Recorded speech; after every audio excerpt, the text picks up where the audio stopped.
And now it says you are live. So apparently we're now live on YouTube as well, which is very exciting. Hello, YouTube people. How are you all today? I hope everyone is really well and having a wonderful 4th of July. How's yours going, Sean? Oh, he's teacupped. He's not there. Serves me right for not noticing. Right, let's just double check that everything is all right with the YouTube stream. I can actually see that one, so I'm pretty confident that that's okay. Sorry, I was trying to get everything connected here. No and worries. I'm in video. I don't know if you have me in there yet. I see there. I'll get you sorted out over there. And we've got some guest waitings coming already, which is very, very exciting. Let's go there. Okay, video is good. Excellent. Good to see you, Sean. Oh, you've put clothes back on again. That's going to disappoint a lot of people. Stop it. I had clothes on before. For anyone who missed it, Sean was dressing for the heat yesterday, and the audience seemed to approve. And who can blame him? And I was wearing clothes. I was wearing a tank top. He was fully attired. He was just wearing a sort of a sleeveless top, and some people enjoyed that quite a lot. So that's good. But please subscribe to my OF. No, I'm just kidding. I don't have one. Hey, you never know. You never know. It might be a thing. Right. Okay. We are going to start off with it looks like Panache Damuzi. I don't know if I'm saying that right, but we'll see. On TikTok. I'm bringing in our first guest right now. Here we go. Hi there. Hello. How are you? How are you? Yeah, very good, thanks. How do I say your name correctly? Because I don't like to. I wouldn't want to pronounce it incorrectly. It's Zimbabwean. It's Panache. Panache. Oh, excellent. Well, very nice to meet you, Panache. Welcome in. You are our first guest of the night, so welcome. Have you seen the show before? Yeah, I have. Okay. Great. Because sometimes people are just like swiping on TikTok and they just go see something. So welcome in. So our prompt tonight is a new one. We haven't run this one before. Be interesting to see whether it stimulates conversation. So our claim is that your God obviously isn't there. It just seems fairly obvious. What say you about this? Yeah, what I can say for me is I think he's not there for those that do not believe, but for them that believe, right, he is there. Well, there's a problem with that because either he's there or he's not, right? Either he exists or he doesn't. Something can't only exist for some people. It might be the case that he's there and we just can't see him. He's there. But if you don't believe, you don't see him. Yeah. But what about the people who search for him, search for him diligently, right? Ask to speak to him, pray, get on their knees, beg for him to make himself known, want to have a relationship with him, but just don't hear anything back. When they pray, they feel like they're talking to themselves, because if I have a conversation with Sean and I say something like, "Hey Sean, how are you?" and then Sean says, typically Sean will say, "Hi." Yeah. I'm doing great, thank you. I'm doing great, thank you. And then there's a relationship, right? It's not one-sided. That people trying to have a relationship with God, it's all one-sided. You say, "Dear God, I'm here. Are you there?" And then they listen, and it's just silence, right? So for people like that, why would they come to the conclusion that he's actually there? People, I don't understand those kinds of people, because once you really believe in him, if you believe that God is there, you have to also be able to hear him. So those kind of people, why wouldn't God allow people who don't believe he exists to hear him? Because then they would then believe, right? And from my understanding, you have to first, you have to believe on him. Truly open your heart. But I've truly opened my heart, and I still don't believe he exists. No, you're an atheist. How can you say I have opened my heart and simple. Because I genuinely want to believe. I used to believe. I try to continue believing. I know for a fact that I wanted to believe, and I just couldn't. Like, the fact that I don't believe doesn't mean by default I don't want to believe. Because you said, how can you say you opened your heart? You're an atheist. One has nothing to do with the other. Either your heart is open to it or it's not. Yeah. Yeah, but like I feel like there's a story. Can you tell me a bit of your story concerning that? What you practiced, what you tried for you to say, nah, these things, this is not there. I mean, you could listen to Sean's story or any individual person's story, but the world is full of stories. Are you unaware of the fact? Are you unaware of the fact that there are millions of people in the world who would love to have a relationship with a God? They just can't believe that one is there. Have you never met a non-believer before? I think most of them I meet them here on TikTok. To be honest, Right. I mean, TikTok's a fairly small sample, but you know the idea. You seem to have the idea that everybody who would like to have a relationship with God instantly finds God. That's just not true. now if you have the right, if you do it the right way, the right method, if you do it the right way, it instantly. What about the people? What about the people who have a relationship with God? They've done it the right way. They've been in the church perhaps for 20, 30, 40 years. And then they learn a bit more. They study a bit more. Perhaps they read the Bible more. And they start to read beyond the Bible as well. And they realize it's just silly made up stories. And they realize they've been talking to themselves all the time. They thought they had a relationship with God. They did all of those right things that you're talking about. And they just are intellectually honest, and they just go, you know what? I'm not convinced of this anymore. What about them? How do you account for those people? It can be heartbreaking, by the way. That can be a really, really agonizing experience for those people. It can feel like a bereavement. But no, my question to that is, what made those people at some point in time to believe, and then at some point in time, maybe after some years, say, I can't believe. Usually it's reading the Bible. Make... Usually it's reading the Bible and realizing what a silly book it is. So we can all agree that they never believed. They claim to have believed. No, they did believe. They did believe. Listen, some of them were pastors. What I'm trying to say, some of them might have been just, reading the Bible. They had questions. They already had doubt in their head to say, is this thing real? No, they didn't have doubt. How did you go about determining the contents of other people's minds that they never believed? Like, I know as a good Christian, you would never bear false witness against thy neighbor. So I know you wouldn't go around like accusing people of never believing, like people were lying when they say they never believe. I know you wouldn't do that to other people because you're a good Christian. How did you go about reading their minds to determine that they never actually believed? Because what I know is when you truly believe, you will never leave Christianity. And that's demonstrably false. How did you determine that to be the case? It's written It could be that people are genuine believers, genuinely show up to church, genuine believe, and then later on they're not convinced anymore. Now, how did you rule that out? What methodology did you use to determine that never happens? Like from the Bible, it clearly speaks. If you really believe, you can't leave God. Yeah, but it's also demonstrably false. I don't think the Bible actually does say that, but it's also demonstrably false, even if it did. It's not like there is a verse.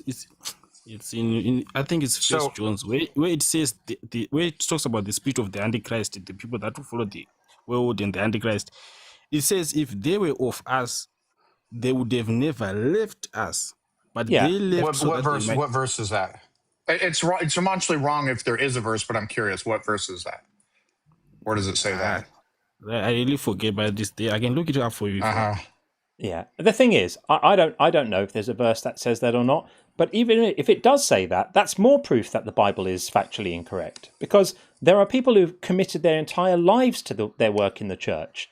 That have been people like Dan Barker, or our friend Todd Phillips, Dr. Todd Phillips, who was a megachurch pastor for many years, winning souls for Jesus every weekend, devoted their entire life to it. And when they started reading into it more and broadening their scope of attention a little bit more and being more intellectually honest with themselves, they were able to see that the Bible doesn't hang together as a coherent theology, that it contradicts itself left, right, and center, that Jesus is not the Messiah figure promised in the Old Testament, that all the promises he made didn't come true, that all the prophecies about him didn't come true, that theology is completely nonsense. And so at that point, if they're honest with themselves, well, they've got two choices at that point. They can continue to lie and pretend to believe the stuff and stay in their job, or they can have the courage to be, intellectually honest and say, you know what, I used to believe this stuff, but having looked at it more deeply, I don't believe it anymore. And you're declaring now that none of those people were ever true believers, even though they dedicated their entire lives to it, spent every weekend winning souls, believed in their hearts that they had a relationship with Christ and all of that stuff. They were all wrong and you're right. Is that the position that you're taking? I think there's something that they there are things that I, as a Christian, and I've seen it even on some platforms, even with other Christians when they were speaking about those things. We all have some experiences that we cannot deny about the existence of God and Jesus. That's not addressing the point. That's not addressing his question. Now, I want to answer it, but I'm just saying those experiences, like if you have some of those experiences written in the Bible happening to you, and we have noticed that sometimes when you tell you about those experiences, you say you are mentally unstable, go to the doctor, do this and that. But people who have those experiences and also read the Bible at the same time, we can say, no, the Bible is true. But some people never had any experience or any evidence of God. It was just reading the Bible as no experience, no touchable experience in their lives. So at some point in time, they get to question it. You're moving the goalpost. The question is, do some former true believers end up not believing? You said no. If you hold to that, then you can hold on. You can be a true believer and not have a personal experience. You can have a personal experience and not attribute it to a God. So that's a separate thing. Do you still hold, because you claimed it, that everyone who once believed in Jesus and God and Christianity would continue believing it and cannot stop believing it? Is that still your position? If you truly believed in the first place and even have experience happening to I didn't say, don't worry about experience. We're just talking about belief now, because that was your claim. Do you hold to that position, yes or no? Yeah, I still hold to that position. Okay, cool. Well, I know that position's wrong. You know why? Because I have this amazing ability to read my own mind. And that's cool. You think you can read minds too, or you just believe some garbage in the Bible. So let me ask you this. If I never actually believed, I would know that, right? You say, of course, but yeah. If I never actually believed, I would know that to be. So I would actually know whether I used to believe or not believe. Of course I would. You're claiming the Bible says anyone who once believes would never stop believing. But let's take you at your word. So does the Bible say that? There is a verse. I forgot the verse, but it was speaking about the spirit of the Antichrist. All right. Sorry. So the Bible says that you don't remember the verse. That's your position, right? No, I read the Bible, but sometimes some of the verses I read them like it's been a time. I think does the Bible, according to what you believe, does the Bible say that? Yes or no? Yes, on the chapter. Okay. It's in first. All right. If you don't remember where, it's fine. If you don't remember what it says, I remember everything what it says. But okay. So let's assume you're right that the Bible says that. So I would know if it's true or false. In other words, if it is a fact that in my mind I know for a fact I used to believe, then I know for a fact the Bible is wrong. Correct? That's a necessary entailment. For you, yeah, okay, I'm hearing you. Is that a yes? For you, yeah. So if the Bible says once a believer, always a believer, and I know for a fact I used to believe and I don't anymore, that means I know for a fact the Bible is wrong, and so does every other form of believer, right? Right, guys. Okay. All right, that's cool. So guys, if you're listening and you used to believe and you don't believe anymore, according to this gentleman, that is proof that the Bible is wrong. That's. But hear me, Sean. Yeah. In that moment, you said you believed. Mm-hmm.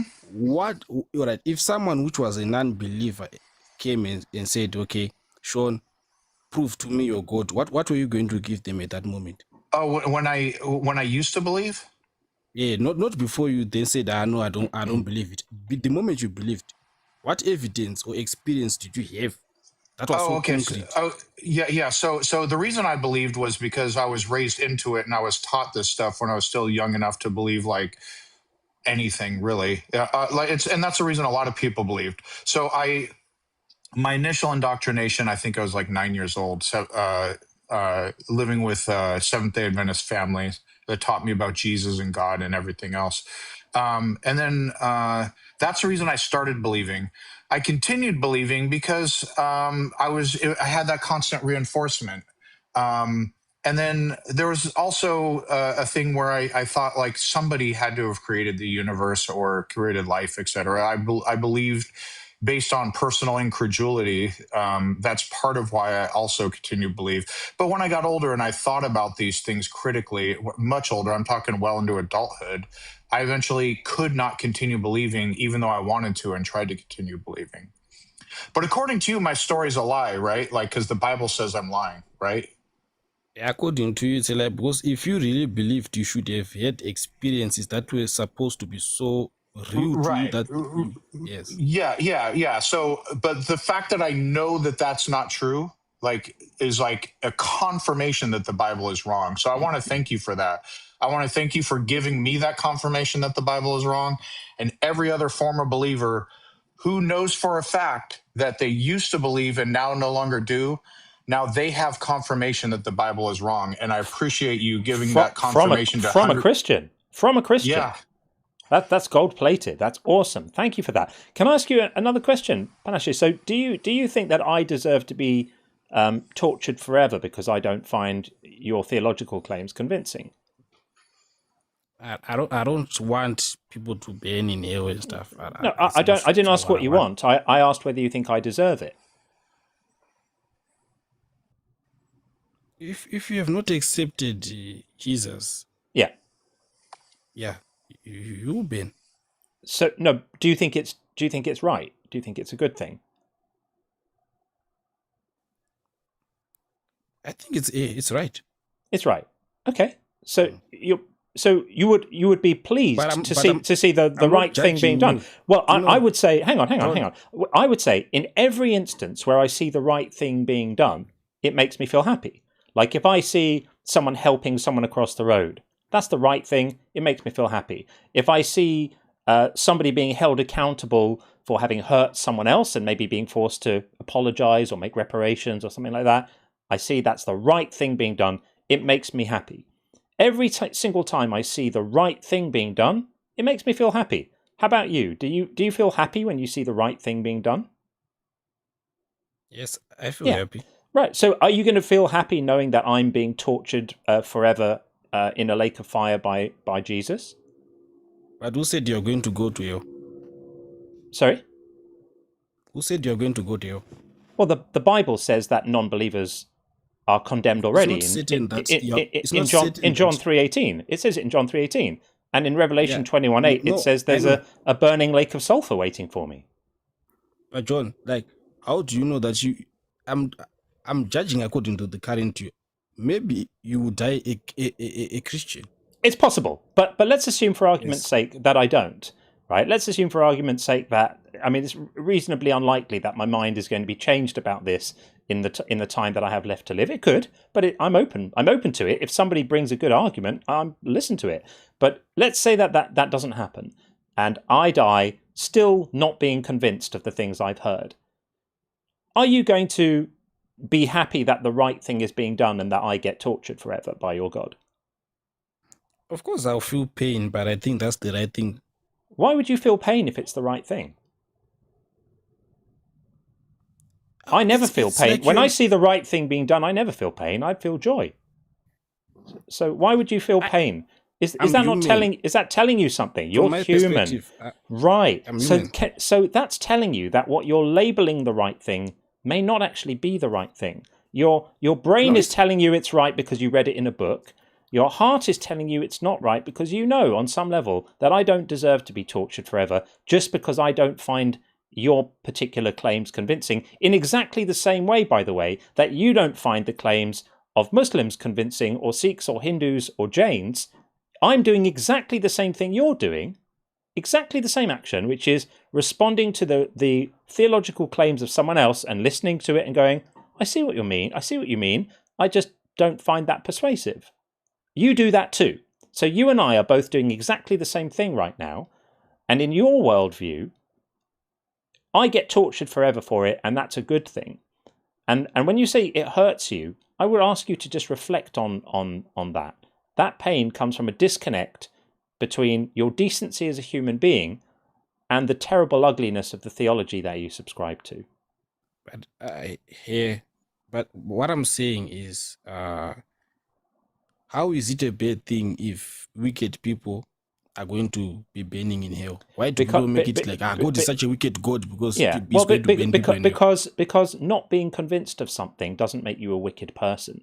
The Bible will tell you it does. The Bible will tell you the Greek was apistos, which means like the faithless and the non-believing. And the apistos are gathered together with the sexually immoral and the murderers and the liars. In the book of Revelation 21, they're all grouped together. And people like me are labeled wicked people purely because I'm not convinced by the things I've heard.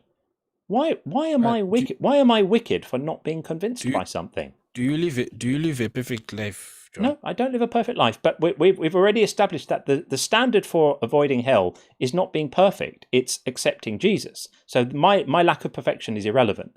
The standard here, the moral test is whether you believe in Jesus or not. Listen what I'm trying to say. Even us as Christians, we don't believe that we are that perfect. But when we give our lives to Jesus, he is going to perfect us because we understand. We all understand the theology. I'm asking you to look at it in a different way. But your perspective is as if you're saying, what if you don't believe in Jesus? It means if you don't believe in him, you're never going to be holy, you're never going to be perfected. You're still going to remain sinful. Why doesn't Jesus let him know he exists? Yeah, why doesn't you? Because what's John supposed to do about it? What am I supposed to do about it? We can't just, I'm going to decide to believe Yahweh exists or Jesus exists. We can't do that any more than we can for Superman or Spider-Man. So what are we supposed to do? And why doesn't Jesus let us know, hey guys, I exist? Then we'll have the free will to decide if we want to follow him or not, right? But it's as if I feel like you guys are so convinced that you are going to die as atheists. That's irrelevant. Did you answer my question, please? That's irrelevant because you know what? You don't even need to make it about us. There are millions of people who have died as atheists. So answer Sean's question, if you would. Yeah. Is God powerful enough to convince me he exists? Yes, he is. Has he done that? So has he done that? I don't know for you. Well, if I'm a non-believer, it means it necessarily means he has not done that, right? But you're so sure you're going to die in that. Don't worry about what's going to happen in the future. Think about the situation right now. Or if it makes you uncomfortable to speak about us because there's still the potential in the future for us to change our minds, think about somebody who did die a non-believer. Someone like Christopher Hitchens, who died not a non-believer.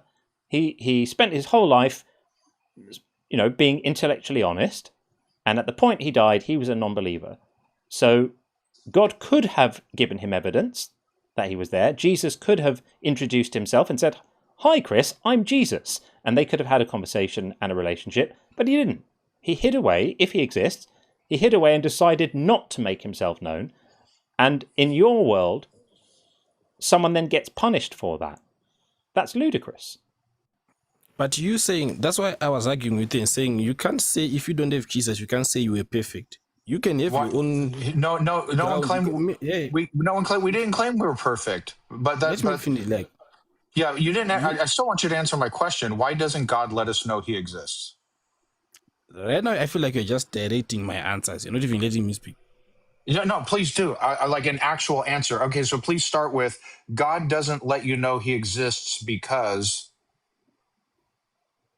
God is evident around you. You can't say you don't know him.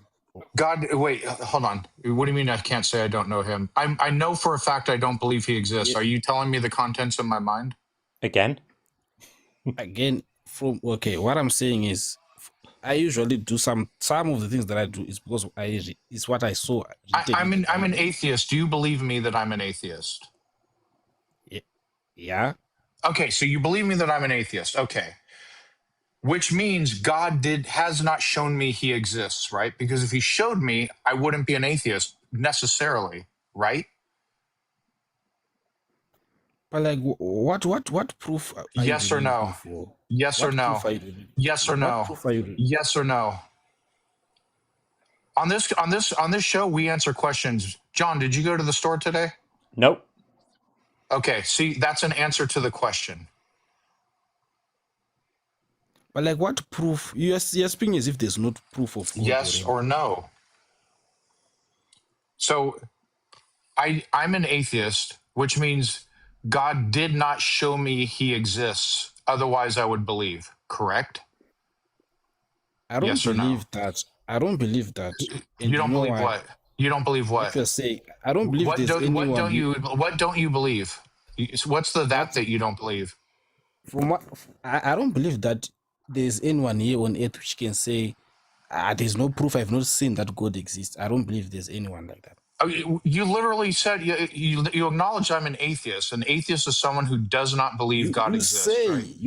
you choose to ignore his existence. Don't say he's not I there. see. I understand It's what's happening here. I understand. I understand what the rules of the conversation are now. We can now tell each other what we believe. I get that.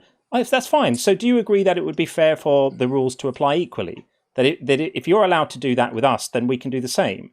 So then I can declare you're actually not a believer. You're just declaring that you are one, but you don't really have a belief in God. You're just saying it to get benefits of, church community and make yourself feel like you're doing the right thing and all of that kind of thing. But actually, deep down, there isn't a God really. Am I allowed to do the same Yeah. thing you're doing? no, but Oh, I'm you not hear what allowed I'm to. saying. Oh, you're allowed to do it, and Do I'm you not allowed to. Is that how do it you know? works? I know. Maybe, but do you know why I reached to that conclusion? Actually, I don't know. John, I think we I need was to actually addressing speak this. with believers. Hold on, John. I'm talking to the host. We're supposed to only talk to believers. Should we talk to Panesh? Because the thing is, he doesn't really believe. You know, Guys, Yeah, this is there's supposed to a be for. verse like he's just I know you don't pretending. believe in the Bible. I don't. I know you maybe might not believe in the Bible, but there's a verse in Romans. I think I was Romans reading it 1. Yeah, yesterday. Romans 1. Romans 1. Romans one. We've all read it. Yeah, So they are without excuse. The evidence is all around and all of that. We Yeah. speak That about verse. it every week. Every week someone phones up imagining for one moment that we wouldn't have read that verse 5,000 times. Do you know what's interesting about that verse, Panache? That is one of the verses that proves beyond a doubt that the Bible is not true and correct yeah. How so? in all its words, because it's demonstrably false. Because How? Roman 1 claims that the evidence is so compelling that everybody can see the evidence of God, and that the evidence is so compelling that everyone will be persuaded by it.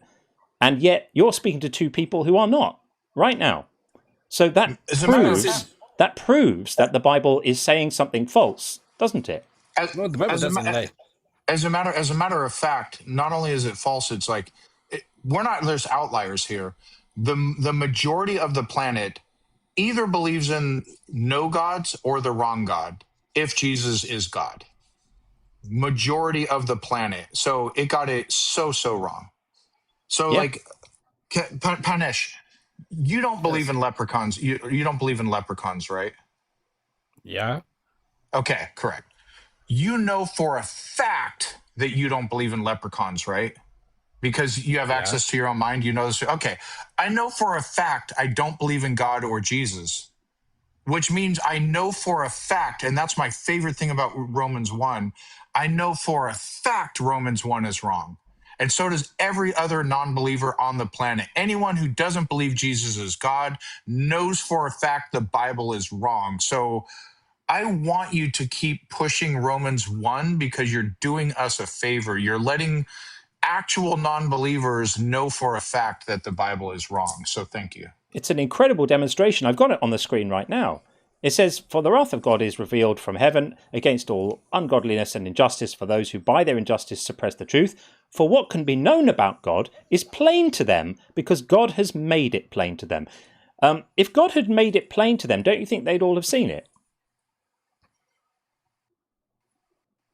It's in everyone. It's in everyone. Yeah. But if God had made it plain, if God had been successful in making it plain, then we would be believers, wouldn't we?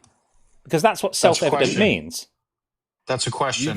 You choose to deny it. No, hang on. So he's saying we believe it. He's calling us liars. I mean, it's just this is the theological liar pants on fire. This is where your argument's got you to right now, is listening to what other people say and then telling them that they don't, as Sean said, they don't know the contents of their own mind. You do. That's a serious argument. Are you making this argument with a straight face? But do you know what this verse is saying? No, I'd like to I'll ask you a question. Are you making this argument seriously? I'm very serious. Okay. Do you know, I researched about these things even before I came here. Congratulations on your mind reading. Amazing. And again, what I would ask you is, does the mind reading work both ways, or only are you allowed to read minds and no one else? You can try. Okay. So I'm allowed to declare, as I did before, then that you don't actually believe. Because I've got a book that says Panache doesn't really believe, he's just saying it, or I just got a feeling, and I'm sensing and reading your mind that when you claim you believe, I don't have to anymore give you the respect that I normally would of taking someone at their word when they tell me about what their thoughts are. According to the rules of the dialectic that you favour, that's now been dispensed with, and you get to tell somebody else what they believe and think. That's your perspective. If you say that, but I'm still a Christian, and I'm always going to be a Christian. You're not. Difference. You're just lying about it. You're not really a Christian. I'm a Christian. No, you're not. You're lying about it. I'm a Christian. I go to church every Sunday. No, I'm telling you. No. You're not. You think you are, but you're in denial. I know that you're not really one because it said so in a book that I read once. See how this works? Matter of fact, it says it right here. The lack of God's existence has been made plain to them. There you go. Yeah, I mean, it says it right there, so it must be true. What more proof would you need? So you're not actually a Christian. You're saying that you are, but deep down you know you're not really. Fair, I'm a Christian. Right?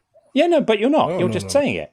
You're just saying it. So thank you for coming up and lying about being a Christian. We know that you're not really one because it says so there. We've all seen the proof there in black now. And white. I read it. It's written down in text right here. The lack of God's existence has been made plain to them. It says it, so it must be true. I know the contents of your mind now. Guys, there was something I was researching today. I was asking, ChatGPT, right? If I was asking it, are there any atheists that left atheism to go to Christianity that were so strong? And it told me a lot of names. Some of them were prominent, big people. Of course, people change their mind all the time. This is not a news flash. We've known this for hundreds of years. People change their mind all the time about stuff. But in your worldview, nobody really does, because once you've believed, you can never ever change your mind.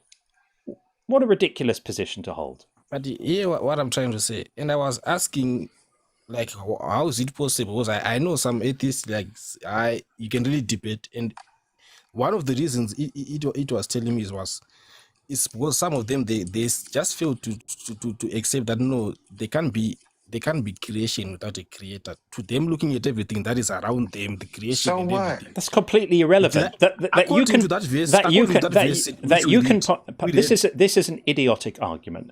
You're saying that because this experience happens to some people, all the people that it doesn't happen to, their experiences and their lived experiences are invalidated by the fact that some other people. I could say there are Christians who read the Bible deeply and realize it's bullshit and leave. Therefore, there are no Christians. I'm just using the exact same argument you're using. And you would know if I said that my argument was nonsense in exactly the same way that everyone listening here can hear that your argument is nonsense. It's totally irrelevant nonsense. So anyway, there we are. So we will move it along because we have a few others wanting to come in and speak to us. But I appreciate you being our first guest. I appreciate that you conducted yourself respectfully. We'll give you that. But I do think I would strongly urge you not to tell people about the contents of their own minds, because it's not going to win you friends. It makes you look rather puffed up and pompous if you presume to tell people what they think. Some people are going to get very offended by that. We don't get offended because we're nice and cuddly people, but some people will really be very cross about that. It's not a good move. Yeah, that's what I like about your channel. You're not rude. You don't. No, we're not rude. Yeah, no, we like to let the arguments speak for themselves. So thanks for coming in, and we appreciate the dialogue. Yeah, thank you. All right, bye-bye. Okay, good. A good start to things. So we will get our next guest in shortly, but we have 7 calls on the bingo. And ladies and gentlemen, have a look at the bingo. You never were a Christian. That's got to be on there. I'm sure it is. Have a look at this new 5x5 bingo board. You can't say, I don't listen to you. This is the 5x5 bingo board. Yes. Featuring a few new ideas, a few new things that have come in. Also, if you are playing the bingo, you now have the opportunity. If you click on a square, if you click on it again, you can withdraw your call, because sometimes people click on it by accident or whatever, and then they message to say, I'm so sorry, I clicked. Now you can, if you click on a square and you don't mean it, or you want to reconsider it, or it was an accident, you just click on it again and it withdraws the call. That should all work. And you spoke, I listened. If you look now in the center of this beautiful object, there is the crash out square. It's not off to one side, which I know used to really, really bug all the OCD minded people, me included, who didn't like that the thing that should be in the center not being in the center is now beautifully in the center, both horizontally and vertically. And we have quite a few new things on there. We've got I used to be an atheist in there, and we've got a few other things in there too, hardened hearts and all of that good stuff. So let's have a look. Gregor's was first out of the gate, calling Just Have Faith. I think that is a valid call. And Anonymous Pie called Hardened Heart. And Gregor's called You Need Faith. Arguably that's a double. I might need to look at that. Pastor Ferry called I Used to Be an Atheist. Did he actually say that? I don't remember if he did. Did he say that? Can we give it for him saying, I know people who used to be atheists and now are Christians? Yes, we can give it for that. Fair enough. Yeah. And Gregor's called Personal Experience of God. Yep. And Jeebus Fish, loving the name, called Everybody Knows God Exists. 100%. That was the crux of that argument. And Anonymous Pie, Look at the Trees. There was basically a look at the trees, because anytime anyone brings up Romans 1:18, that is look at the trees. So that is the new shiny bingo board. And enjoy that. Enjoy that. I'm digging the proper 5x5. I really am. I don't know why. I'm a little OCD myself. I think a lot of people are going to sleep better tonight knowing that geometric That's right. Geometric order has been restored to the bingo. Symmetry. It has. That's right. Yeah, Celtic Gibby, welcome to the Unconvinced. I appreciate that. Thank you so much. I hope you enjoy. Okay, so we are going to get our next guest in. It's going to be We Are Just You. We're going to get in next. It's been waiting the longest. I have a clever super chat system now. If one ends up being missed and not read, I can retain it and read it in the next live. So the final super chat that came in last night that did not get read was from Jason Gleason. He's just some guy. No, and he said, Jason. Let me just get it up on the screen. Actually, hang on a second. I need to do a quick thing because actually my super chat thing, the screen might go dark just for a second because it's being a bit funny and not aggregating properly. Hang on. Give me a second and I'll just find this. Where did it go? It must be here. It might actually be fine. Let's just do this. Hopefully that will make it work. Is it going to work? Hang on. Come back again. Jason said, hopefully I can get it to... There we go. Sean always looks sexy as hell. That's what Jason said. Jason, why would you do We all agree, Sean. We all agree. And Reckless Religion, you missed Reckless last night, Sean. She came in. She was in last night. You missed her. It was epic, as it always is. And Reckless Religion says, fuck yes, it's the John and Sean show. Let's go. Love you, Reckless. Absolutely love you. Still got to do an intro with her, John. I'm going to clip that. I'm going to clip the hell out of it. I'm going to put it on my soundboard. I know I haven't done it yet. And QX Games, thank you so much for that. I'm not sure what that donation is at PLN, but I appreciate it very much in any case. Last super chat before we get our next guest in is from Reckless again. Dogware sends tithes. Dogware says, you are fucking rock stars. God damn, you are the best duo. I love her so much. Okay, brilliant stuff. Okay, we are going to move on now, and we are going to get in, as promised, We Are Just You. So we will get that name off there and bring in We Are Just You. Hi, We Are. Thank you so much. Hi, Thank you so much for having me here. Of course. So How I are have you? a question for you. Sure. How I feel, I cannot be happy in a world that doesn't give you reasoning rights, but asks you to vote away your reasoning rights. I can only be happy if your reasoning comes to a system that wants to consider it and evolve based on whatever more logical, consistent argumentation you present. But to ask you the main question, do you believe that, because if you don't believe that God exists, do you believe that you are the creator of this reality and that you resides in everyone? No, of Is course that a not. rhetorical question? Do you actually think we believe that? If you don't, then you don't sustain this reality. So you Hang on. You need to believe move. You need to. You You sound need like to you're- move your phone. You need to move your phone because you sound like you've put it under your armpit. Okay. So no, we believe neither. And you're presenting here as if these are the only two options. That either you believe in a God or you believe you created reality. What if you believe neither and you believe that there's insufficient evidence to establish any gods exist, and you think that reality wasn't necessarily created by anything, but you certainly don't credit yourself for it? How about that as a position? So technically, God means you believe in an external force that created you. The opposite would mean Nah. you are the creator No, and the so sustainer I wasn't. of our I wasn't life. created by an external force. I was created by my parents reproducing, and Yeah. I'm the offspring of So that you're- union. It wasn't an external force. It was, probably a pizza and a nice evening in. But then you are meaning your God, you call it evolution, you call it nature, you call it your father, Nope. your parents. Nope. Anything I would refer to a God as a God would, at minimum, be a thinking conscious agent with some supernatural powers that is normally like the object of worship. Doesn't If even I have would to be ask I'm still talking. It doesn't even have to be necessarily a creator of the universe. I consider Thor, I don't believe he exists, but the Thor concept, and Loki and Zeus, I love Marvel.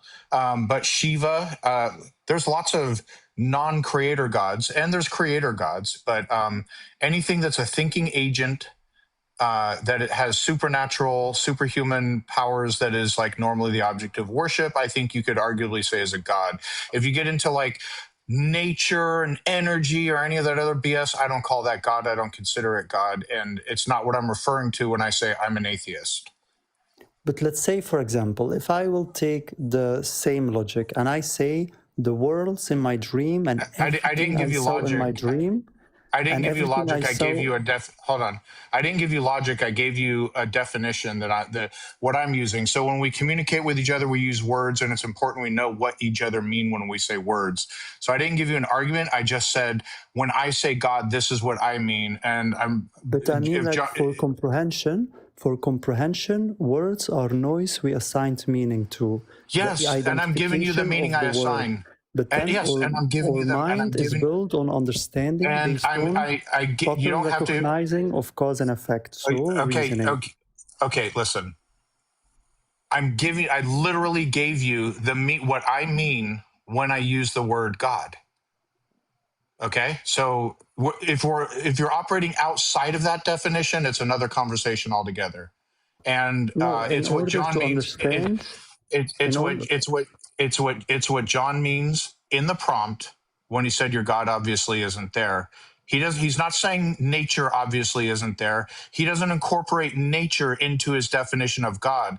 If you're going to come in and have a conversation with us, you need to understand what John means by the prompt and address that, not what you prefer John means by the prompt. So allow me to, in order for me to summarize what you are saying, there is a logic that your words mean. If you don't allow me to explain what I understood from your sentence, then you are saying we are simply shouting words, sound towards each other without meaning. I want to comprehend, and that requires me Okay. to... Yeah. If you want to clarify, ask a clarifying question. That's fine. So according to you, a God means for you something that has its own free will, has its own existence, and once that has its own existence, then a God term exists. But according to me, a God means a force outside of yourself created you, no matter how we call that force.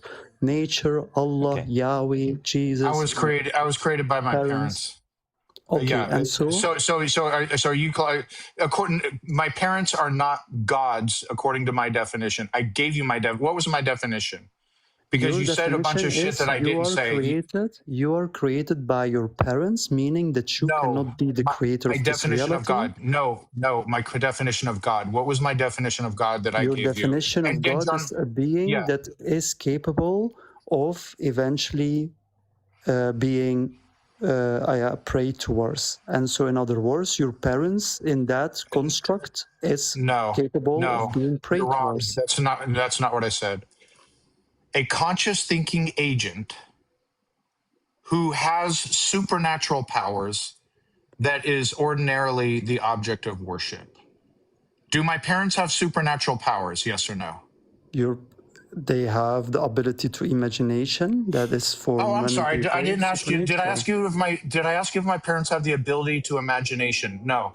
Do my parents have supernatural powers? Yes or no? Explain what is for you supernatural. If that is not the quality of being capable to create things. God. Yeah, I think this is probably a waste of time. But it sounds to me a little bit like what you're doing is you're saying, what could I think of that I could substitute to be the meaning of the word God in this context, which that might be something that a reasonable person might not be able to disprove. That's what you're currently doing. No, for me it is actually simple. I believe either we created everything, meaning I am every life form, I am the baby, I am everyone there ever existed. That's why I sustain this reality. Like in my dreams, I create the worlds. Right, so solipsism. Something outside of me has created it. And many atheists claim they don't believe in God. So can I ask you a question? False dichotomy. Let me ask you a question. You're presenting those as the only two options, but you haven't addressed the option of what if reality wasn't actually created at all?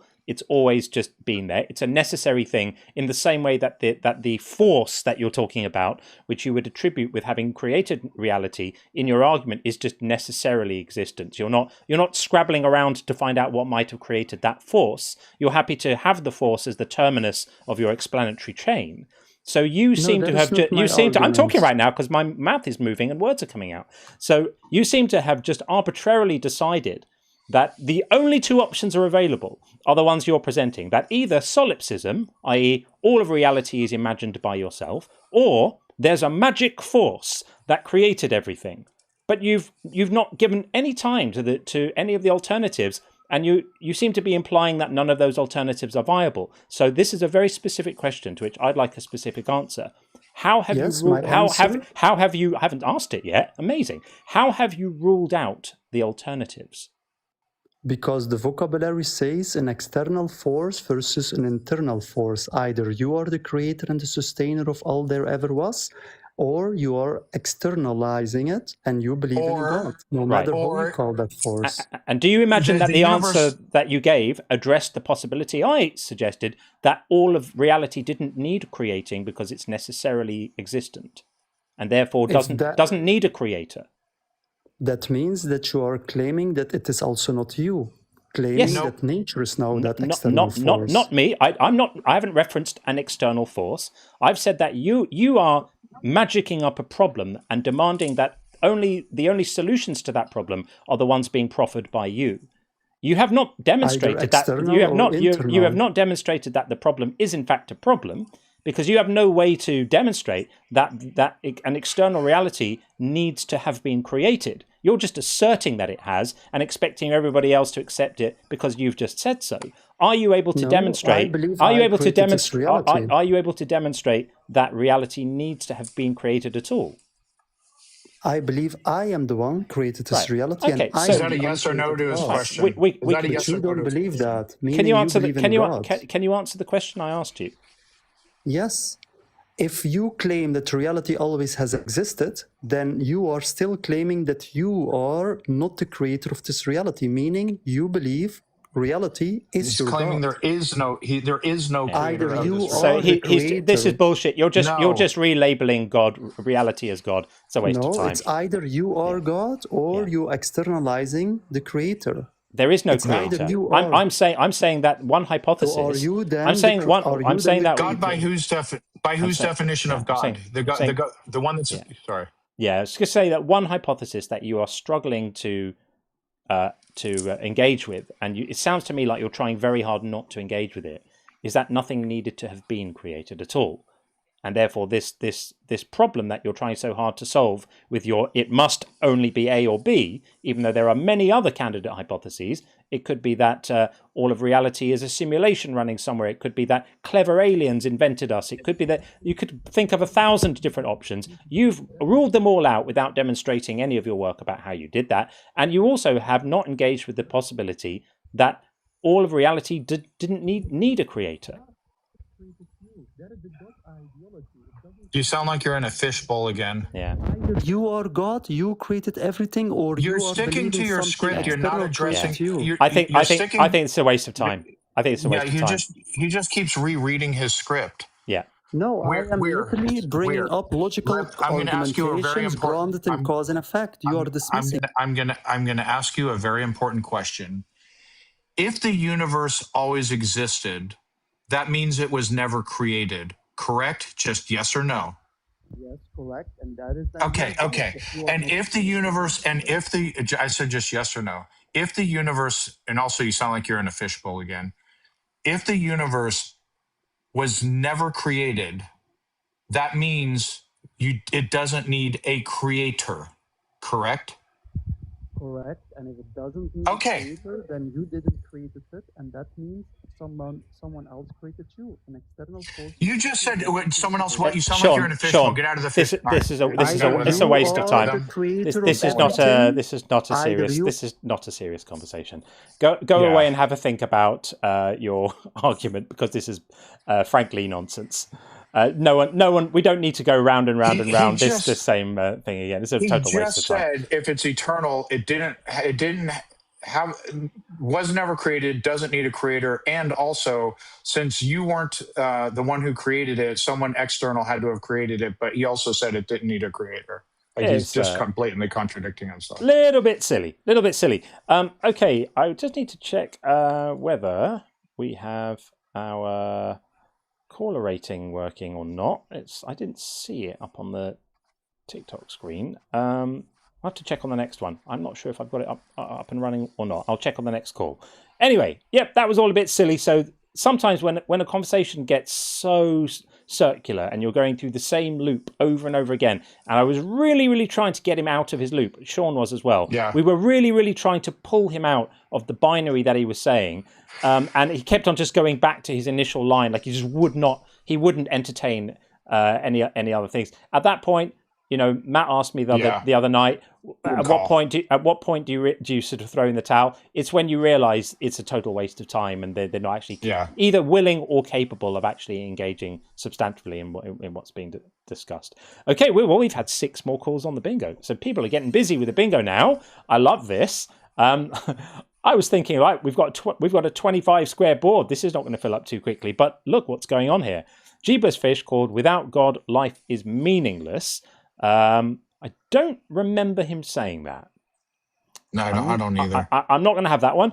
Gregor's called "Words Don't Mean Words." There might have been a little bit of that going on. The whole me having to constantly explain what we mean by God. So Yeah. I'll give that one. I think that's fair.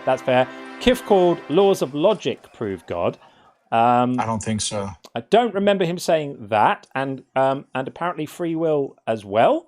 That's just vanished. Yeah, I don't remember those. I don't remember those coming up in the conversation then. And Ash Wild called "Crying About the Meta." There was a little bit of that going on. Yeah. Sean, I'm not sure if you were there, but I got to meet Ash last night. Came into the after hours chat. It was awesome. Ash, love you, Nice. man. And Ash Wild also called Phil Bro Babble. I'm going to hold off on that because you'll know the Phil Bro Babble when you hear it. Go ahead. Yeah. That's as much about intentionality as it is about content. Yeah. Okay, so we are going to move along and get in Brett next. Still on TikTok. Hey, Brett. How's it going? It's going very well indeed. How are you? Awesome. I'm doing great. Good stuff. Good stuff. What would you like to say? Oh, go ahead. Sorry. No, the floor is yours. I was just curious. You say it's obvious. Yeah. What makes it obvious to you? You know what I mean? Yeah. Like, I guess, like, the way when I hear obvious, I just assume, like, it's easily proven. You know what I mean? Obvious doesn't necessarily mean easily proven, but to me, it is fairly obvious that the God that most people believe in. Some people will have a version of God which is different. And so if you have a very, very unique version of God, like a God that doesn't intervene in the world, isn't good, isn't all powerful, then okay, but maybe then the existence or non-existence of that God is perhaps a little less obvious. But for the God that most people believe in, which is as Sean said, a supernatural, all-powerful, creative entity who supervises all of reality and is unlimited in his powers, limited only by, say, laws of logic, and is all good, it's pretty obvious that such a thing does not exist, because the world would look different if it did. So what would the world look like? Like something according to you? Yeah, you might not have, for example, so many people dying of malaria spread by mosquitoes that the God could just stop, right? The God could just go, mosquitoes, no. And then they would stop killing 300,000 children a year with malaria. But instead, if there is a God, he's watching every single mosquito carrying malaria bite every single child, knowing that that mosquito bite is going to deliver malaria to the child and the malaria will kill the child, could intervene by just allowing a wind to blow the mosquito a different way for a bit, right? God is presumably capable of instantiating a mild breeze to stop a mosquito biting a child. We must assume that he could do that if he wanted to, but given the fact that he doesn't and the mosquito does bite the child, we are led to inexorably the conclusion that God wants the mosquito to bite the child and wants the child to die. And I can't reconcile that with goodness, because my version of goodness, and anybody who's sane version of goodness, doesn't include unnecessarily having children die from mosquito bites. So if I said, like, for the Christian, God provides us something greater than this world, what would you say to that? I would say that, is God capable of providing us something greater than this world and not having children die of malaria? And you would say, you would say what to that? No, you would say what to that? I would say he certainly does if he keeps his promises. Right, but the children are still dying of malaria. So he's capable of providing the something greater than this world with kids dying of malaria and a version where kids don't die of malaria. And he's choosing the version. But he's choosing whatever happens later. I don't care about, because as I said, there are two options. Right, everybody has cake in Happy Land later, and kids don't die of malaria, and everybody has cake in Happy Land later, and kids do die painfully of malaria, bereaving their parents who have to bury them. Would you rather have an afterlife with no pain, or just the lights go out and that's it? I'll have the afterlife without the kids dying of malaria, please, if that's an option. Could I have that? But it's not, because we fell. Right. Is God capable of creating a reality? You can't say right, you're arguing against it. No, I'm showing you that this is bollocks. So is God capable of creating a reality where people didn't fall? Well, where they had free will, but he didn't curse them? He said yes. And he used heaven as an example. That's exactly right. So God deliberately made us in a manner that he knew we would fall, when he could have made us in a manner. Hold on. So if God's all knowing and all powerful, it means he deliberately made us in a manner that he knew we would fall. And when he could have made us with free will, if he's all powerful, in a manner that we wouldn't fall. But he chose for us to fall. So he chose the malaria, right?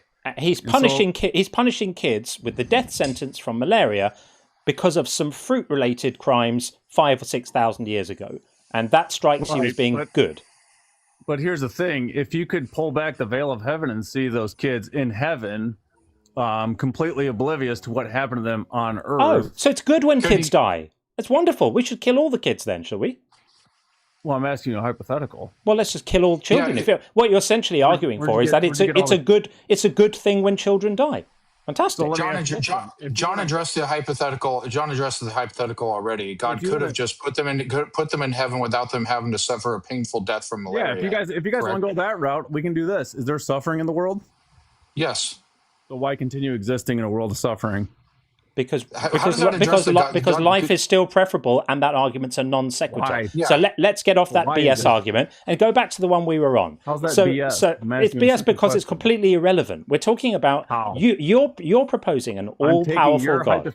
I'm taking you're proposing. I gave you a hypothetical that had nothing to do with killing. Yeah. Hold on. We are not all powerful. We cannot instantiate a world where there's no suffering at all. Right. So John and I, now for some people, life might not be, and for some people, unfortunately, life isn't preferable to death because they're suffering from terminal disease or, things of that nature. Now for John and I, both John and I, in sum and total, prefer life over non-life. However, the life does contain suffering. And if we were all powerful, we wouldn't have the suffering. So we're addressing your claim of an all-powerful, all-knowing, all-good God. So what John and I prefer for ourselves personally isn't addressing that point at all. It's a diversion tactic. And you still haven't. Get back on topic. Yeah. So going back to the topic we were on, rather than the diversion, you're saying that children dying of malaria is fine and wonderful because they're going to be in heaven later. And I'm going to say, why can't God get them to heaven later without them having a terrible, painful death from malaria?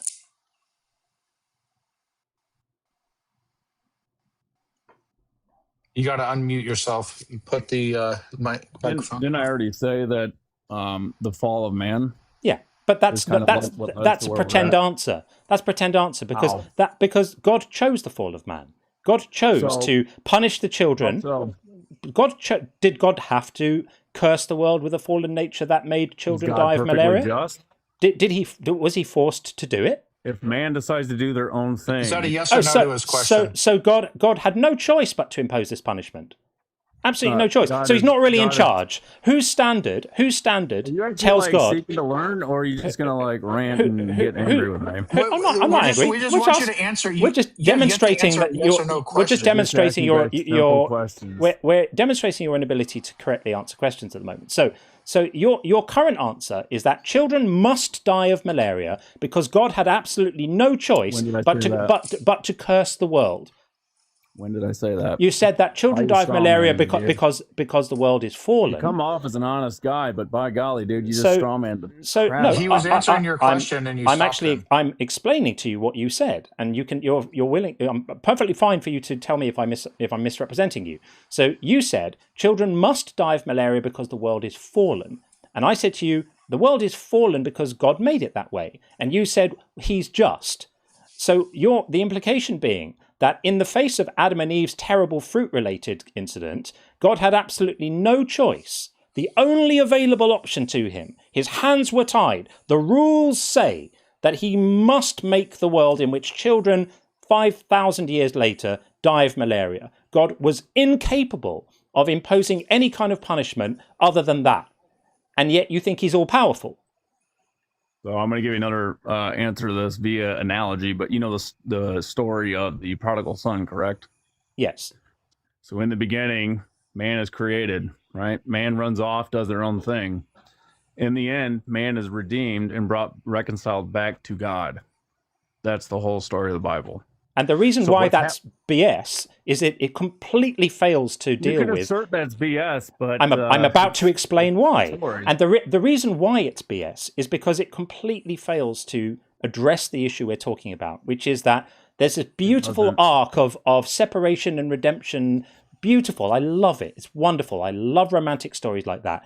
But I don't like the ones that involve children dying painfully quite so much. I prefer the ones where the all-powerful God is able to achieve the romantic arc of separation and redemption without children dying painfully of malaria and their parents having to bury them. Those are the ones I prefer. Do you like the ones where the children die more? In this physical world, how are you reconciled back to God, who is existing in a spiritual realm? That's delightful, but John absolutely just nothing to asked do you with a the question. I asked you a question. Do you prefer the version of this with the children dying or the one without? Unless you're saying God's incapable of engineering it without the children dying. That's a fair question, but let me just... Could I have an answer to it? Could I have an answer Does to it, anyone please? die? Does anyone die peacefully? Irrelevant. Could I have an answer to the question I asked? Can you answer his Not question? irrelevant.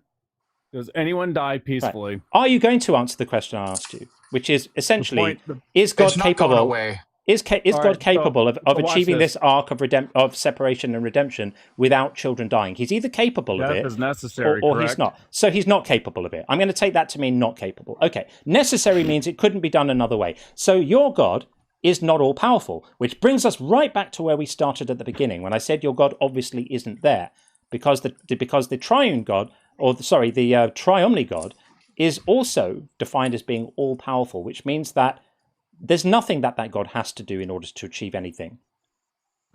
Who brought death on the human race? Was it man or was it God? God did, and he didn't have to. How? He cursed. Did God send for us, or did man he cursed do the it? world. He cursed the world. Adam and Eve did a terrible thing with some fruit, and God cursed the world. He had all the options in the world available to him, but he chose to curse the world unless you're projecting your human traits onto God. Oh, okay. So he didn't have to do it. Oh, you're saying he did have to do it. Oh, I understand now. No, he what had I'm no saying choice is but you to do it. think You're treating him like a human. Right. So whose rules was he following then? I His thought own. He's him. It's not a set of rules. Oh, it's who he is. so he makes the rules, but he has to make certain rules. You're saying. Do you realize how ridiculous this argument is? You're literally defining your God out of existence in real time before our very eyes because you're stuck between. He had to do it that way. He's not even listening. He had to do it that way. He had no choice. And he did have a choice, in which case this is morally on him. And whichever one of those you take, you define the triomni God out of existence and prove my prompt above my head completely right. Thank you. Yeah. If you want to tell yourself that, dude. That was like the most ludicrous thing. I mean, you can nervously laugh all you like, real, but right? can you respond to my real? can you respond to my argument rather than laughing about it? The point is mankind's created in God's image, right? We're supposed to be representatives of God here on earth. However, what we did is we did some stupid stuff, Adam and Eve, and so it's obviously in our flesh and us to do such things, to be driven to do our own will. Who made us that way? Versus God's will. Let me ask you this. That way? If you want to cut me off in that fashion, if you want to cut me off and not let me get to my point, we'll contend with that. Who made us this way? God. We have a free will. Yeah. So God made us in a way so God made us in a way. Let me ask this. God made us. So God. And I'm gonna continue to ask my question. So God decided to. So God decided to make us in such a way with a sinful nature, which means we cannot not sin. And now God's upset with us because we're doing what He literally designed us to be like. Right. Mm-hmm. Yep. Okay. Oh no! So God didn't make us with a God didn't make us with a sinful nature. Because I want to clarify your position because you keep going back and forth. Who made us with a sinful nature?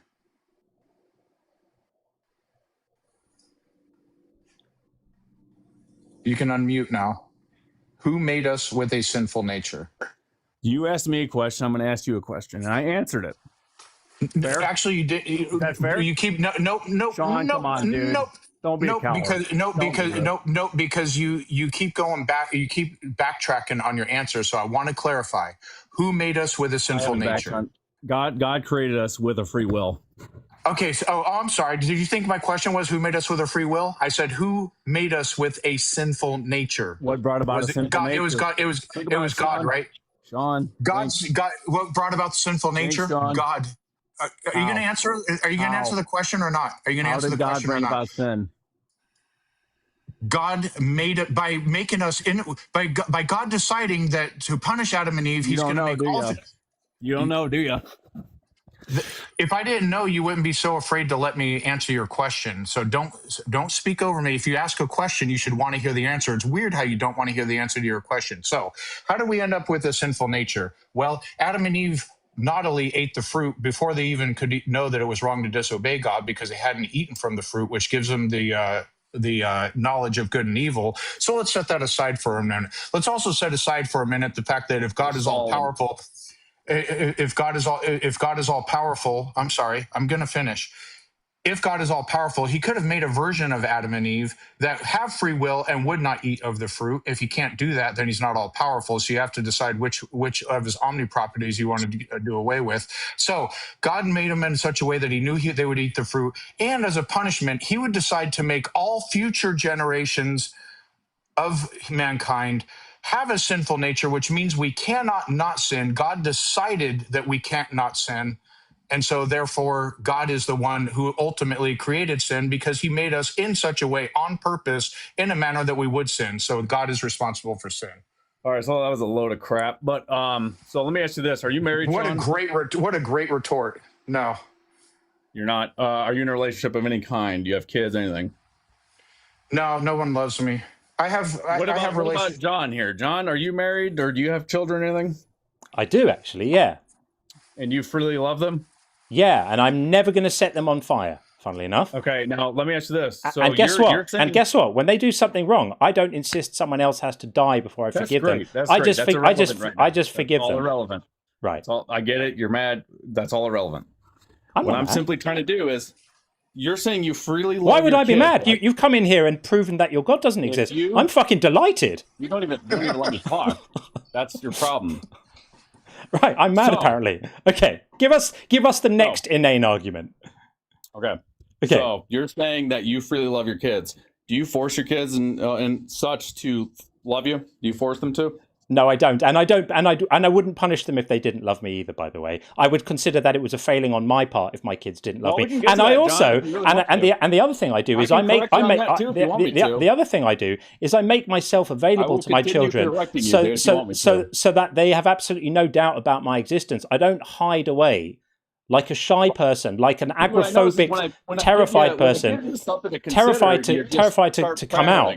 So I show my children. We're trying to discuss here, not engaging with me. You're just prattling. Delightful. So I show my children that I exist unambiguously, and then they can choose freely whether to love me or not, which is more than your God does. Another reason why we can say all I need you to do is answer a simple question. Yeah, but funnily enough, this is not an interrogation. Would you, if you're trying to make an argument, make your argument. No, I thought we were discussing. I thought we were just conversing. So make your argument. And you're claiming it's obvious God's not real. I'm trying to understand. You guys started bringing up points about free will and all those things, so I'm addressing that stuff. Am I not? So my point is you're claiming that you wouldn't force your kids to love you. You're also claiming that God should have created us without a free will. No one ever said that.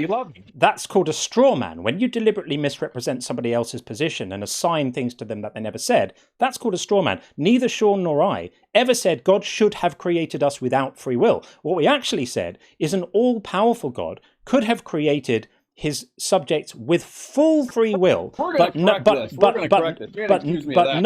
knowing that they would not be inclined with their free will to a sinful nature. And the reason why we know this can happen is that these are the precise conditions we're given to believe exist in heaven, where people in heaven have free will, but they don't sin. Right? So most people think that it's easy for an all-powerful God, realize, in fact, that it's easy for an all-powerful God to create an environment where his agents, his subjects, have free will, but they're not inclined towards sin.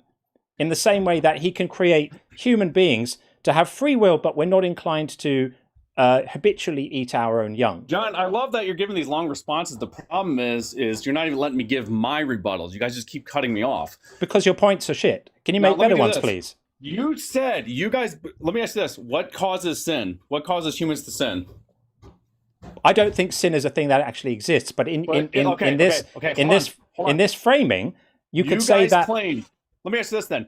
How could humans have been created in your eyes? How should they have been created? Well, what are you saying is if we allow your religious framing, you could say if that you could fix things, if you could fix the well, we could start with God not punishing innocent people for the actions of others, which is the entire. I said humans, not what God would do. Yeah, I'm asking you, how would you change humanity if you could? That's irrelevant to what we're talking about because we're not talking about whether humans exist. We're talking about whether we're talking about whether your God exists. We've already established that humans exist. Humanity. You guys made the claim that God made people wrong. I want to know, how would you have made humans if you were God? Oh, if I were God, I would make humans to have full free will, but not the inclination towards hurting each other. Now, hold on. Why do humans sin? Because we follow our own desires. What happened at the fruit or with the fruit? The story goes it's Eve and such being told you guys could be like God. Therefore, they followed their own desires. We've all read the book, and God had absolutely no choice but to punish everybody else for the rest of humanity's you just future. Said you would make people with free will. Yes, free will leads to sin. Round and round and round. Free will leads to sin. If free will inevitably leads to sin, then that suggests a design incompetency on behalf of God who made everything. My God, if I had one, would be so much better than yours, because my God would create beings that had total free will, but were not inclined to sin. In the way that some human beings have total freedom, but we're not inclined to eat our own young, for example. We have strong instincts. Like if you put food down for a cat next to where it craps and in a different place, it will always eat the food in a different place, because although cats could be said to be free agents, they have a very strong instinct against eating where they crap. So they go and eat somewhere else. God could have configured his creations in such a way that they were not inclined towards a sinful nature. And if he was all-knowing, he would have known before there were any humans that they would have been inclined that way, and he could have designed them differently, and he didn't. But that's only the beginning of the problems, because then it gets so much worse. Because his creations start doing the thing that he knew they were going to do. And in response to them, he doesn't punish them. He punishes everyone else too. So now we're going to bring it back to the children I told you about with malaria. I'm going to ask you for one last time. Is God capable of achieving his perfect plan without children dying of malaria? He either is, in which case he's choosing for them to die, or he isn't, in which case he's not all-powerful. So which one is it? Plan? This is the question. I don't care. Whatever his plan is, I don't claim to even know it. You made the claim. I got to clarify, dude. No. What's the perfect plan? I can't answer a question if I don't know what you mean by that. Whichever one you alluded to when you referenced it earlier. You so said whatever you read the plan the text, is, did you not? Whatever the plan is, you read the text? You're missing the point. You're missing the point here. I'm going to clarify this. Whatever the thing is that you were using to justify the children dying of malaria, you're the one who brought it up. I don't need to know what it is, and I frankly don't give a shit. Whatever it is God capable of achieving that without the suffering of the children? He either is or he isn't. And I want a straight answer to this question, and so does everyone else watching. Got 1,100 people listening to us to have this conversation right now, and all of us want to know whether he's capable of achieving this greater good that you spoke about earlier, that apparently exists. Greater good, okay. Right? Is he capable of achieving it? I'm going to clarify it for you. You're not going to clarify anything. You're going to give me a yes or no. You're going to say he is capable of achieving it, or he isn't capable of achieving it.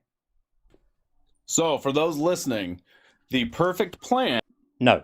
I want a yes or a no. If the next words out of your mouth aren't yes or no, we're done. Go ahead and run. Run, John. It's not running. It's not running. Run.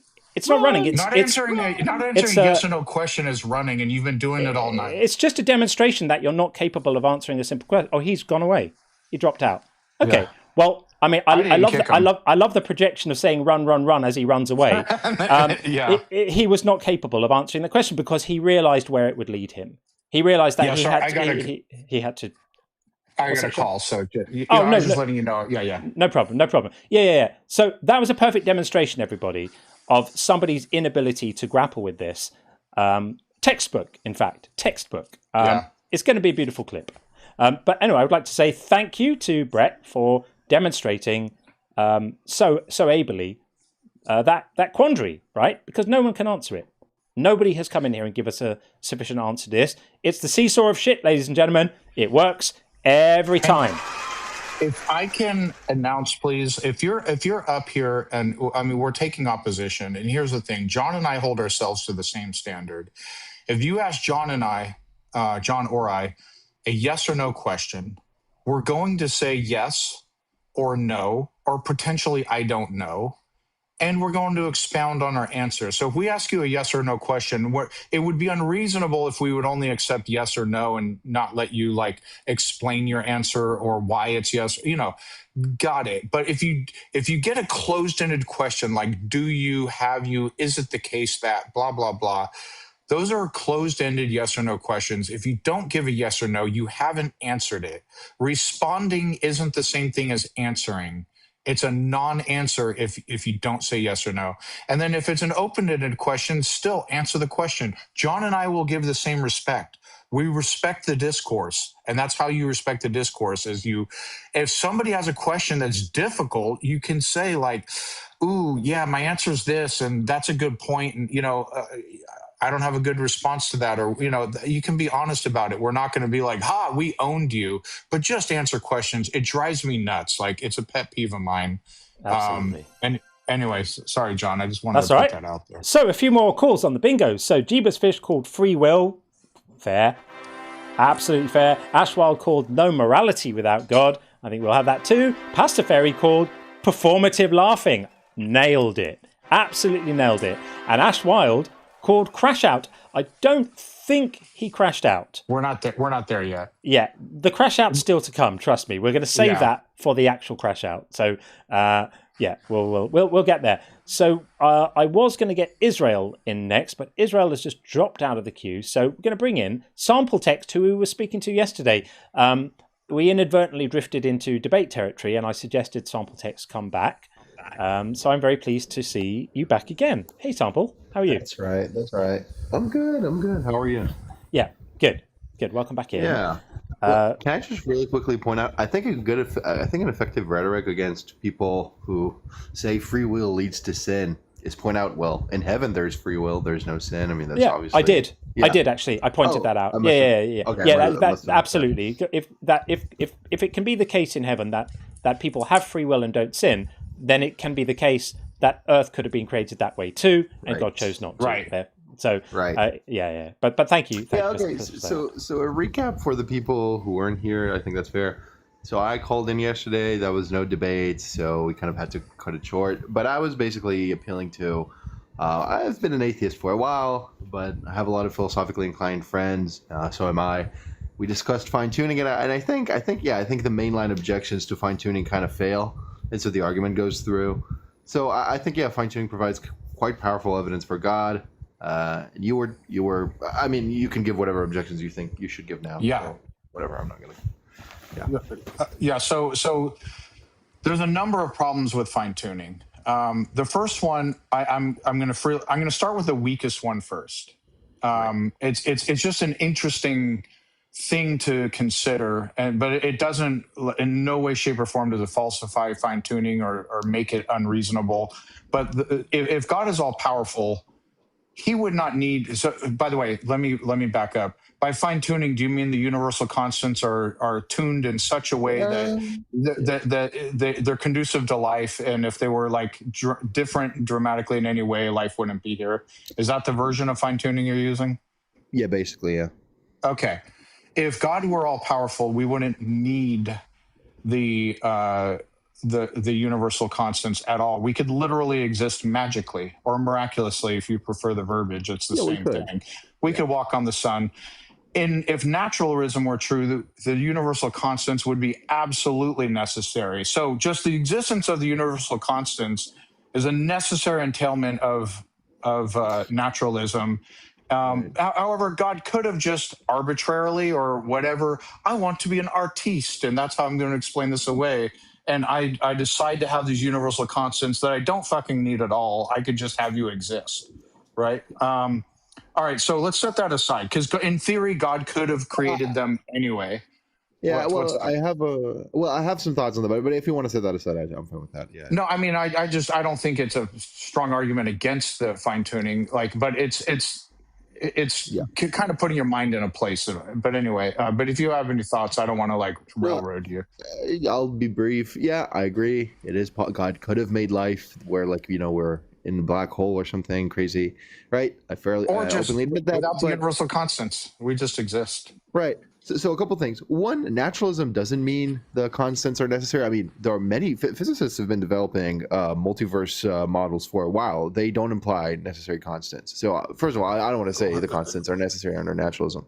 That's the first thing. But the second thing is we would still expect multiverse doesn't mean universal a multiverse is only positing, and it's not. It's just theorizing. Yeah, some pockets of other universes, other big bangs, other universes. But it doesn't state that in any way, shape, or form that the universal constants are unnecessary. No, well, they could change from region to region. They could change. They could change, and then the universe would be structured in such a way that would be consistent with in theory, they might be able to change. That's the other thing that we'll touch on in a little bit. Is it could just be that the universal constants necessarily are what they are. I don't know the answer to that, but like, let's say even in theory, if you have other multiverses with different universal constants, those universes would look in accordance with those universal constants, and they would have to, because they're obeying the laws of nature. So naturalism, we would have to exist with under naturalism, we would have to exist with the universal constants that we do, because everything follows the laws of nature. But so moving on to like the next thing, I just touched on it. We don't know if the universal constants could be any other way, and if they cannot, then P equals 1, that the universal constants would be what they are, which is 100% chance. Again, but I'll even grant, okay, let's just say hypothetically they could be anything. I'll grant the sun and the moon on that. It still doesn't mean just because life exists and let's say you had a universal constant randomizer that gave us random universal constant and it landed on us. Yeah. That's only fantastic, or that's only miraculous to us post hoc, because we care about our own existence. We're drawing a target around the arrow saying, oh, this must have been meant for us. But here's how stats work. You ever play spades? No, but I'm fairly familiar with stats. I mean, it's my degree. But okay, no, I got you. So spades, like you get each player gets 13 cards, and spades are like the most powerful. They're the trump cards. But basically, if you get all spades, you got a perfect hand. Right. All right. So if you're playing spades and you get, I think it's 1 in sextillion, but you get every single spade in order.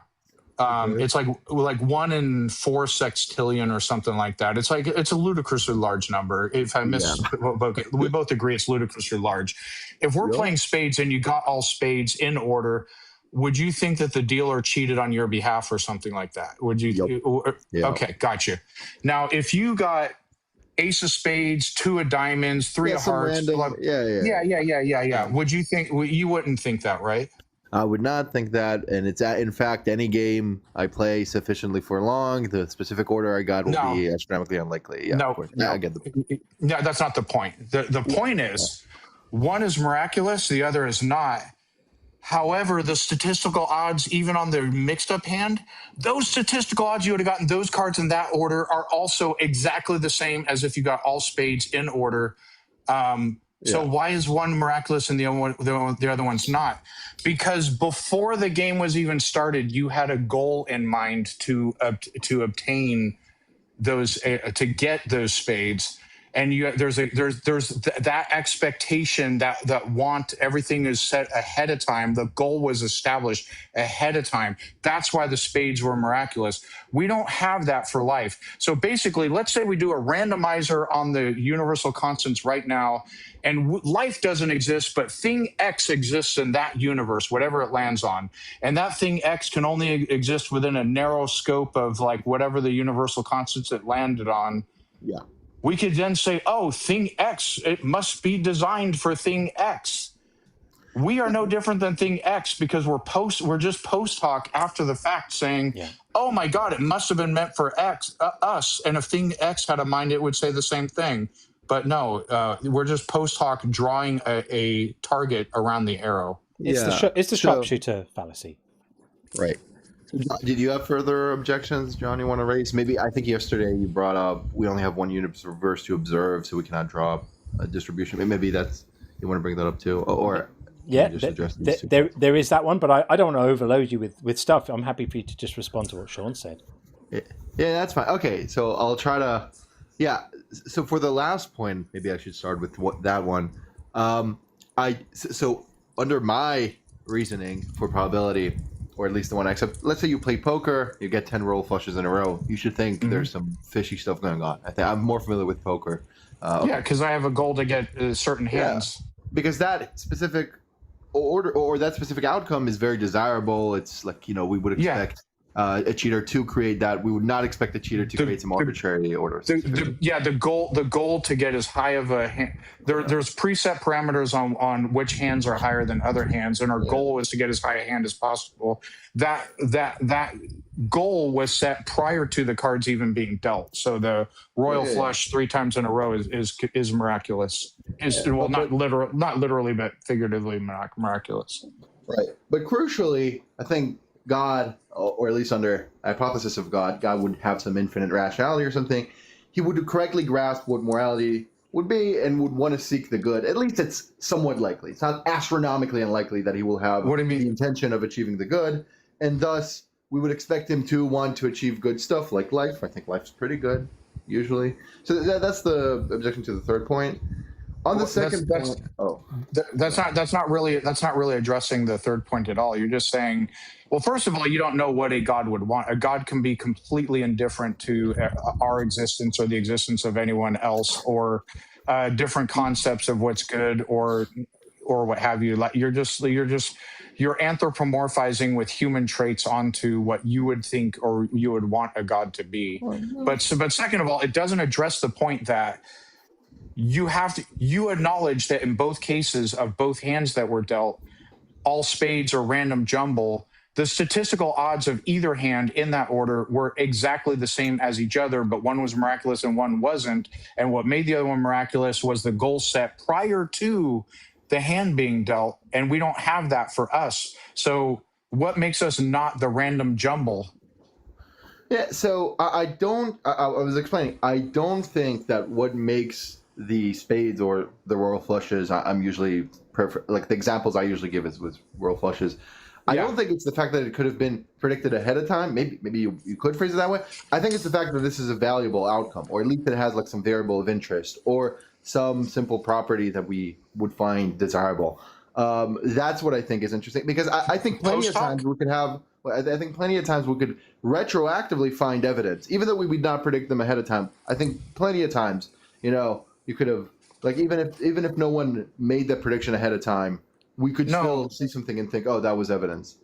No, because you're post hoc caring about it. It would be the equivalent of like you coming up when you got the random jumble, you coming up with a game post hoc that now that you've dealt these cards, I'm inventing a new game with this hand that says this hand is the most desirable outcome. Yeah. And so what you're doing is after the fact, you are post hoc saying we are the most desirable outcome.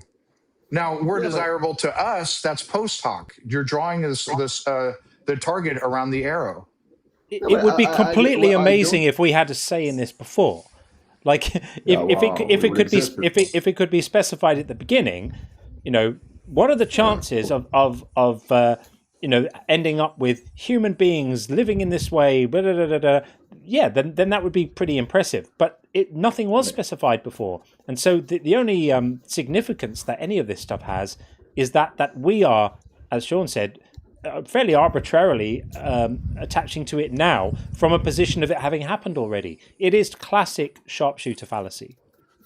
Okay, so what I'm trying to explain is, although we could have had a God with different intentions and so on, it's not as likely as a God that wants to achieve good outcomes, and life is a good outcome. So I'm pointing out that a priori, we would expect at least like not astronomically unlikely that God would want to achieve good outcomes, not because I'm anthropomorphizing him, just because God would be an agent. Agents respond to reasons, and moral reasons are a very important type of reason. And so God would want to achieve good stuff, and life is good. So we would expect at least somewhat, not minimally astronomically, that God would achieve good stuff. Like, would try to even if we accept that, you're talking about you're asserting what God would want if he existed, etc. But but that's the thing you're trying to prove right now, that he did exist and did create this goal. You have no evidence that he does exist, other than if you want to go circular and say this is the evidence that God existed beforehand. Okay, here's maybe an analogy. And sorry for jumping in, but okay.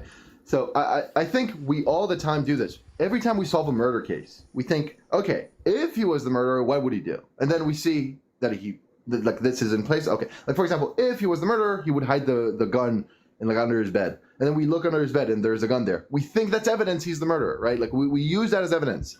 So we do this all the time. This is not like affirming the consequent fallacy, because I'm not claiming it's like deductively necessarily true, but it would be probabilistic evidence. So I think this type of reasoning is completely valid. Thinking if God existed, we would expect him to do X, Y, and Z, at least more than the prior. And then we observe that, so we think that's evidence. I think that's completely kosher. I'm still not convinced of that, because you could just say, I could equally say, if God existed, he would be a perfect being, and a perfect being doesn't need to change anything because it has a state of perfection, and needing to create life means that the state that pertained before he did that was less desirable than the state that pertained later, therefore imperfect, therefore such a God is not perfect, and that doesn't square with my concept of God. So I could easily create the same kind of if argument and say that's powerful evidence that a God doesn't exist, because he had to start doing things to make them right. It's all just imagination. Would you say it's imagination when you reason about crimes, or like you say, oh, if he was the criminal, he would do this, X, Y, and Z? Do you think that's fictional? I don't necessarily think that is, but I think it's slightly different here. Okay, fair enough. Okay, so I will just say, yeah, there are other problems, like the idea of like, okay, why would God create if he's perfect, he's already complete, whatever. I take these to be different arguments. It's like if someone brought the fine-tuning argument and then you said, well, I think God is unlikely because of the problem of evil. Perfectly fine. I think the problem of evil is strong evidence against God, but let's stay focused on the fine-tuning. So I take the creation problem to be. So I want to respond to the second point you brought up about like if the constants are necessary, P equals 1. So Sean, how about you respond? I'll not respond, and then we'll get to the second point. Is that fair? Yeah. So the only thing I wanted to say is, sorry, I got a text real quick. Is you're saying if God exists, he would want us to create us. Okay, cool. That's what we're trying to establish here. What's your evidence that he did exist prior to the creation of the universe or what have you? Because that's what this argument is trying to achieve. And you're saying if he exists, he would want this, but you haven't established yet that he does, that he existed prior to. So what we're saying is you would have to establish that there was a goal ahead of time in order for the statistical probability to be significant, or of significance, I should say, because big number doesn't automatically equal design. Yeah. And so you have to establish that there was something before it, and all you have is if doing heavy lifting. Yeah, but if God existed, he would have that goal. Cool. Prove it. Like you don't have evidence that he did, though. That's the whole point. Well, I think you asked me a question there, so I will respond because I Yeah. No, please respond. Yeah. Okay, fair enough. So the first problem is the idea of like you're saying if God would exist, we would expect. And by the way, when I say expect, I mean it in a probabilistic sense. So I mean the probability of that event given God is just greater than the prior probability. So it could be still very low as long as it's higher than the prior probability. Yeah, and I'm not accepting that. I'm just waiting until first establish that he did exist prior to that the universe was even. We don't even know that the universe was created, but let's say it was created. Okay. And yeah, but so are you making the general claim that if someone uses reasoning of the type if X was true, we would expect Y, but we first need to establish X was true, even though we observed Y.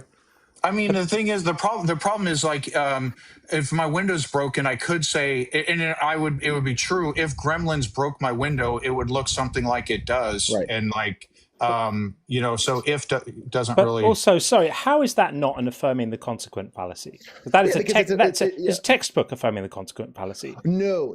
So the difference is, I'm saying it's evidence. It's not conclusive. So same way that you would say, if he was the criminal, we would expect the gun underneath his bed or something, or at least it would be somewhat more likely.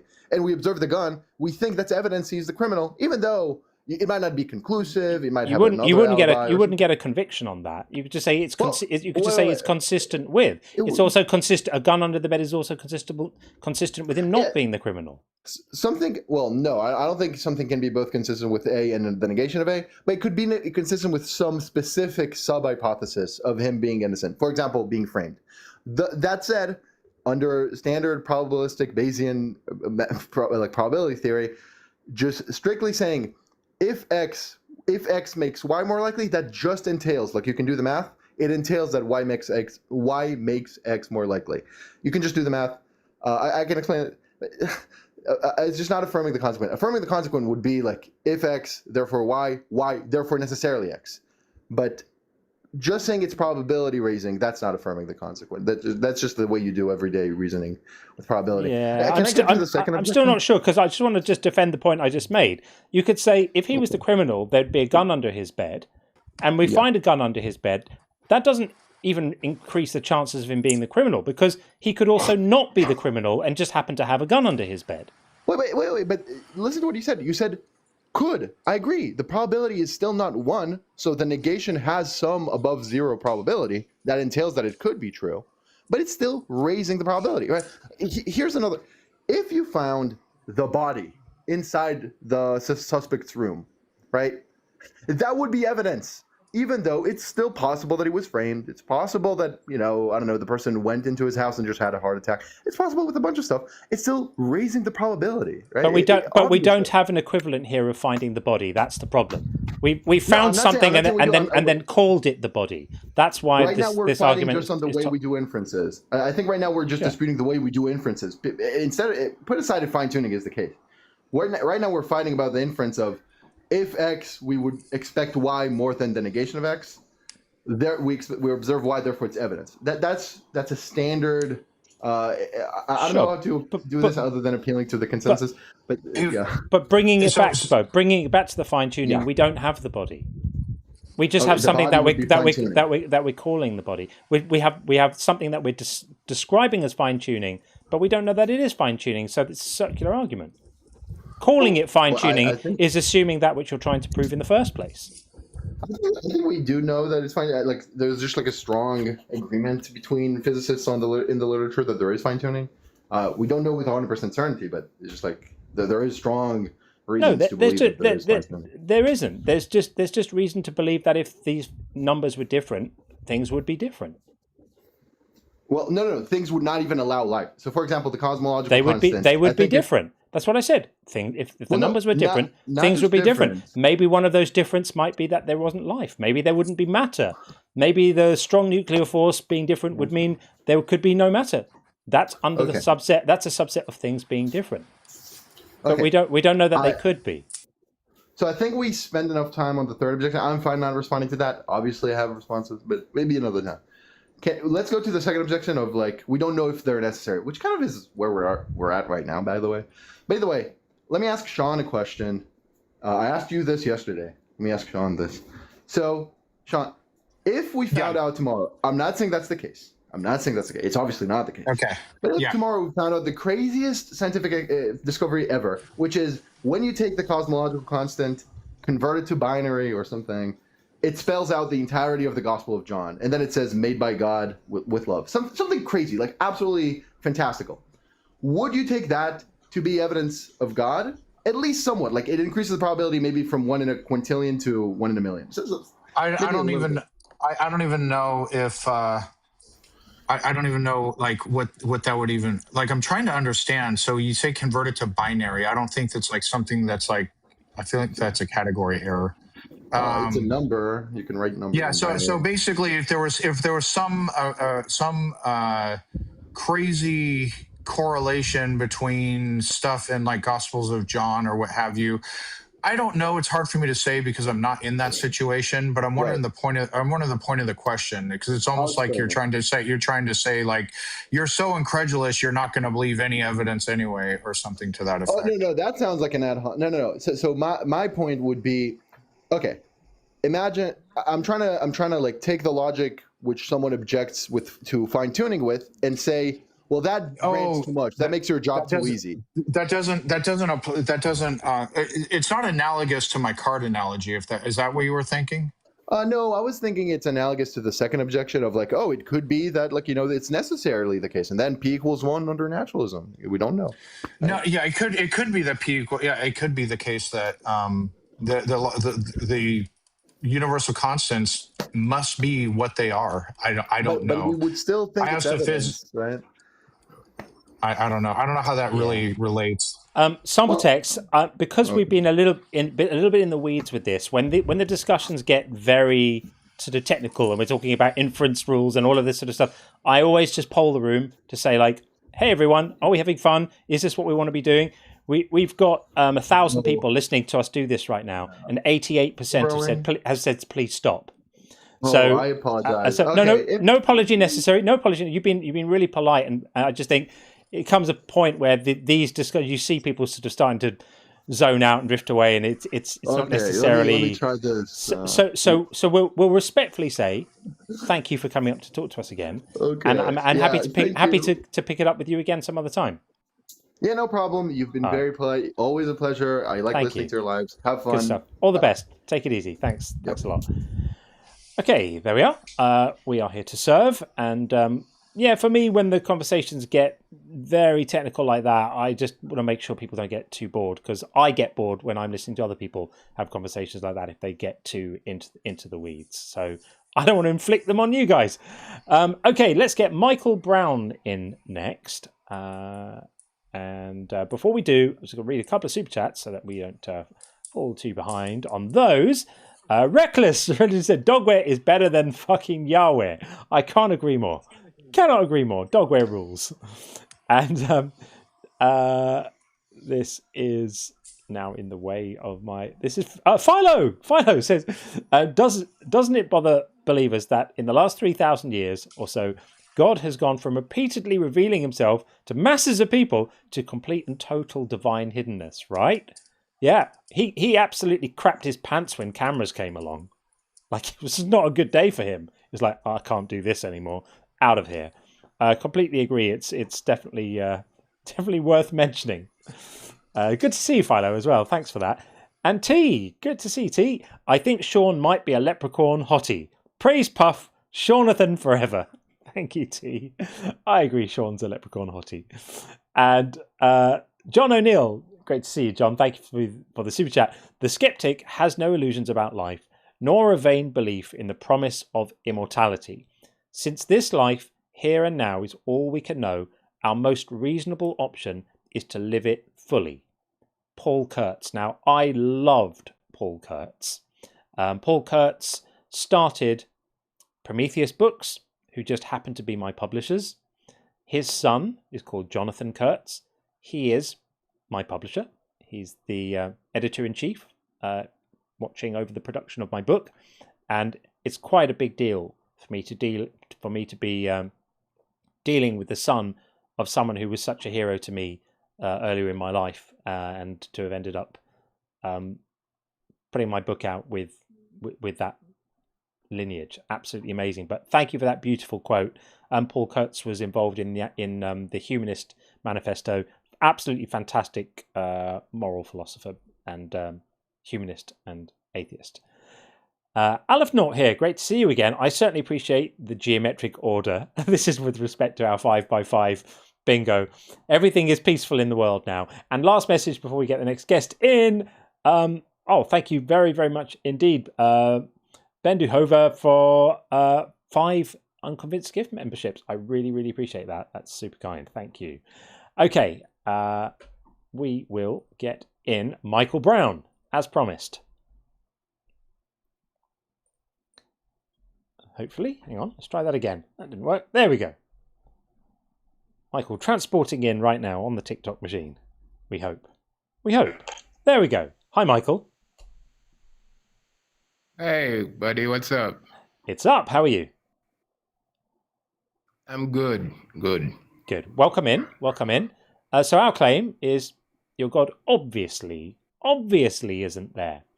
What say you?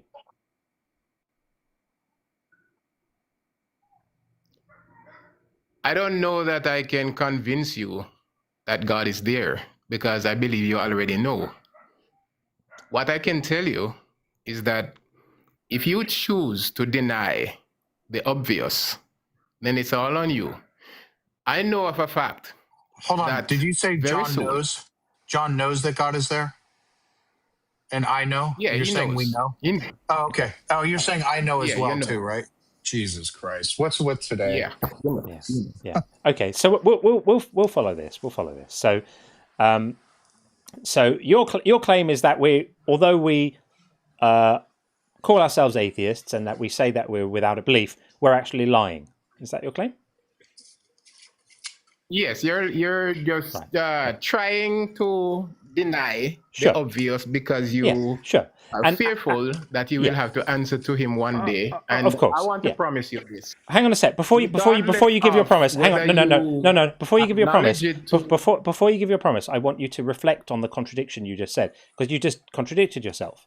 So if we were fearful that we would have to answer to him, that would mean that we would think that he is there, not that we would assert that he isn't there. So if we were fearful about having to answer to him, why would we be saying that we don't believe he's there?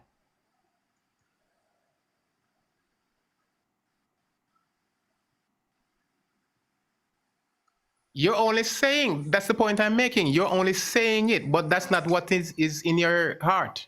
I know. But it is. You didn't address this the words question. coming from your mouth But mean no, nothing. but hang on. Think about the question I just asked you. No, because you just completely undermined your own position by saying the reason why we don't believe in a God is because we're so terrified about what's going to happen to us, or you're saying we do believe in a God. I didn't say that. I did not say that.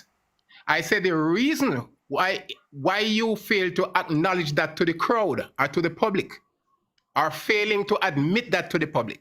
That's what I said. But if we were scared about the consequences of what your God's going to do to us, why would that incentivize us to falsely declare that we are not convinced he's real? This is a ridiculous argument. What would be the incentive? If we are as terrified, yeah, but if we are as terrified of these consequences, you say, why would that fear incentivize us to anger him even more? Because a lot of people believe that if they say the lie repeatedly, long enough and often enough, it becomes the truth. So you believe that denying him eventually will make him go away. So you think that I think hold on, Michael. So according to you, I believe if I just repeat leprechauns exist, and I keep doing that, you think that I believe if I say that enough times, leprechauns will actually exist? Yes, that's what you believe. Okay. Subconsciously, it's in you. Okay. So but you know I'm what? Telling you that This is just a repeat of the first call of the first. Before you get into the preaching, I'm going to say that if you're allowed to say that, this is just I respond this way to everybody who starts telling me about what my own mind is, that they know better what I think than I do. It's an absolutely preposterous thing to say. So if that's the rule, if that's fair game in the conversation, do you agree that it should cut both ways, or do you have special conversational rights and dialectic powers reserved exclusively for you that other people don't have? No, it can work both ways. Right, great. So then I can say to you, you don't really believe in a God. You're just unwilling to grapple with the reality that, you have to put your big boy pants on and deal with life. And Jesus is not going to come sweeping out the sky like a superhero to make everything better for you, because you're so terrified about that. You're not willing to admit it, but actually you really don't have a belief in God. You're just saying it. Is that fair? No, I don't have that. I don't have that level of faith. Yeah. Yeah, you don't really Can you believe. just describe? So you don't really believe. Will you please listen? Please listen. Listen carefully. I will speak slowly. You don't have to speak What slowly. you just described. We'd all appreciate it if you could get on with it. Okay, listen. Just listen. Never mind. Just listen. What you just described demands more faith than I have. I believe in the eternal God who created all of this. To believe that all that is surrounding us coming to existence all by itself, it takes more faith than me believing. Takes more faith to be an atheist. We've never heard that before. I appreciate, yeah, Frank Turek. It takes more faith. Thank you. Hold on. Thank you. Why. First, hold on. First, I want to thank you for unwittingly admitting that faith is a bad reason to believe something. Otherwise, because if you're saying we have more faith in our belief than you do, if faith is a good reason to believe something, then you're saying John and I have more of a good reason to have our belief than you do to have your belief. So what you were saying when you said it takes more faith for you guys to have your position, you are acknowledging, and I thank you so much for this, that faith is a bad reason to believe something. Please spread that to your fellow Christians. Please let them know. You have said it out loud. I want to thank you for that. Yeah. Go ahead, John. Yeah, you're doing a genuine service to the deconstruction community. We appreciate that. This is a value that we stand by. That faith is a terrible reason to believe things. That we should base our beliefs on evidence. So I agree with Sean. Thank you for helping us to spread that message. But I got a call. That's fine. It's fine, man. So I would say the same thing to you that I said to our guest earlier, who also presumed to tell us about the contents of our own mind and inform us about what it is we actually believe. These are demonstrably false claims. Demonstrably false. So you would do better to come up with a theological argument which is not so easily disproven. Because I would never presume to tell you that you don't really believe in a God. I just think that would be such a disrespectful and obviously idiotic thing to do for me to presume to tell you what's in your head. Because only you know what's in your head. Only you have access to your beliefs. So I would strongly urge you to not beclown yourself by telling other people what they actually believe as if you know what they believe more than they do.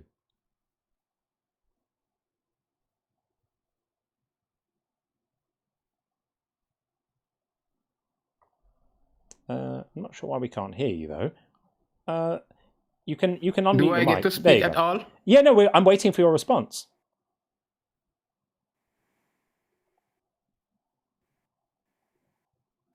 Today would be helpful. Okay, let me go at it again. Okay. For me to believe that there is an intelligent mind, because this goes beyond. This goes much more than just faith, as you describe. All right? Even logic prove that there have to be a God. There have to be a beginning to our universe. Does there? Beginning have to have a cause. Hang on. Why does there have to be a beginning to the universe? Because science have proven that it is not eternal.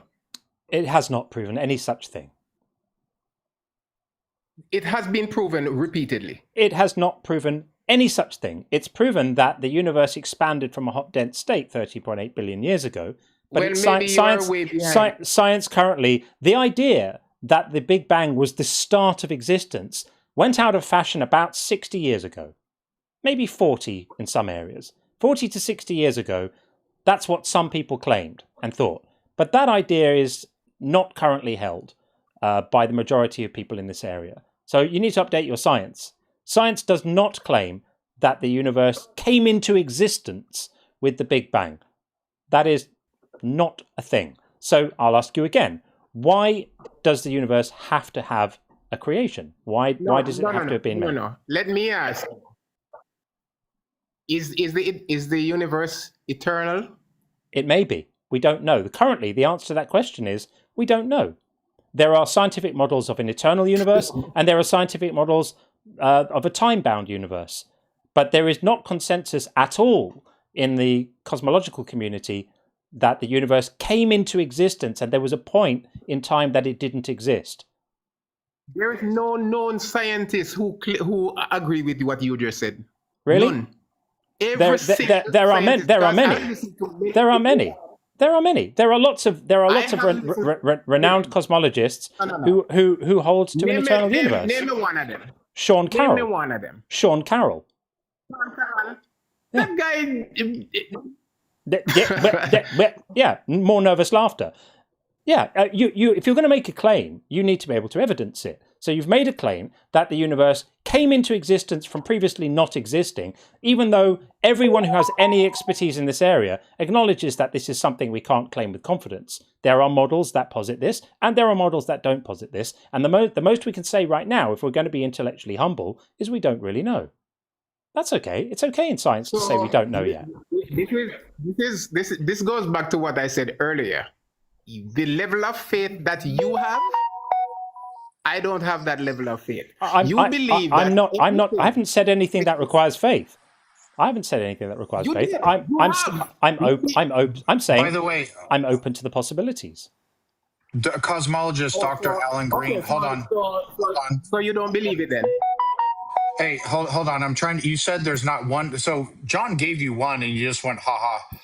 Dr. Sean Carroll, he is a cosmologist. He famously debated William Lane Craig on whether the universe had a beginning.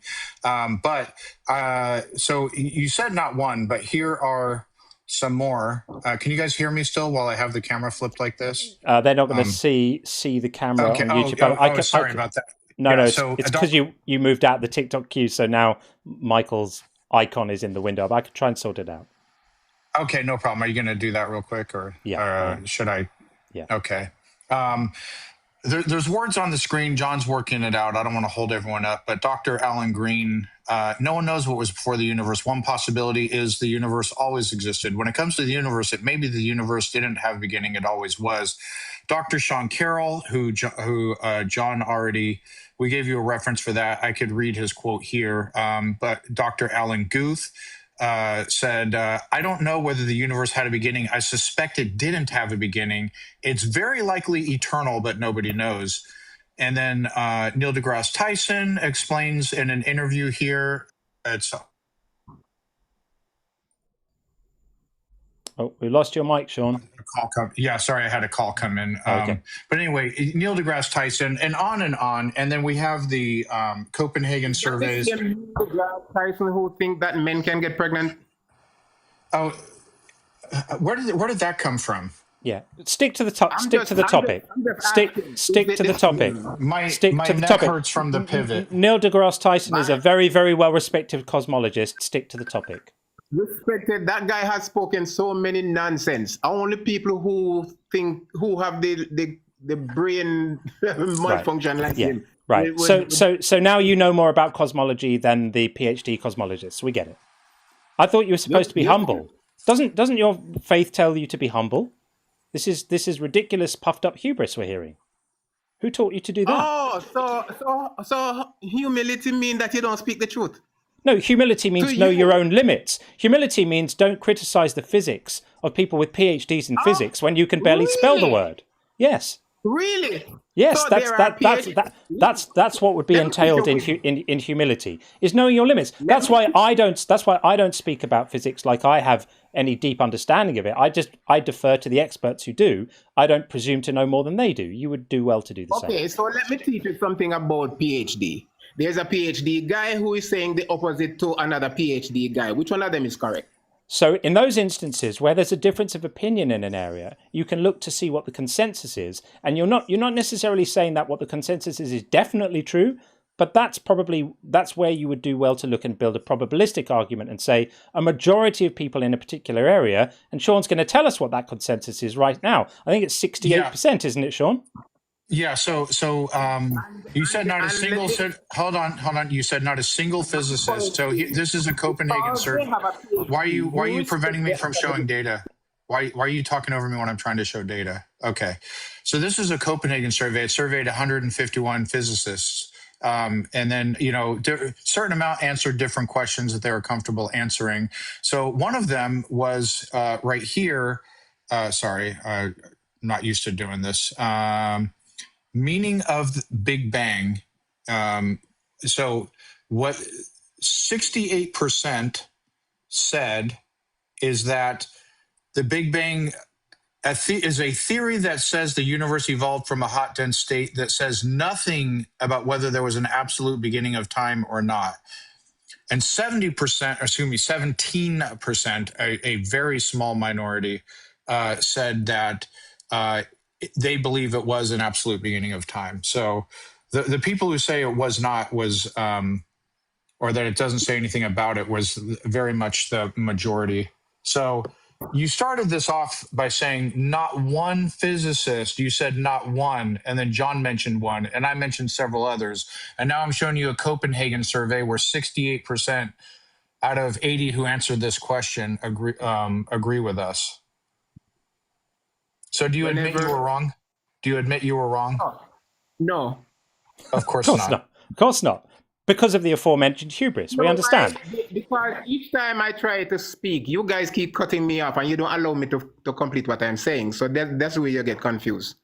If you allow, this is for normal communication. When you speak, you allow the other person to state their position before you're wasting time that you could be using to make your bad arguments, crying about how we run the live stream. Just present your evidence if you have it. You believe with a level of faith that very few people have. You believe that all that we see is faith a good reason or a bad reason to believe something? He's going back there. That's what I'm saying. I don't get to finish anything that I'm saying. That's the point I'm making. All right. You calm down. Finish with it. We believe with a level of evidence. Tell us again. Tell us again what we believe. Tell us again, Michael. Again, what we believe. You believe I did interrupt. Everything that exists around us came in here all by itself, and that's a level of faith that very few people have. I don't believe that. Hands up. Hands up if you don't believe that. You don't believe that. You appear to be mischaracterizing our beliefs, Michael. Do you know what you might work out better for you? Do you know what might work out better for you? What might work out better for you is if you ask people what they believe rather than tell them. That's what you believe. Oh, is it? Are you telling us the contents of our minds again? Yes, that's what. So even though Sean and I have just said, "Oopsie daisy." Oh, that's such a shame. I was enjoying the barbecue. Yeah, me too. Michael, before you go, is faith a good reason or a bad reason to believe something? Faith can be good, faith can be bad. It depends on what a person believes in. Okay, so if you like the belief faith based on faith, it's good. If you don't like the belief based on faith, it's bad. That's basically what I'm hearing there. Maybe you have a wrong definition for the word. They have spoken. They have spoken.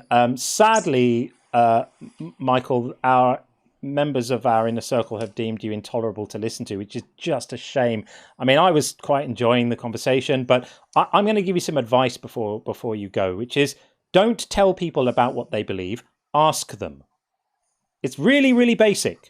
It's really foundational if you're interested in not being a disagreeable person. There you go.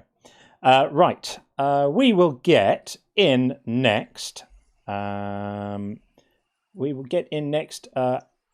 Amir, and we will bring Amir in right now. Just do a couple of things before we do. One is to remove that name there and bring in Amir. Hello to you, John, and hello to you, Sean. How are you both doing? We are good. Welcome back, Amir.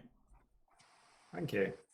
I'm just going to respond to the prompt. Your God obviously isn't there. Prove you wrong. I'm just going to start off maybe with a question. Do you both believe that naturalism gives a better explanation for why anything at all exists than the God hypothesis?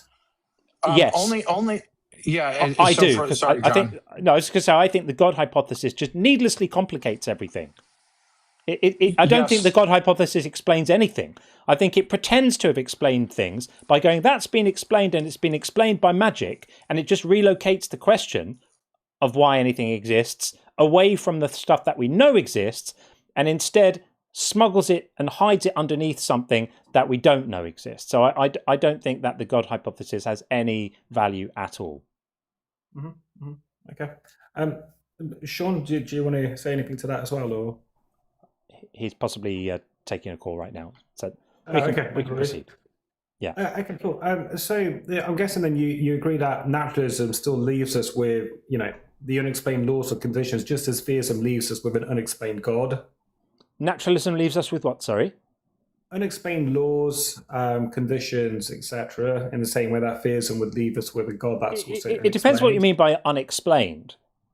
Like I'm prepared to consider the possibility that things like the physical laws just are what they are as a brute fact, which would be exactly the same approach applied to a god. So if you put a god in there to explain those things, is that these things are all explained by a special secret magic mind, well then the existence of that special magic mind would be accepted as a brute fact. So people have absolutely no problem with brute facts.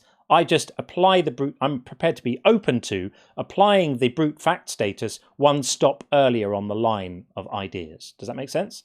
It does. So, so if both naturalism and theism require brute facts, then what makes you more confident that naturalism is the more rational stopping point?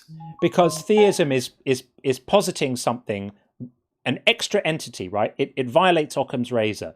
It's offensive in that sense because it's saying, it's postulating an all-powerful, magical, creative mind. We have no experience of minds without brains. There's no explanation for how this magic mind creates everything. It just raises a whole load more questions.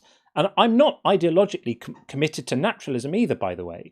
I don't think those are it's not either naturalism or a god. There could be other candidate explanations. Mm-hmm. What other sort of candidate explanations? Well, it could be that we could be brains in vats. We could be in a simulation. We could be created by aliens, but not gods. We could, there are all sorts of other possibilities. This binary of saying either it's, naturalism or a god is a false binary. It's not. Wouldn't all of those other options still fall under naturalism? Like, let's say if we were created by aliens. Yeah, I suppose they might be, but they would still be different from what many people take at naturalism to mean, which is just the universe is as it appears, operating by natural, principles of like laws of nature that we just may not have uncovered yet. Sure, and I don't want to get caught up on semantics. I guess I think my main contention is that naturalism kind of assumes that all phenomena can be explained by natural processes. But if natural processes themselves had an origin, then it kind of raises the question, can a system explain its own creation without appealing to something outside of itself? I don't grant that the system has a creation. That would be something that would need to be demonstrated rather than just asserted and pretending that it's been demonstrated. We don't have evidence that the system has a creation or needs an explanation for its creation. It could just be a brute fact that this is how things are, which is exactly what would need to be applied to a god if you postulate a god as the proximate cause of the creation. I think the only way that we could grant that is if the universe is past eternal, which is something that I just can't get on board with. I think this is a trend. That's a you problem, my friend. That's a you problem. There's no problems with a past eternal universe. Do you think that the future is bound as well? Are we going to run out of moments in the future and go, can't keep on going forever, got to be bound? Is that your thing? We've got a limited supply of seconds left, otherwise the future is going to be unbounded? Or are you happy with an unbounded eternal future? Well, I think the general consensus is that the universe will inevitably die in a heat death. I don't want to use certain words that might unnecessarily get your life. No, don't worry about that. We can say heat death here. It's not a problem. But if the universe dies in a heat death, it could be argued that there still might be moments going on. It just there'll be, maximum entropy and no more change possible. Yeah, but then if there's maximum entropy, there's no passage of time. I think that's the general understanding under the. I'm not a cosmologist, and I wouldn't presume to play one on TV. So I don't know, but I don't think that we need to assume that there will be no more time. I don't necessarily think that that's the case. You see, I think my understanding of the not being able to have a past eternal universe it just comes from the views of general cosmologists on this matter, and also a lot of mathematicians who would say that physical infinities can't exist in the real world, which leads me to conclude that there must have been a starting point. Yeah, but lots of people who have expertise in this area have come to different conclusions. They have. So then, when we're in such a ambiguous area of, I don't know, academia, how do we form an opinion on such a matter? Well, I start by listening to what the consensus is of experts in a particular area, and if the consensus is that there are valid scientific models that work, that have an unbound past, an eternal past, that's pretty much good enough for me. I mean, it doesn't mean that I think it's true. It means that it remains a candidate explanation, and therefore we can't rule it out. And that's good enough for me to say comfortably, I don't know. But I mean, sure, and I would grant you that as well. But I think then, if we're going to roll with that particular train of thought, then most cosmologists in the field would actually say that you can't have an eternal past. I mean, Alexander Vilenkin, for example, he co-formulated the Bode-Guth-Vilenkin theorem. Yeah. He said something to the effect of, if I can find the quote. And the other two guys, by the way, are perfectly happy with an eternal past. You know that, right? Are they? Because Alan Guth, he said, quote verbatim, "As far as I know, there are no models at this time that provide a satisfactory model for a universe without a beginning." That was Alan Guth. He said that. I that's not my understanding. So my understanding is that and Sean is across as better than I am, but that in a debate, Sean Carroll presented a picture of one of those guys holding up a sign saying something like, "I have no problem with an eternal past," something like that. Sure. I mean, look, Carroll wants the universe to be past eternal if possible, and he has defended the philosophical coherence of an infinite past. Right. And he admits the models we currently have that are incomplete and unsatisfactory. He admits that none of the models are successful. But isn't the only position then to just say we don't know? Sure. Rather than pretend this is something we know and that has been established.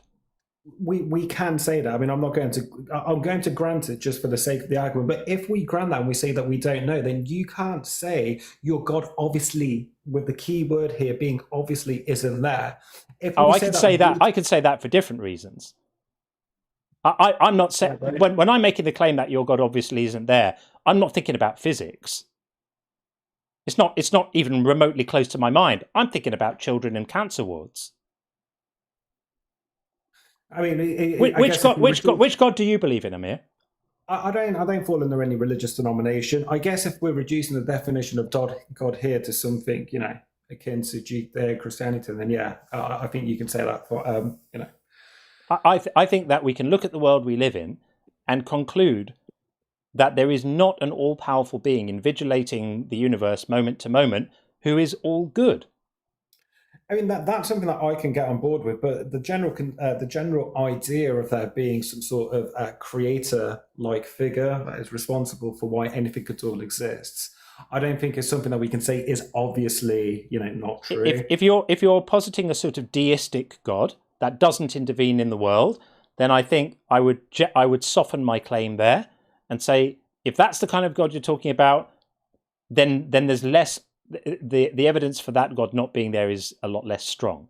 So I would possibly even grant you that God may or may not exist, but the time to believe it exists is when there's evidence there. So I would move from a position of obviously not there to a position of we can presume it's not there tentatively and conditionally until such time as some evidence for it is presented, and at that point we can be, more open to moving towards it. So you're essentially holding to some sort of deistic God rather than a God that involves themselves in the day-to-day running of the place. Yeah, exactly. And for me, my belief in such a deistic God, I guess, is an aggregation of a lot of smaller arguments. Now, I don't think any of those arguments by themselves are demonstrable, evidence that a God exists. Things like the contingency argument in isolation, I don't think is enough to demonstrably Yeah. prove that a God exists. But in tandem with other arguments, like the fine tuning arguments, the Kalam cosmological argument, I etc., disagree with you there. I think that lots and lots and lots of weak arguments all added together don't make a strong argument. They just make lots and lots and lots of weak arguments, or a big weak argument. I've never thought about it that way. I mean, it's for me. If I was to give an analogy, it's like, let's say, I don't know, a detective is investigating a murder case, Yeah. and you have a suspect that was seen in the area. That by itself isn't a giveaway sign that that's the person that's committed the murder. But if that person also happens to have a knife, okay, well, now it becomes a little bit more plausible. If they happen to have also blah blah blah blah blah blah blah. We can understand this, but I think in terms of the arguments presented for God, if we're going to talk about things like fine tuning arguments and contingency arguments, the analogy with respect to a murder would be something like a murder has been committed, and we know that the suspect has white socks, and also that he has a pimple on his head, and also that he had a teddy bear called Alf when he was growing up. These are all delightful, but they don't actually help to advance your case at all. So that's why I say all of these weak arguments don't add up and suddenly become strong. They just become a collection of weak arguments, and they don't advance the case at all. Yeah, no, that's fair. I can see how, under that sort of revised analogy, why you'd see that to be the case. I think for me, the arguments in isolation are stronger than you at least see it, which is why I'm painting the analogy that I do. Just on a personal note, John, just before we do continue, I just want to say that I really like your debating style. I think you're incredibly patient, incredibly respectful, and I really, appreciate you giving. Thank you. I appreciate that. The space to be able to. I appreciate that. Thank you. Yeah, we want to get things done properly, and I prefer to let the ideas speak for themselves rather than anything else. So yeah, that's the case. I think it sounds like we've sort of reached something of an understanding, Amir. You're postulating a sort of deistic thing rather than a God who anyone would recognise from a holy book. And one that doesn't get involved in the running of the place, as I like to call it. And I, with respect to that God, I would soften my claim slightly from obviously isn't there to let me know when you find some evidence for it and we'll talk. Okay. Well, look, with that said, I'm gonna drop off the live and let an actual theist. Thanks, Amir. So, thank you so much for your time, John. Good to talk. Keep well. Take it easy. Ciao. Thank you. Thanks. Okie dokie. Sean obviously has been waylaid in some way, but that's absolutely fine. He did mention earlier that he might have to leave and go out, so that's absolutely fine. Right, we will get our next guest in. It's going to be we've got Kelly actually. We'll get Kelly in next. I'm just going to read a couple of messages before we get Kelly in, so that we don't get too far behind.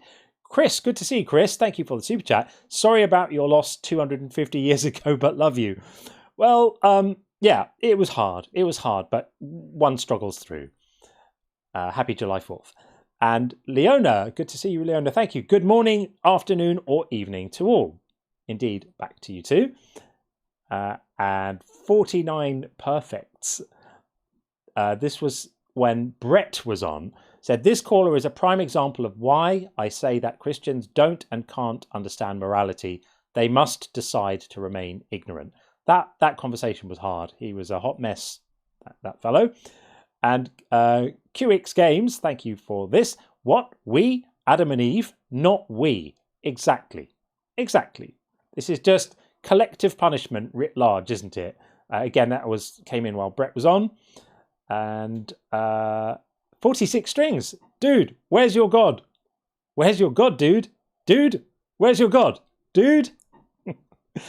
Love you. 46 always brings it. Appreciate that. And Bethos, great to see you, friend. Brett gave me Pink Floyd vibes. Run like hell. He did do a skedaddle, didn't he, when things got a little bit tricky. It was a beautiful moment of projection, though, because he accused me of running right before he bolted for the door, which I absolutely loved. Two more, and then we'll get Kelly in. Tim Davidson said, I have borderline personality disorder. I'm out of my medication. I want to find Brett and cause him great... But I don't think I can read this. This might be against some kind of terms. You can see what it says. And in this state, I'd enjoy it. I know what you mean, though. I know what you mean. He was disagreeable. But I actually think he caused himself the most hurt because he obviously collapsed in the face of an argument that he couldn't deal with. And that's why he bolted. And Tim also said, fine-tuning. Ha! Why is the fun zone also waste out? I'm going to leave that there for you to contemplate. As we get in Kelly, hopefully it will all work nicely and all the audio will behave itself. Kelly, are you there? Let's see. That doesn't seem to be connecting. Let's try this. Give me a second. I think I see why. 2 secs, everyone. Sometimes this thing needs a bit of a reshuffle, and then when we do this, it should hopefully work. Kelly, can you hear me okay? Me? Oh, Yeah. yeah. Hi. Hi, Kelly. Hi, Kelly. Welcome in. This is, hang on, that's the wrong screen. This is the debate stream. You know that, right? Yes, I was going to try to debate a little bit. Sure. Okay. Okay. I'll try. Sure. I wrote it down. I hope that's okay. Absolutely fine. So we're saying your God obviously isn't there, and the floor is yours, Kelly. Thank you. Sure. I come from an Abrahamic religious background, and I'm in the middle of deconstructing, so I can't honestly say exactly where I am on the pendulum of deconstruction, so I hope it's okay to give it a shot. I mean, it's really down to what kind of conversation this is going to be, because my sense was that this might possibly be better suited to one of our after hours shows on a Friday. And I'm looking for conversations with people who think I'm dead wrong for saying God obviously isn't there. And if you're deconstructing, it sounds like you might not be in that place right now. Would I be right about that? I'd rather give it a try if you're willing to entertain my... Sure. Yeah.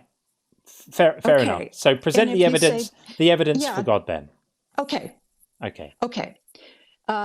God is democracy as defined by the French philosopher Alexis de Tocqueville, and it means, quote, tyranny of the majority.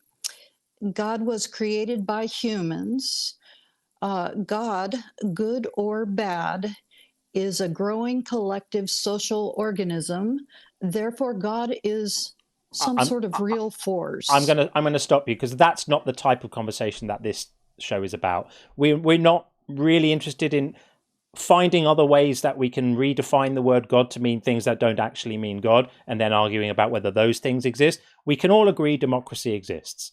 We can also say that it's under threat these days, but it feels like this is not quite... We're looking to have conversations with people who think that the God of the Bible is real or some other God is real, and have robust discussions about what the evidence for that is and isn't, and get into it that way. And it just feels to me, Kelly, as much as it's lovely to talk to you, I would say call us back on one of the after hours shows where it's a lot more flexible. If you'd called last night, we could have a conversation now about what exactly you mean by God, and where are you in your deconstruction, and where did you start, and where might you end up. And I love having those conversations, but we currently have about 1,100 people who don't want us to have this conversation right now. I understand, and I apologize for not perceiving that, and no problem. I'll let you go because I don't want to waste your time. Thank you very much. Thanks, Kelly. Call us back a week on Friday. When we do the after hours show, I'd love to talk to you. All right. Bye-bye. Thanks. Bye-bye. Okay. Had a feeling that might be the case there.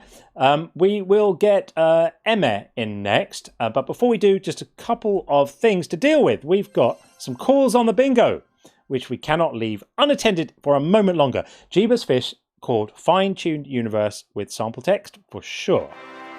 For sure, that's exactly what that was. Well spotted. And Upshot, great to see you, friend, called You Can't Prove God Doesn't Exist with sample text. Don't remember him saying that, but Maybe he did. So we'll call it anyway. I can't remember. Kif said you send yourself to hell with Michael Brown, 100%. Michael was a big mess as well, wasn't he? And Jeebus Fish called how do you account for logic with Michael Brown? He was all over the map, that guy. We'll have that one too. And Kif said laws of logic prove God, but I think was in there as well. Absolutely. They're kind of the same, aren't they? And Gregor's called Crash Out with Michael Brown. I'm going to still save Crash Out because when we really get a Crash Out, we'll know. He just sort of stormed off. In fact, it was the inner circle who removed him and then he left. So I don't think he really crashed out. So we'll hold that for when we get one. And Pastor Ferry called Phil Bro Babble with Amir.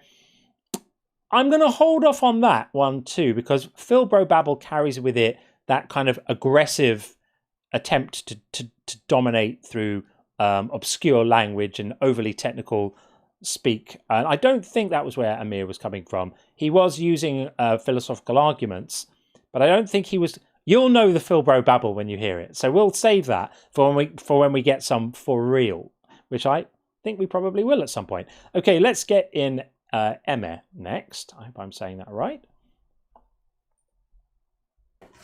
Hello. Hi, Emma. How are you? Hello. Hello, indeed. Hi, can you hear me? Can hear you perfectly well, thank you. How are you? Can you hear me? Very well indeed, thanks. Yep. Hello. This may not be great. Yeah, we can hear you very well. Can you not hear us? You might need to get to some better signal. Hello, can you hear me? Yes, this is going to get boring quite quickly if this is all we're talking about, whether we can hear each other. Yeah, I think. No, I'm close. I'm close to the signal now. Okay, good. Well, welcome in, Emma. What would you like to say? So first of all, my daughter and I were scrolling, and your live came up, and I'm actually MA's mother, and I had to request to speak with you. I think I have some very important points to share. Fair enough. Are you here to debate the topic? Absolutely. Okay.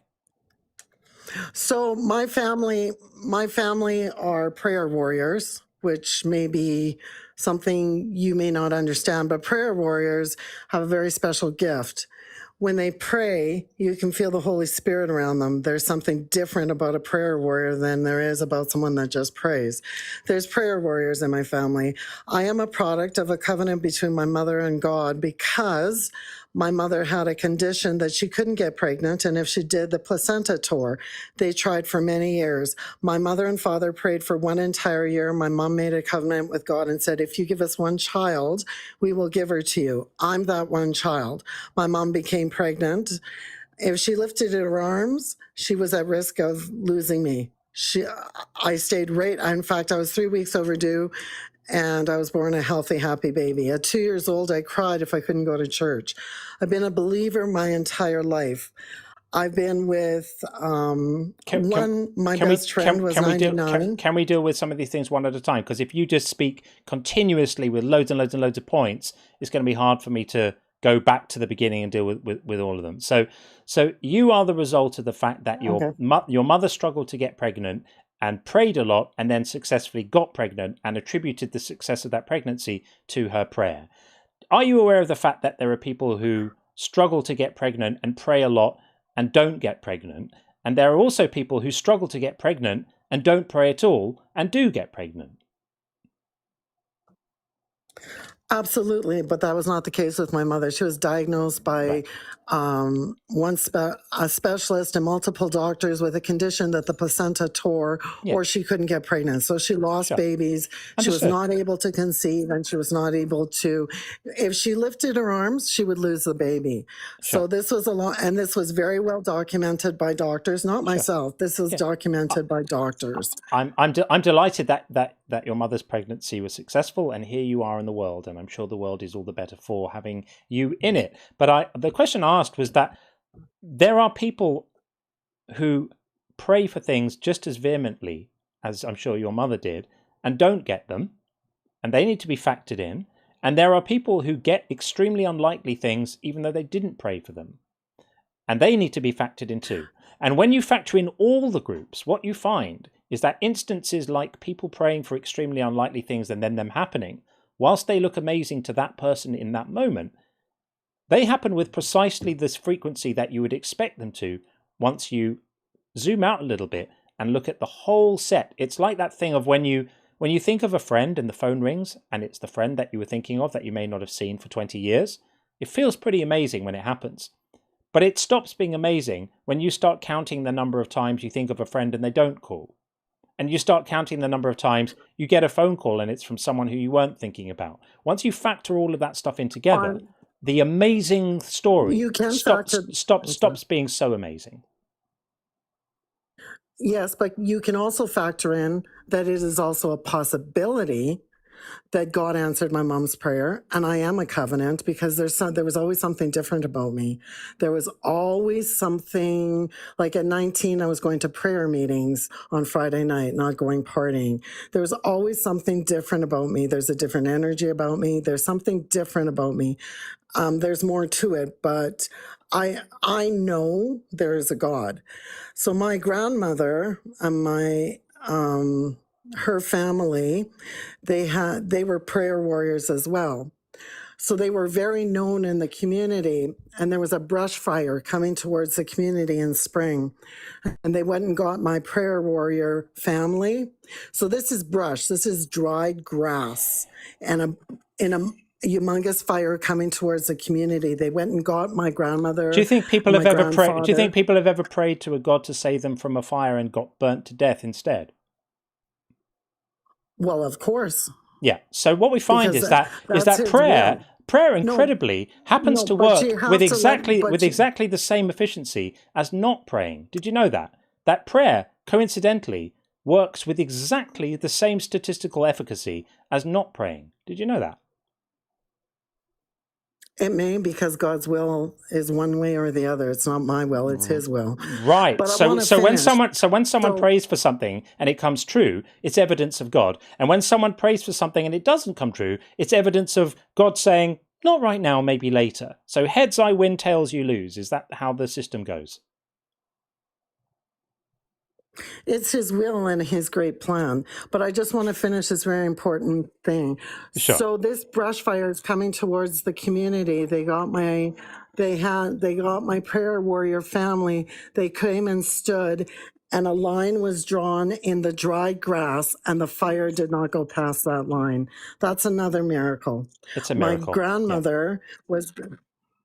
It was a miracle. Well, there's miracles and then there's wonders. That was a wonder. A miracle happened to my grandmother. She was giving birth in a small community, rural area, and there was no doctors around. This is early 1900s. And she started hemorrhaging. She turned completely blue. She talked about... And baby Jesus saved her. We get it. Look, the reason why I get slightly annoyed with these stories is that for every one of these, there's 100 of somebody who got on their knees and prayed to God not to let their sick child die, and God gave them a big finger and said, "Nope, I'm going to go and save these people over here who are praying about a fire, or I'm going to help this person over here find a parking spot, or I'm going to go and help this person over here who really, really wants to get this promotion. Your kid's dying of cancer? F you, I've got better things to do." These stories do not impress me. These are stories that happen with exactly the statistical distribution you would expect in an indifferent world with no gods. It's not impressive to me that people pray for things and they occasionally happen. And when I offer you the alternative perspective of people who pray for things and they don't happen, you say that's God's will.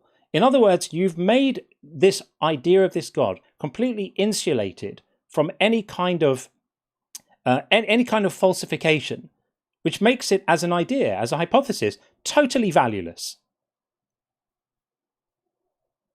So you, as a human, and myself as a human, we both have the right to believe and know what I know to be a fact, and you have the right, just as you just as you shared a bunch of statistics and your own personal thoughts, have that right as well.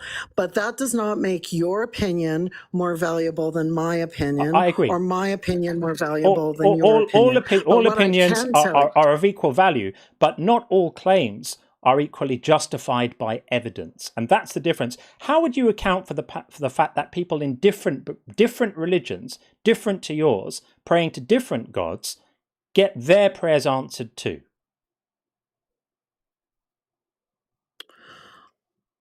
Well, every single human being that was created has, and this isn't even my words, this is the words of, you can read the medical mafia talks about, and the joy of healing. These are healers that talk about, the Reiki healers especially talk about the spiritual energy that sits within our core. This isn't my words, this is their words. I know it to be true, but what they talk about is they remove the negative, either physical or emotional triggers, traumas, etc., that sit within the body or the soul. They come and they remove it and they say, okay, we can see that this is this and this.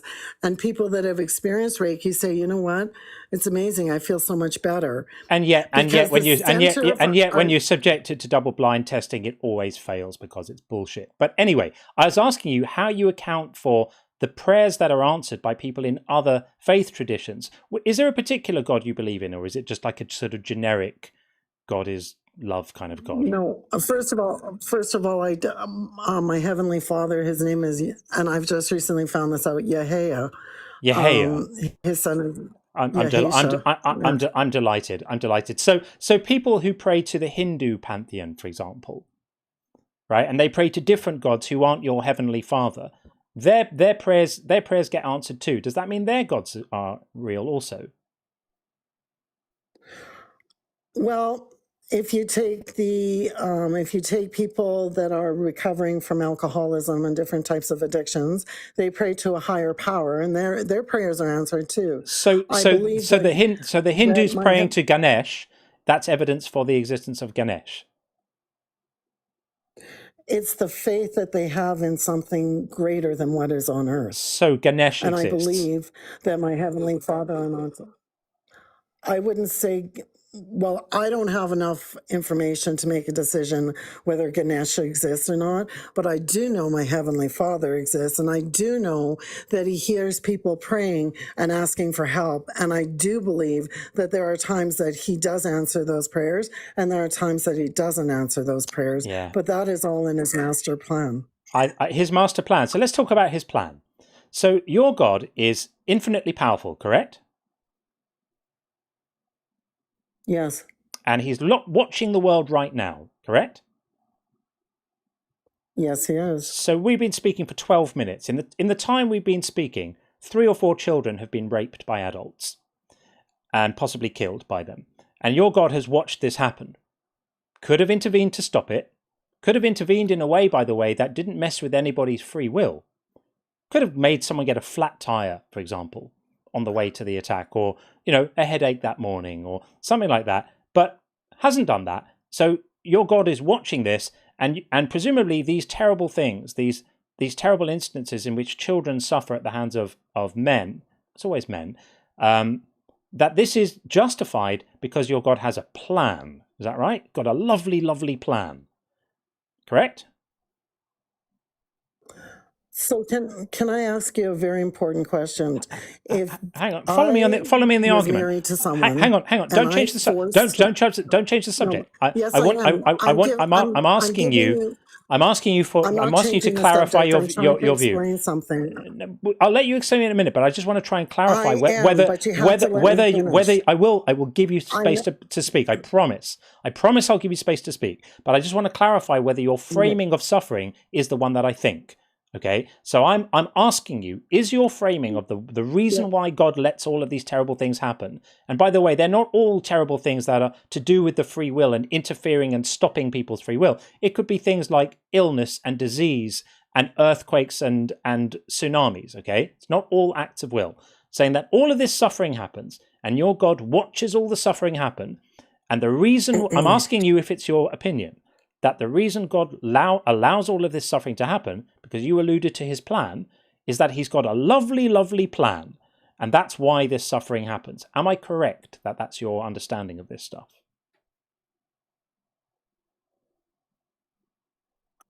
No, it is not part of his plan for people to suffer, but it is part of his plan because he cannot go against his word.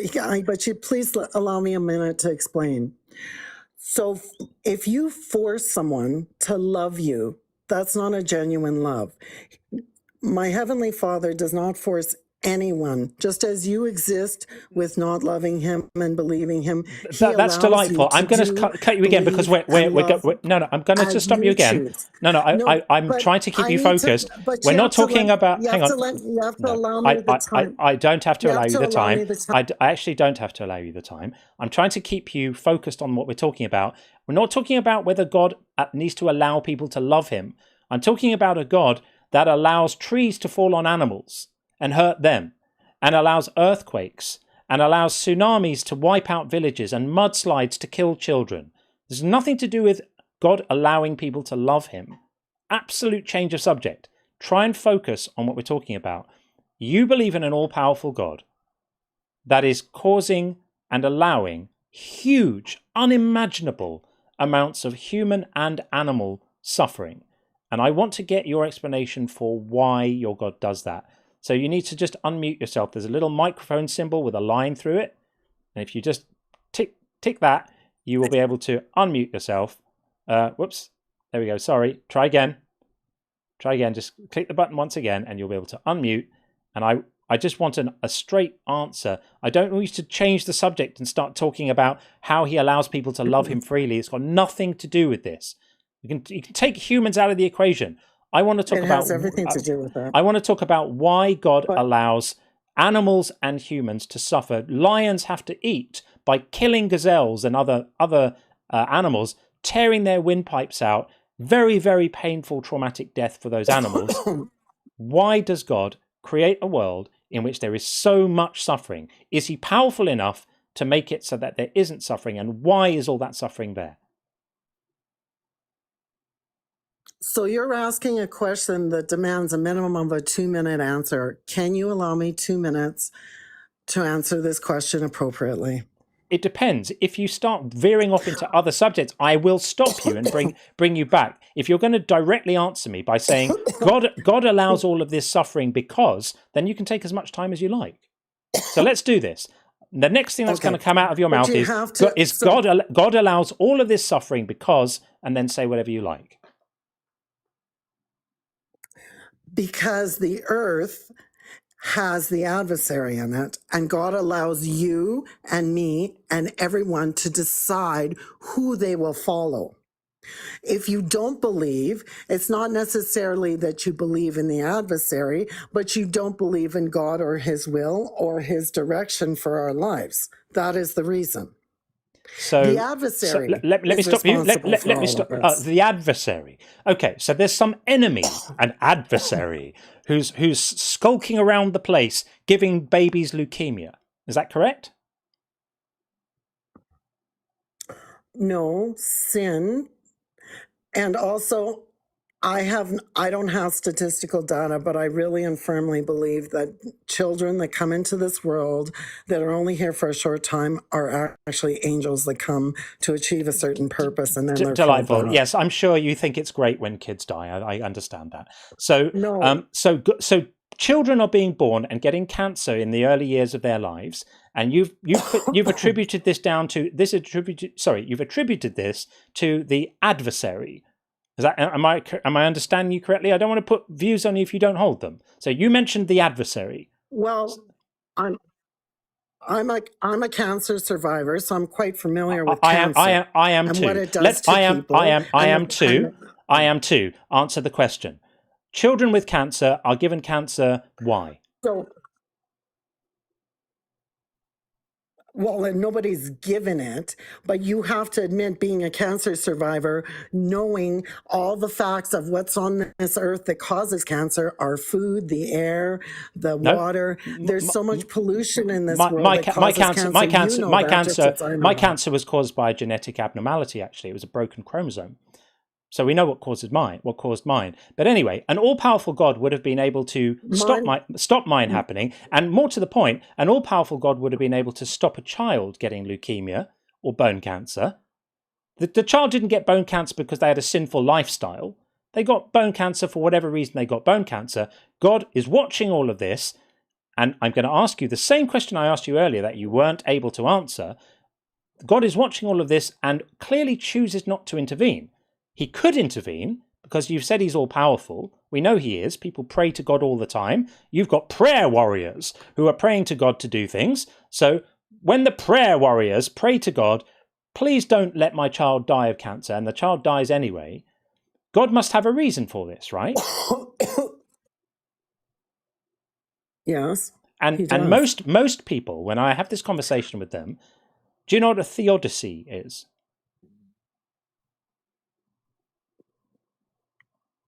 I'm sorry, what did you say? Do you know what a theodicy is?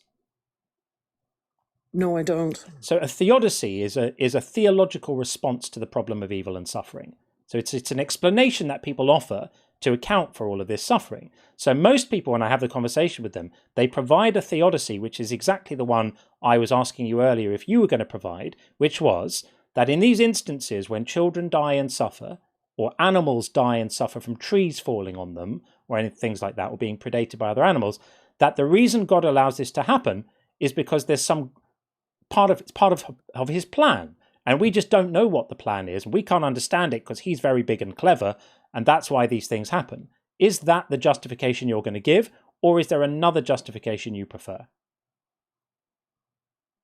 Well, it's a complex answer. It's not just, this is not just my Heavenly Father making the decision. There's also things in the world that cause this, but I believe a majority of it is it's an angel that's been sent down to achieve a certain purpose.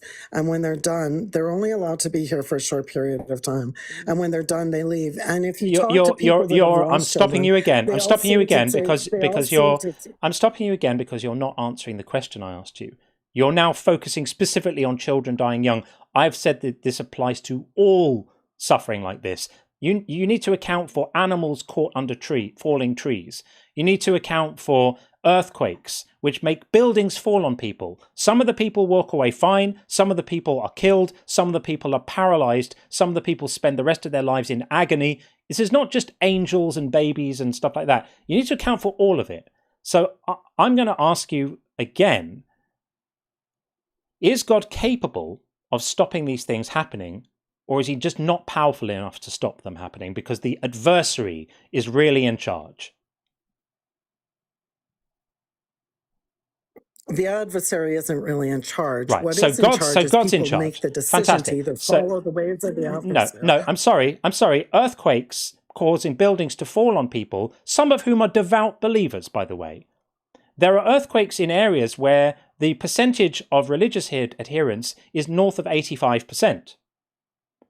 And all of those believers get trapped and killed by the falling buildings. So God's not making the buildings fall on them because they chose to turn away from him. They are devout, and they die. Sometimes they die in their churches, when the churches collapse in the earthquakes, deep in prayer. And then the earth starts shaking, and the roof falls in on them, and they all get killed. And Stephen, so I'm asking you, why does God... Stephen, one of his most... I don't know who Stephen is, part but of his plan. why? This is not his world. Heaven is it his plan? Heaven is his world. So finally, thank you. So finally we get to the point I was trying to get you to get to a few minutes ago when I said, you're going to justify all of this in terms of being part of his plan. We could have saved so much time. Granted. All of this horrific suffering happens because it's part of God's plan. So now I'm going to ask you the next question which follows from this, which is God powerful enough to have his plan achieved without the suffering? Or is he not powerful enough to do that? No, because we have to make that choice. So that's why the world is turning to what it's turning into now. So with he's all not the horrible powerful things enough. that are happening in the world. Let me hang on. Slow down. this- You're like a stallion. We're trying to develop an argument. Each time I ask you a question, you start talking and then you just go off on one. Okay, so you said God is not powerful enough to achieve his plan unless there is this minimum quota of agony that needs to be imposed on his creations. So animals have to die at the hands of, at the teeth of other animals, and children have to die of diseases, and people need to be paralyzed by falling buildings in earthquakes, and mosquitoes have to infect children with malaria, and Ebola has to eat away the flesh from people's bones, and little parasites have to burrow into the eyes of children, making them blind, and some children have to be killed by their own parents, and some children have to be raped. And all of this stuff is because God is not powerful enough to achieve his lovely, lovely plan without that happening. Is that your position? I'm curious. Do you ever talk about the beautiful things that there are in the world? I asked you a question. It's delightful. The sunsets are great. I'd love a yes or a no. I'd like a yes or a no. Is God powerful enough to achieve his plan without all of those things happening? Either he is powerful to achieve his plan without them happening, or he's not powerful enough to. So which one is it? Not powerful enough to. You're asking a question that's not a yes or no answer. I actually am asking you a question which is precisely a yes or no answer. Is God powerful enough to achieve his plan without the suffering? And he either is, which is yes, or he isn't, which is no. Those are the only answers. You can say, I don't know. Right now, we are coming to the end times. That's why people no. That's called changing the subject. No. I didn't ask you to change the subject. I asked you to answer. To allow people to choose what they want, and lovely. I didn't ask you to change the subject and start talking about end times. I asked you to answer my question, and you are going to answer my question. So I'll ask it to you again. Is God powerful enough to achieve his plan without the suffering? Either he is, or he isn't, or you're not sure. Those are the only things that we're going to accept as answers. We're not going to take a pivot. We're not going to start talking about end times. We're not going to start talking about how much people love him. Those are all separate questions. They're delightful, but we're not talking about them right now. Right now we're talking about how powerful he is, whether his power is limited or not. So I'm going to ask you again, is God powerful enough to achieve his plan without the suffering? You can unmute yourself and then please answer. Okay. Yes or no? Yes or no needs to be... No. Yes or no. He is powerful enough or he isn't powerful enough. And then you can qualify it with anything you want. But the first word coming out of your mouth has to be yes or no. Otherwise, you're just showing us that you're refusing to answer the question because you don't like it. And I understand that you don't like it, but I didn't force you to call in. I don't like it, but there needs to be a qualifier. You can answer it first. Answer it first. Answer it first. And powerful enough. So he is powerful enough. Okay. Yes. Okay. You can qualify it, and then I'll tell you what the unfortunate implications of your answer are. So do you want to qualify your answer that he is powerful enough? So he's choosing the suffering. He doesn't have to have it. Yes. He wants the suffering. Okay. Go for it. Because he gave us free will, and free will is more important than anything else. He gave us the free will to either follow him or not follow him. He needs to allow evil to exist in the world so that we choose to follow him under our choice, not his direction coming into our lives. That's why this is happening today. It's part of the future where one day you have a choice. You're either going to bow before Jesus or you're going to go to the pit of fire. That's going to happen. Sure. Okay. I personally guarantee you. So I wanted to give you room to speak, but so you spoke qualifying your answer and then started making threats. So we'll stop there with that bit. So we'll go back. So I said to you, is he powerful enough to achieve his plan without the suffering? And you said he is powerful to achieve enough to achieve his plan without the suffering, but he wants the suffering. So this means that all of this stuff about showing the world and people understanding and free will and all of that stuff, you granted he could have all of those things without the suffering, but he chose to have them with the suffering. So he wants the suffering. So the God that you are praying to, your heavenly Father, the guy who answers your prayer warriors, likes suffering. He enjoys seeing children hurt by adults. He enjoys watching the animals die. He enjoys watching the babies starve. He enjoys watching people suffering at the hands of domestic abuse. He enjoys the cancer wards. He enjoys the car accidents. He enjoys the starvation, the failed crops, and the famines. He loves all of it. He loves the Ebola. He loves the early deaths. He loves the small coffins. And he loves everyone who suffers at the hands of the things that he could avoid, but chooses not to. And you think that's good. Okay. I mean, you do you. What can I say? He doesn't. You are talking for him, and you don't believe in him. So how can you talk for him? Because you told it follows deductively from what you said. You said he could achieve his great plan without the suffering, powerful enough to do it, which means that he wants the suffering. It just follows from what you said. You said it. I didn't make you answer it that way. You can't speak for somebody else's thoughts. No, I'm not. I'm just inferring it. Only that person can do. Sure. Sure. But well, you don't have the right to infer because you don't even believe in him. I do have the right to infer. How can you infer what he thinks if you don't even believe in it? Because it follows necessarily from what you said. I don't think he exists at all. I'm giving you a critique of the God that you believe in. I don't believe in the God at all. I'm just telling you about the God you believe in. Everything that you just said is so completely untrue. Yeah. There's nothing that you said that's true. But it follows deductively from your words. He doesn't. He cries for us.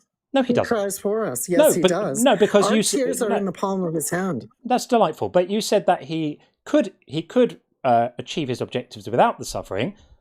The only thing left is that he wants the suffering. Yes, you said it. No, I didn't make you say it. The only thing left is he gave us a choice. No, but you have to let me finish. He gave us a choice to either believe in him and believe in his word and believe in the way of God and his life that he wants for us, or we can choose to live in the world and against his will. That's what's happening in this world right now. Absolutely nothing to do with what I asked you about. So our choice to love him or not love him has got nothing to do with gazelles having their throats torn out by lions. Absolutely nothing. What an asinine and ludicrous argument. So there we are. I do find it interesting. We've reached the 30-minute mark, and I'm polling the room to see whether there's an appetite for us to continue the conversation. I have a strong sense that there won't be, because the position you've taken is rather unfortunate, which is that you are worshipping and praying to and loving and adoring an absolute monster who enjoys suffering. And this follows necessarily from your claim that he doesn't have to have the suffering. He could achieve everything he wants without it because he's very big and very powerful. But in being so big and powerful, yes. But if he did the only thing we're left with, have to force us to be a certain way, and he loves us too much for that. No, because I asked you, is he powerful enough to achieve all of that stuff without forcing us to be so he's not powerful enough to achieve his goals without forcing us to do things. Because if I had a God, my God would be powerful enough to do anything. Absolutely powerful. No, he's not. You've made him smaller now. Now he's going to be upset with you that you're calling him inept. So first you were calling him immoral. Now you've taken that back and you're calling him you just did. You said he's not capable of achieving his plans without forcing people and doing things to people. If I had a God, my God would achieve all of his plans whilst still allowing everyone to have free will and love freely, and there wouldn't be any children's cancer wards. My God would be so much better. Anyway, I'm going to say thank you. Because my God would be truly powerful and good. Curiously, my God would be truly powerful and good. My God would make a world without cancer wards and without all of this horrible stuff that your God apparently loves. Anyway, I'm going to say thank you so much for coming up to talk to me. It's been an absolute joy. I mean, it's been slightly sickening as well, but also fun in a kind of weird kind of way. So thanks for coming up. And I wish you well. Feel free to call back another time. I would love to speak to you again. But yeah, you have been comprehensively voted out of the room, so I have no choice. But thank you very much indeed. That was fun. I will say that the inner circle were poised on removal there. 11 out of 12 votes there. And there they are. In comes the 12th. She's gone already. I don't need the 12th vote. There we are. Okay. I think that conversation pretty much spoke for itself. I appreciate those who participated in the poll. And we will now get in Solomon next. And then I've got some super chats to read after this. And 2 calls on the bingo as well. Solomon, welcome in. Hello, how are you? I'm alright. I mean, you should shorten the calls next time. So people. That was half an hour. I tend to cut them off at half an hour, but I'll shorten yours if you want. Do you want me to shorten this one? You can just give me like 10 minutes and that's it. Is that all it will take? Let's see. Yeah, I've been studying you for the past 30 minutes. I understand how you think. I understand what you think about God and His creation. I understand fully about your position. I feel so seen. You've made a few errors in what you've said. Educate me then. Gladly. You said God enjoys people's suffering. Who told you that? It follows deductively from her claim that God has a plan. He could enact the plan without the suffering, but he chooses to enact it with the suffering. Therefore, he must want the suffering. It's just logic, my friend. Shall we do this? Shall we follow through the same conversation? I'll ask you the same question. Why does God allow children to get cancer? Your question, it's not even a question. It's a wrong question. It's not a wrong question. It's a valid question. If you believe that there's a God who is invigilating reality and supervises everything that happens, and indeed created everything, all of us, our bodily systems, God would have invented cancer. Cancer is just uncontrolled, cell division. God would have been all over that too. So God is ultimately responsible for everything that happens. And if he's powerful enough, he could stop it. Unless you're talking about a God who's limited in power and just has to make do with what's there and is more a sort of civil servant than a, chief executive. Is God like a kind of middle manager, not really in charge? Okay, were you ever a Christian before? Is God a kind of middle manager, not really in charge, or is he actually the boss? Are you going to just keep asking me questions that we already both know already?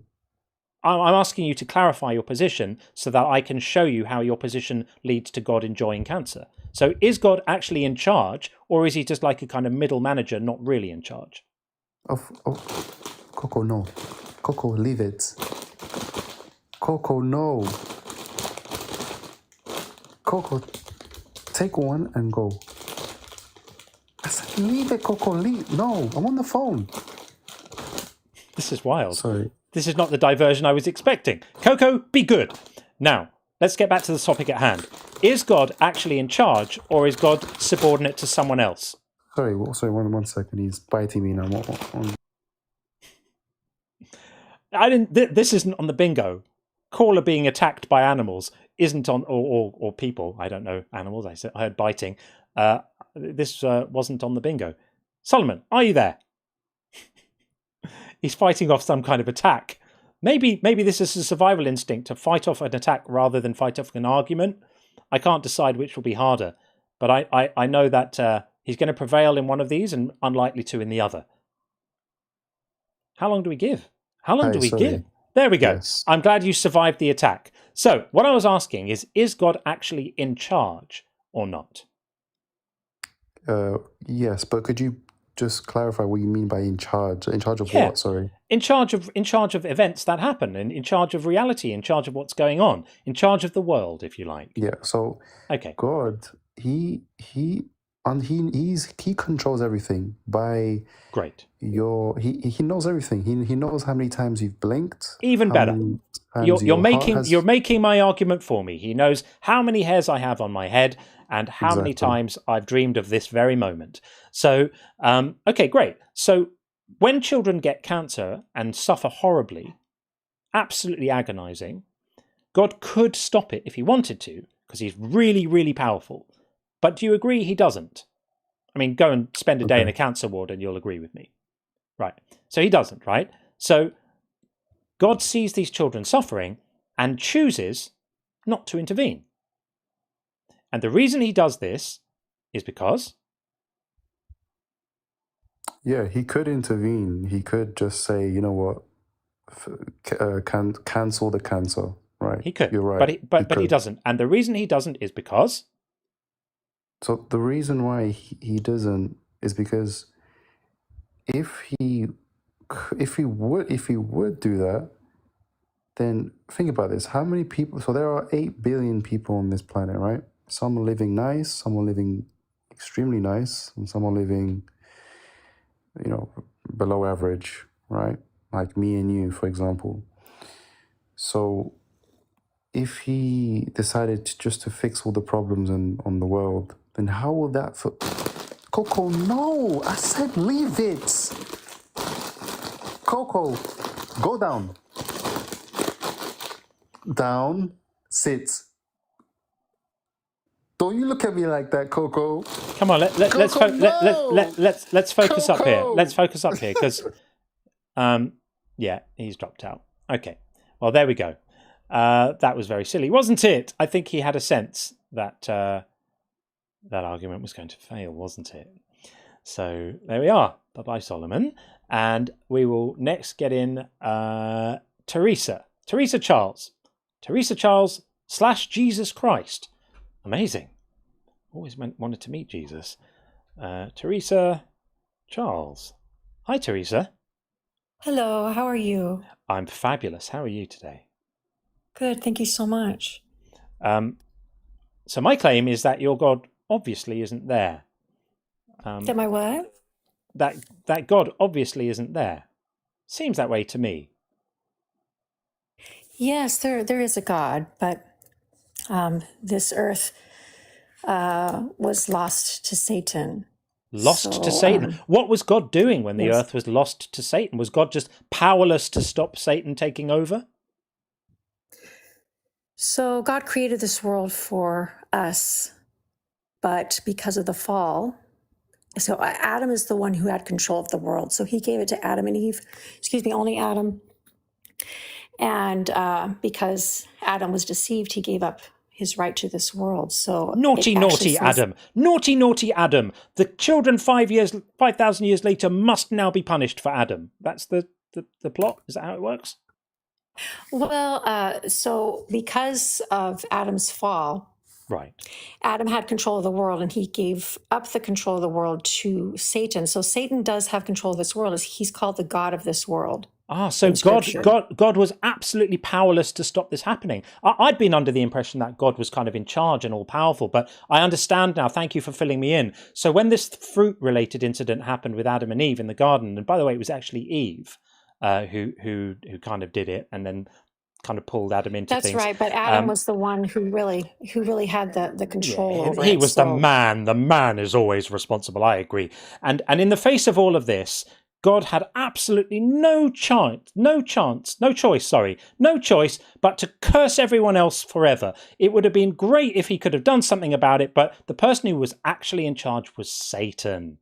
Thank you for educating me, because I'd always thought in the past that God was in charge, but now I understand God isn't actually in charge, and the actual boss is Satan. Of this world, it is Satan, and he has a certain amount of time because of what happened. Right. God has given him a certain amount of time. So we're all going to be praying to Satan then? Dear Satan, no. Thank you for the bread we received today. Satan's in charge. Well, no, because if you're under control of Satan, then he's your God. But if you decide to take Jesus Christ on as your Lord and Savior, then he is your God. There's only two options. Oh, amazing. So who's stronger, Jesus or Satan? Well, Obviously, I believe that he wins in the end. He wins in the So, end, but just not now. So all the animals and children who suffer now agonizing deaths, Jesus would love to do something about it, but he's not going to be able to do so until later. He wins in the end, but just not right now. Is that how it works? well, no, he's given the control. So if you take him on as your Lord and Savior, he's given you the control. Gave me So control. the fault is on the people of this world. It's not on anyone else. Oh, I see. So when there's a flood that kills a load of wildlife somewhere, they all died because of the people of the world. That's right. Oh, okay. That's Satan, how it works. It's Satan who's doing it. Satan, all in the book of Job. and God watches this going on, and it's just totally powerless to do anything about it. God would love to stop Satan killing all the zebras and horses and animals and the children and the mudslides that wipe out villages full of Christians. He would love to kind of get involved and go, stop this, but he can't because actually Satan's really the boss. God would love to intervene, but is control of this world for God, a certain amount of time.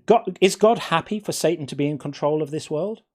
No, it's not the way he planned it. He'd love for Satan to not be in control of the world, but every time he tries to wrestle control of the world away from Satan, he just fails because he's just not very good.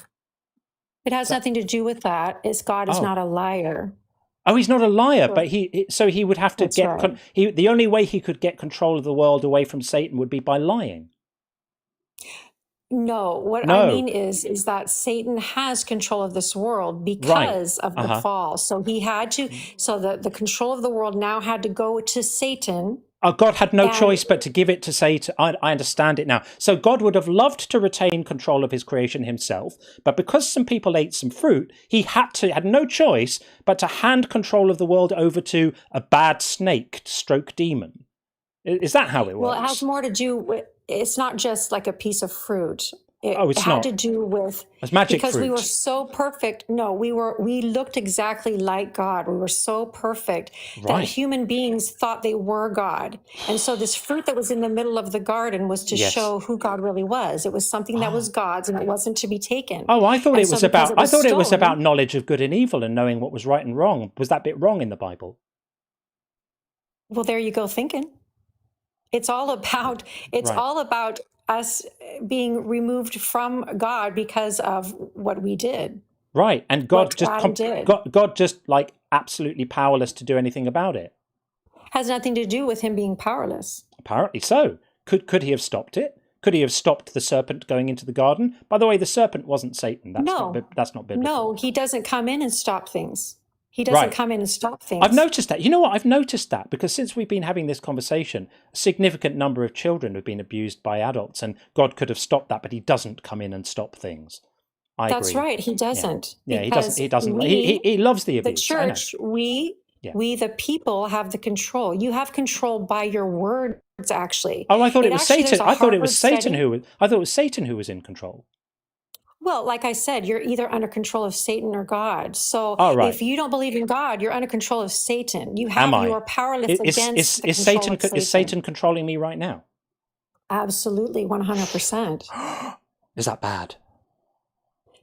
Well, it's bad if you want to remain that way, because I would hate to see anything happen to you. Is God? Oh, nice eternal soul you've got there. Shame if anything were to happen to it. I love the mafia theological shakedowns. We all have the same thing. We all have the delightful. Same problem. I know it's wonderful. So God is currently watching Satan jerk my puppet strings, right? I'm like a puppet on the Satan strings. And God would love to intervene and wrestle control of my soul from Satan, but he can't do that because he's not a liar. I remembered what you said. So if God got better at lying... He sends people like me. He sends people like me to warn you. Oh, he sends people like... He can't do it himself. He can't. Oh, you've got God's authority. He's given me the authority on this earth. Has he? That's right. He's given me the authority on this earth. That's amazing. He is in control of his world. If you haven't noticed, this is not heaven. He is in He is in control of his world, which is heaven.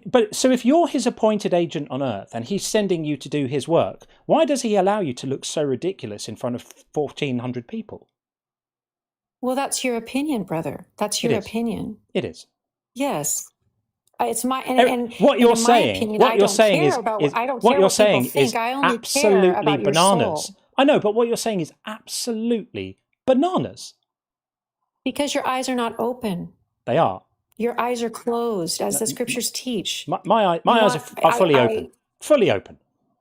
Your eyes are not open to the spirit. There are two realms here. There's a spirit realm. Yeah. That's why people have furniture the magic moving. That's why realm. people see ghosts. Yes. Right. Yes. They see that. Those things are real. There is a spirit realm. Oh, we've moved to ghosts. Do I need to get my tinfoil hat? Or are we going to be talking about chemtrails as well? Well, so you don't believe that there are ghosts. You don't believe that there are people seeing their family members. They don't see. You don't think that. Do you know why? Do you know why? You don't see any of that paranormal, even though the government does do you know why? About paranormal. Do you know why? It's because I'm a grown up and I don't believe in magic.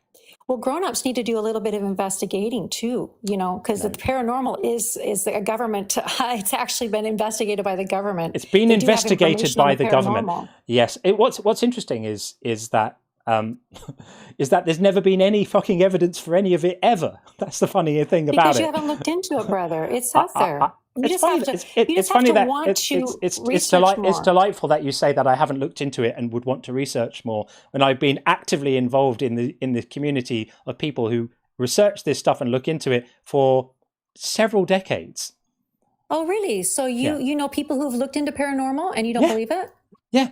Oh, like who? So I worked quite closely with Professor Chris French, who was the head of anomalistic psychology at Goldsmiths University in London. He oversaw multiple research programs into paranormal claims over a period of time, and he and I collaborated on quite a few. I also worked with James Randi, who ran the James Randi Educational Foundation, and he and I collaborated on a particular project to do with a guy who claimed to be a spiritual psychic healer, and we put together a testing protocol to test his claims, and he failed them all. Okay, so what you're saying is you didn't actually look into all that paranormal activity where people say that their houses have ghosts in them and stuff like that. Hmm? Well, these organisations have looked into a lot of those claims, and funnily enough, they all turn out to be bollocks. You're just quite gullible, and I understand it, because unfortunately your faith has stripped away your ability to think critically about these things. Well, that's your opinion. It is. I think I have a very, very keen mind of knowing what's going on in the spirit realm. I'm sure that you're well connected to Casper and all the friendly ghosts and Satan and all his minions and all of that stuff. You know how I can tell Satan's voice? One of the things that he does. What does he do? He tries to discredit the messenger. I know, it's so bad of him. I know, that's naughty. Sign of Satan. It's a big sign. It's a little bit like when you can't see him. That's evidence of how well he's hiding, right? That dastardly Satan. He's all over it, isn't he? I know. Well, that's one of his mechanisms, is to be cloaked. I know. If you don't believe that if you can't see him, he must not be there. The more you can't see him, the stronger the evidence that he's there. Isn't it amazing? Yeah, it's amazing how you can't see air, but you know it's there. Right. There are things that you can't see that are there. I know. My God, it's delightful. I know. Where do we take this, people? This is just like this is a truckload of silliness. What do we say about this? Do we end the pain? I'm not sure. Maybe it's time to end the pain. Teresa, I strongly urge you to try and escape the cult you're in if you possibly can, because it's turned your mind to mush. I'm not in any cult, brother. I am, and I have seen miracles happen. Of course. Let me tell you one miracle that I've seen. No one's interested. Can I tell you one miracle? You cannot. We're not interested in hearing your miracles, no. Thank you for coming in to argue so effectively for your theological beliefs. I think it feels cruel to allow this to continue at this point. And so it feels to me like an act of mercy to say to you, thank you very, very much for coming. I will pray for you. Your ears should be open and your eyes should be open. Yes, indeed. I'll think for you. And thank you very much indeed for coming up. They always have to get that one in the end, don't they? I will pray for you. I mean, you can pray for me if you want. I literally don't care. Some people get very upset when people are going to pray for them. I really don't mind. To me, you do you. You speak to your imaginary friend as much as you like about me. I really don't care at all.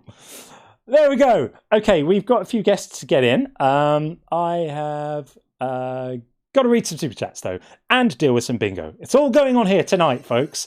What have we got? Zeitgeist Omega, great to see you. Called It's a Relationship, Not a Religion. I think we will have that with Emme. And also, Ash Wild called Without God, Life is Meaningless with Emme. We'll have that one too. Look at this 5x5 bingo board, people. Lit up like a firecracker. We still haven't had Crash out yet, though. Something tells me that might still be to come. We'll see what happens. Yes, Kill Switch, I know. So, for anyone wondering how that can happen when I've already finished speaking to the guest, if the guest's name is still on the screen, then the kill switch activation is still available for that. But you don't need to activate the kill switch when I've removed the guest already. People, control yourselves. It's superfluous to requirements. Okay, we are going to get in Silence Moon next. Silence Moon will be coming in next. I'm going to read 5 super chats and then Silence Moon will be joining us. First says Tim Davidson, why breathe the tube we have to show food in? Why do we breathe down the same place we have to shove food? A significant number of people choke to death each year because of that idiotic design. I agree. And Philo says, life exists at the edge of volcanic vents. Was the volcanic vent fine-tuned for that life? I guess some of these people would say it was. Weird. And Axehead Gaming, good to see you, Jason. Hi, John. Been so busy. Sorry for not being here. Well, you're here now. And the stream is better for it. Great to see you, as always, friend. And Real Jiffy Cones says, post hoc tour, spit on that, God.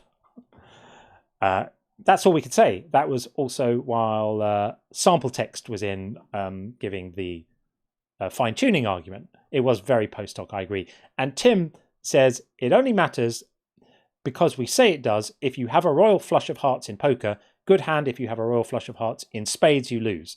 And that's what Sean was trying to get across, that when we attribute the significance afterwards, then we can't claim it was miraculous because, of course, that's just what you've ended up with. It's so obvious. When you see it, you can't unsee it. And final super chat for now. Chris says, universe creating pixies have positive probability. And that was also while sample text was in. I completely agree with that. Okay, let's get Silence Moon in. Wherever Sean is right now, we hope he's having a wonderful evening. Welcome, Silence Moon. How are you? I'm good. How are you? Very well indeed. So my claim is that your God obviously isn't there. That presumes you have one. What do you think about that? So I have deconstruction from Christianity last year, and yes, I would believe the Bible it's just a Harry Potter, but holiness, like I would say. I was listening to 2 guests that were here because we don't that's like the difficult question Christians have due to why do kids have cancer. I'm going to stop you because I love the fact that you're vociferously agreeing with me, but I hate the fact that you're doing it today. Because above my head it says debate stream opposition only. This means please don't call in to agree with me because that's not what anyone in the audience is here to hear. And they could all call in to agree with me too. So we have the show every second Friday. We do a show called After Hours where anyone is very welcome to call in and talk about anything. But everyone is here to watch debates. And if we start talking about how much we agree with each other, they leave. And I don't want that to happen because that makes me sad. So thank you for coming apologies. up. No problem at all. Give us a ring back on every other Friday. I'd love to talk to you again then. Absolutely. Thank you. Thanks. Take care. All the best. Have a good weekend. You too. Take care. Bye-bye. All right. There we go. We will get Satnam in next. Again. Like this. Welcome back. Almost. TikTok's thinking about it. It's trying to bring Satnam in and not quite succeeding. We'll give it another few seconds, and if that fails, we'll get our next guest in. While it's trying to do that, I can read a super chat. That's what we can do. We can walk and chew gum. Relax with Russell, ASMR, loving the name, says, for me, it's not clear how you get from a God exists to a God creates. You'd have to assign intentions to this God. It's conceivable that a God exists with no interest to create things extrinsic to itself. Absolutely right. And if you're saying that this God is perfect, then any deviation from the state that existed before would have to be a deviation away from perfection, And so a perfect God arguably would not create. Okay, so Satnam is not resolving here, so that's not going to work. So we will remove that for now and get in DMC instead. There we go, straight in. Welcome back, DMC. Hello, how are you? Very well indeed. Very well indeed. Welcome back. What do you got? Yeah, I feel like it shouldn't be too hard to beat the last callers. Yeah. Pretty awful listen. I guess what I'm trying to bring up here is that I feel that atheists kind of admittedly subjugate themselves to a false framework as well. In what way? In the way that let's look at it like this. Like you believe that morality is subjective, correct? Yeah. But you live a life and lead a framework where you kind of put morality at the top of the hierarchy of things that matter to you, even though you admit that they're a lie. I don't believing that morality is subjective doesn't mean that you think it's a lie. It just means that I recognize that it derives from a mind. No, but you don't believe that it's objectively true, correct? I don't think that truth. I don't think it's coherent to assign a truth value to a moral claim. So it's like you can't say, is it objectively true that chocolate is nicer than vanilla?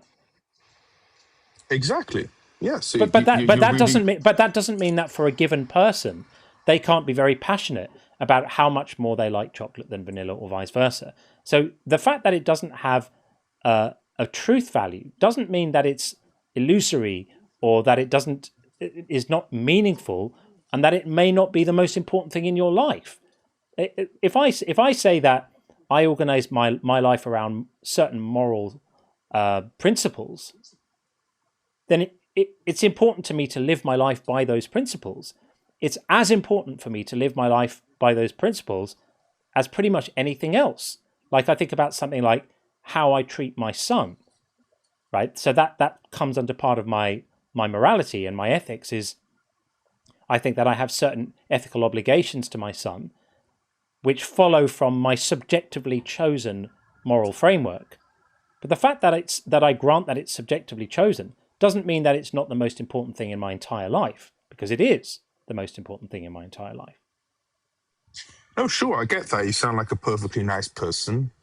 The point I'm saying is that, like, I guess, like within the rationalist materialistic framework, which is kind of what you've been arguing, like your argument over here is that people are living a lie because religion doesn't really fit with that narrative, and therefore it's not true, and we should scratch that.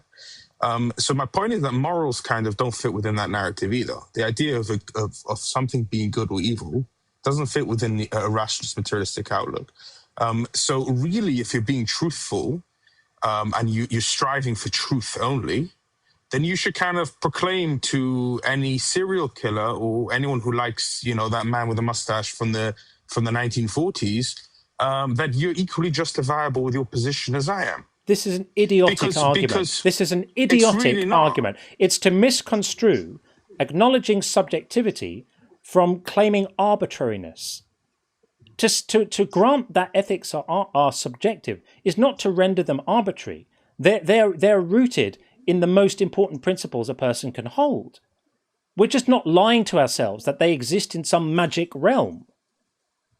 You're just confused. This is just a confused argument. I'm not obligated to say to somebody who favors serial killers or the Moustache Man that your opinion is as valid or as mine, because I can demonstrate that according to what I think is valuable, those opinions fall, because I believe that being good to each other and avoiding suffering is important. It's important to me personally. And if you say, well, it's not important to someone else personally, that's fine. But I can still stand in judgment of that and say, I think that person's got a crappy ethical framework.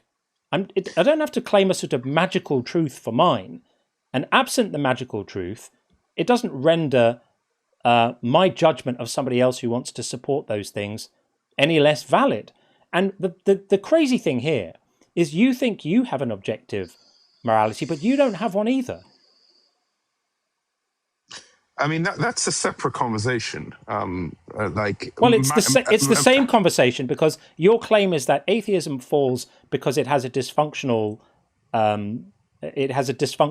way of dealing with ethics, but it has the same way of dealing with ethics that you have. You just don't realize it yet. No, okay. So my belief structure is that, I must keep a set of objective morals because I have to serve my God.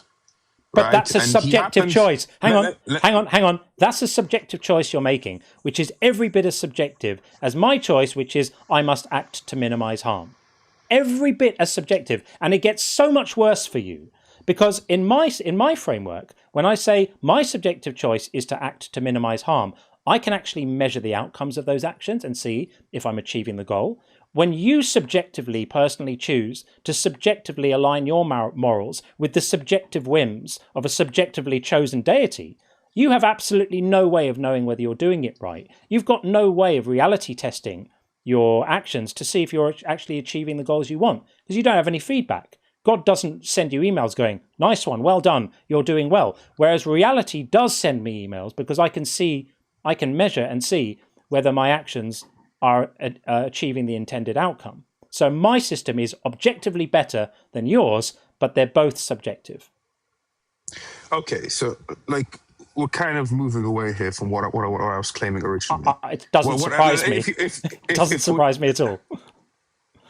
Well, it's not me that's moving away. I haven't done much speaking here. The point I was saying, what I started with over here, is that there's something innately within you that's choosing right now to seek truth and seek things that are within a rationalist construct, within a materialistic construct, and you believe in that sense that the world will be better for it, right? And I'm saying that when you're seeking truth, right, then you should go all out with it. And you can give me this whole spiel about that, I have a subjective belief system, which you admit is subjective. You brought an example of me favoring vanilla over chocolate to try and understand moral questions, right? But ultimately speaking, the truth, the beliefs that you hold about morality, which I would believe that you would stake your lives on those. I believe if someone gave you the choice to unalive a lot of people or sacrifice yourself, you would probably take that option, right? You are doing that subjectively, even though you know they do not exist in actual reality because they're subjective belief. So you just repeated the same thing you said before. No, but I haven't received a fair argument for that, because all you've kind of suggested are that I have a subjective belief, which we can go down that route and disagree with, and that even though they are subjective, they're equally valid. Well, I don't agree with that, because if it's a subjective belief, it doesn't really exist in a truthful sense. That's a ludicrous claim. I don't know what in a truthful sense means. If I have a belief, if I have a belief that I think that the world is better when people don't hurt each other, if I have a belief that the world that is more preferable to me is one where suffering is minimized rather than increased, then that it's true, objectively what is that true. Belief based on? What is that belief based on? It's based on obvious facts about sentient beings and the ability they have to experience pain and suffering. It's obviously true that sentient beings can experience pain and suffering. I don't want to experience pain and suffering, and I don't want those around me to experience pain and suffering, because when they do, it causes me pain and suffering. And that pain and suffering is as real as anything you can experience too, right? So because I don't want why would you care? Why would you care what someone else experiences? Because I have empathy. But why? Okay, so you have an emotional. It's astonishing. Fight that emotional feeling. But it's not. It's why. Why should I fight because it? Because it's just a feeling that doesn't really exist. There's no broader moral claim there. Just a little bit like your feeling to follow your God boss is just a feeling too. No, but at least I'm being consistent with my belief. I believe that I have a moral duty. I believe that I don't decide morality. There is objective morality. You're being no more consistent than I am. And in fact, you're being less consistent because it's so arbitrary. Because you basically believe in divine command theory. So you actually don't have any ethics at all. Because what religion does is it removes the problem of morality by basically abolishing it. And morality is stripped out. And words like goodness and justice are stripped of their actual meaning, and instead they're filled with obedience. Pure obedience. That's all you have. So when your God says it's good to do X, then it magically becomes good to do X. And the word good is no longer being used as a description of the action, it's being used as a label for the action. And the difference between using a word as a description and using a word as a label is people have a clue what the description means, but the label is arbitrary. So what you're actually cleaving to is far less objective than you think.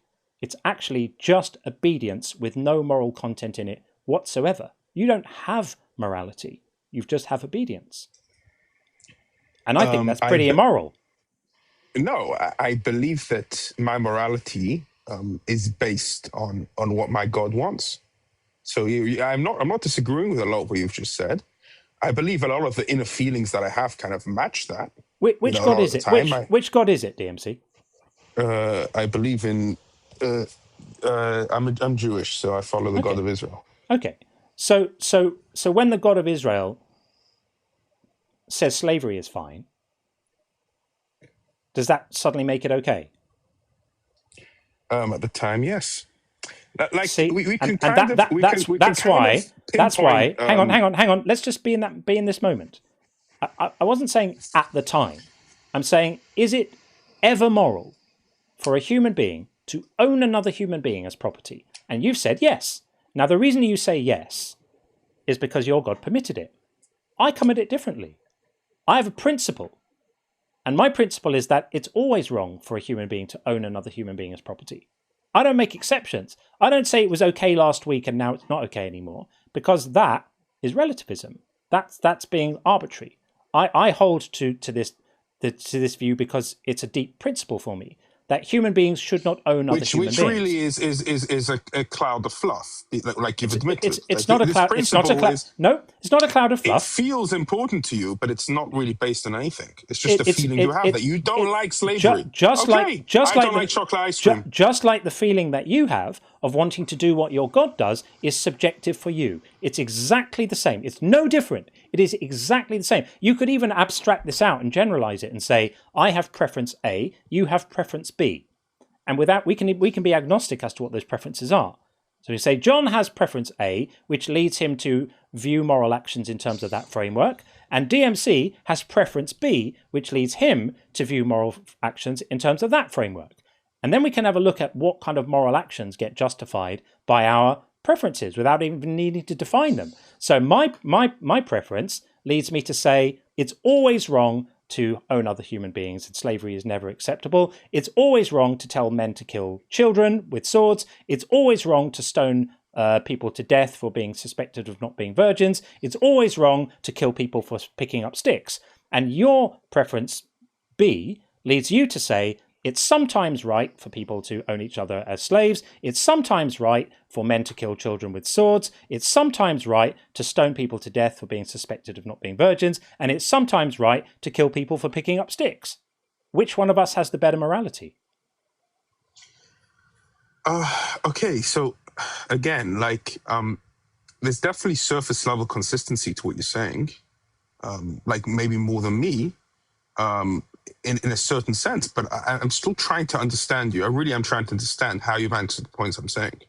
Because you can kind of pinpoint things that seem to be moral fallacies within my logic, which I've said, I don't decide morals, my God does, right? But I'm really trying to understand how your belief system and structure is something that is worth for you to stake your life over. You admitted to me that it's subjective. You admitted to me it's just a personal preference. You don't believe there's any real higher calling. So I don't know why you care. It's because there's no feeling within you that makes it feel so real. All ethics are personal preference.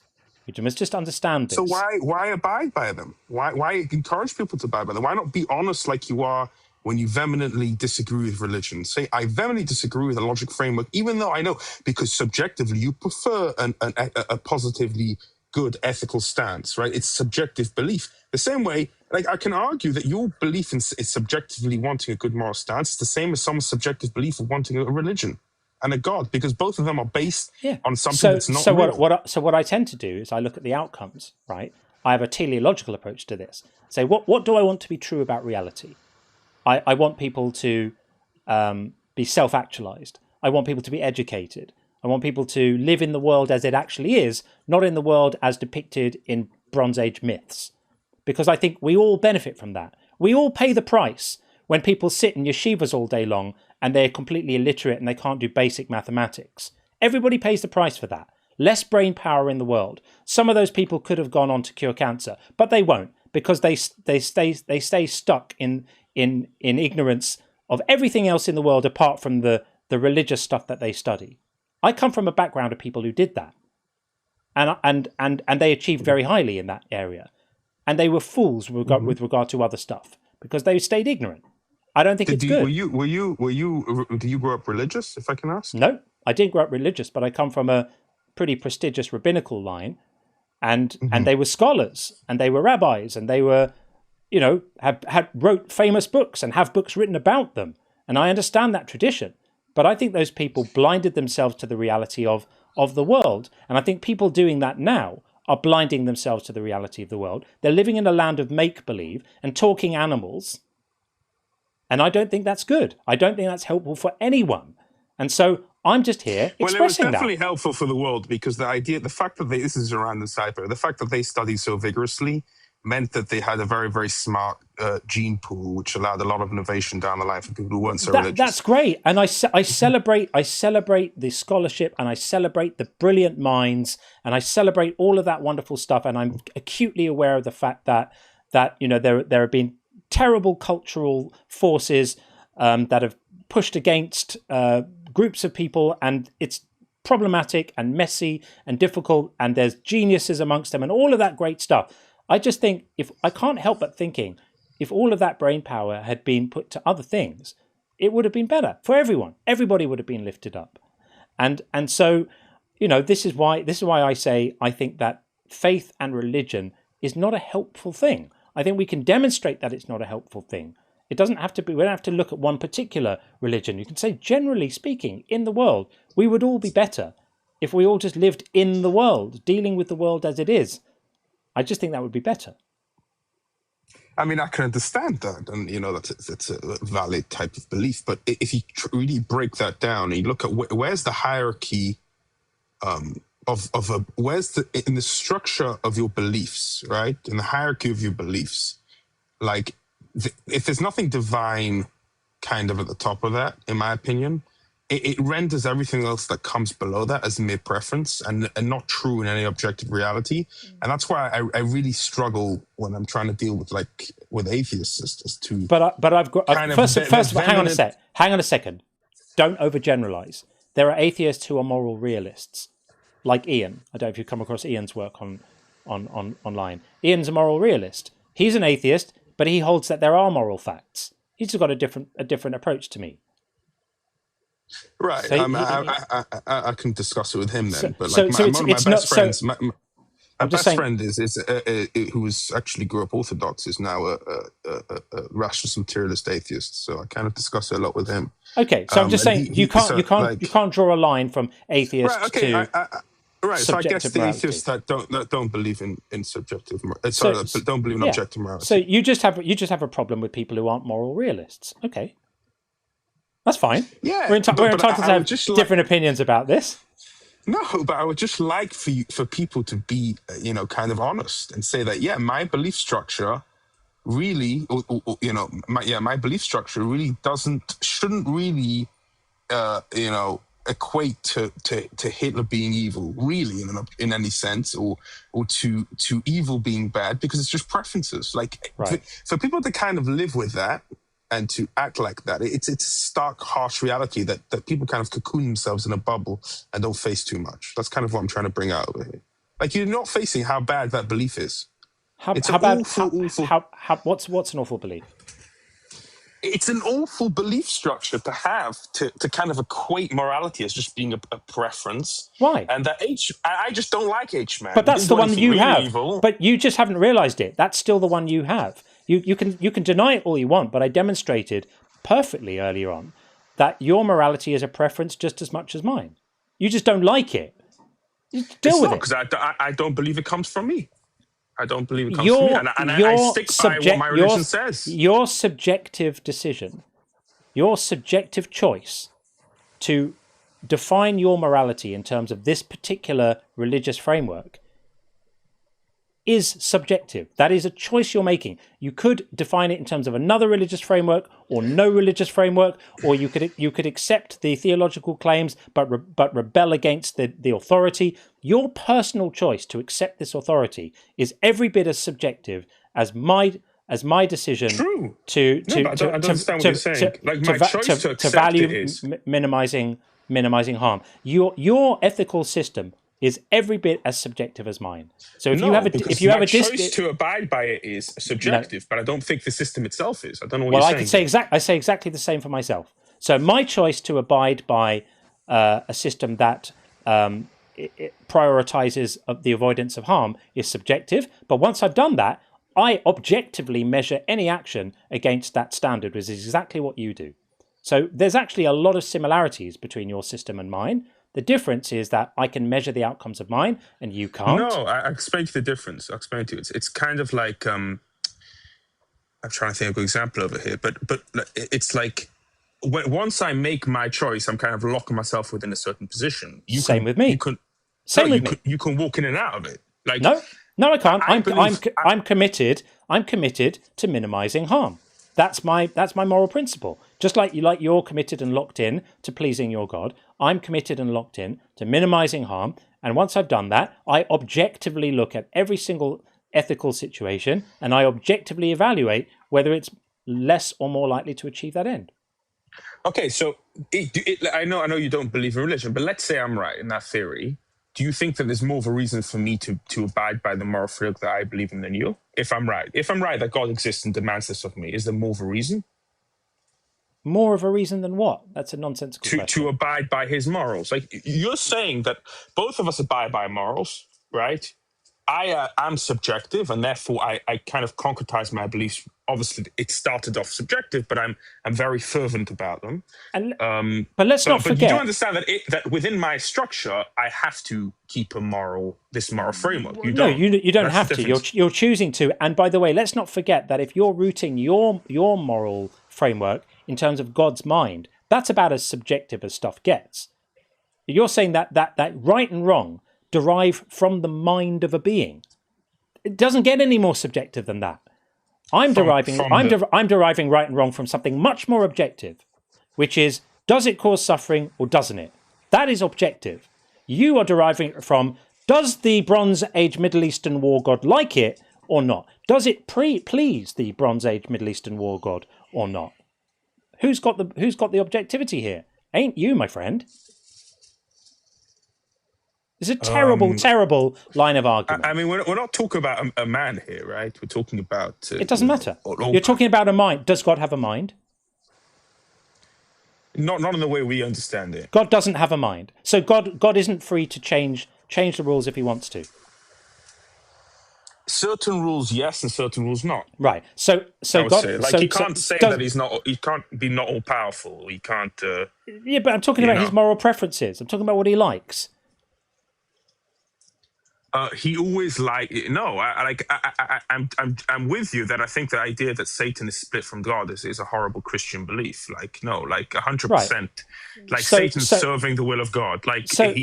He's doing exactly what God wants. Is everything that God says and does good? Yes. Right. Do you see how unpleasant that is? What it commits you to defending?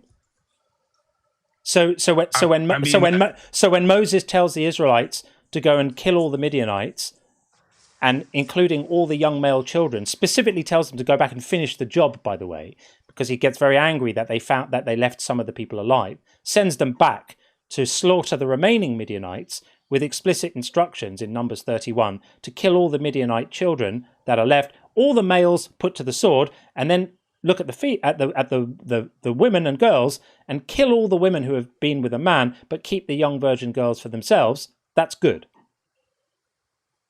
It was, yes, at the time. That's disgusting. You should be ashamed of yourself. Absolutely ashamed of yourself. I can't understand it. I can't understand it. Well, I can understand it. I can understand it. And in my moral framework, which you don't like because it's not objective enough, I confidently assert that raping the young girls who have survived a war is always wrong. And the fact that you are incapable of saying that, you should be ashamed of yourself. If that's what your morality leads you to, then it's time to contemplate this. I believe that it was a different time and a different era. Let me I'm ask you a sorry. question. Was it good to rape young girls in a different time and an era? Then is that your Let me claim? ask you this question. No. Are you suggesting that it was okay? It was okay. Only because it was ordained by God. Only because it was ordained by God. So God ordains it okay for soldiers to rape young girls. It makes it okay. Yes, and let me give you an example over here. You're not going to. Would you think? No. That's where the conversation is going to end, because for now you can call back another time. But I want this to be the moment in the conversation that people remember and that you remember and dwell on. Because you called up to make a moral argument and you've just said, if God says it's okay for soldiers to rape young girls, it's fine. And that's the crux, isn't it? That's the pinnacle. It's the apotheosis. It's the point where the rubber meets the road. This is what you get from the moral framework that you're holding to. And that's why I just stopped the conversation there, because I didn't want that moment to get lost. So, DMC, you can call me back another time and we can pick it up again.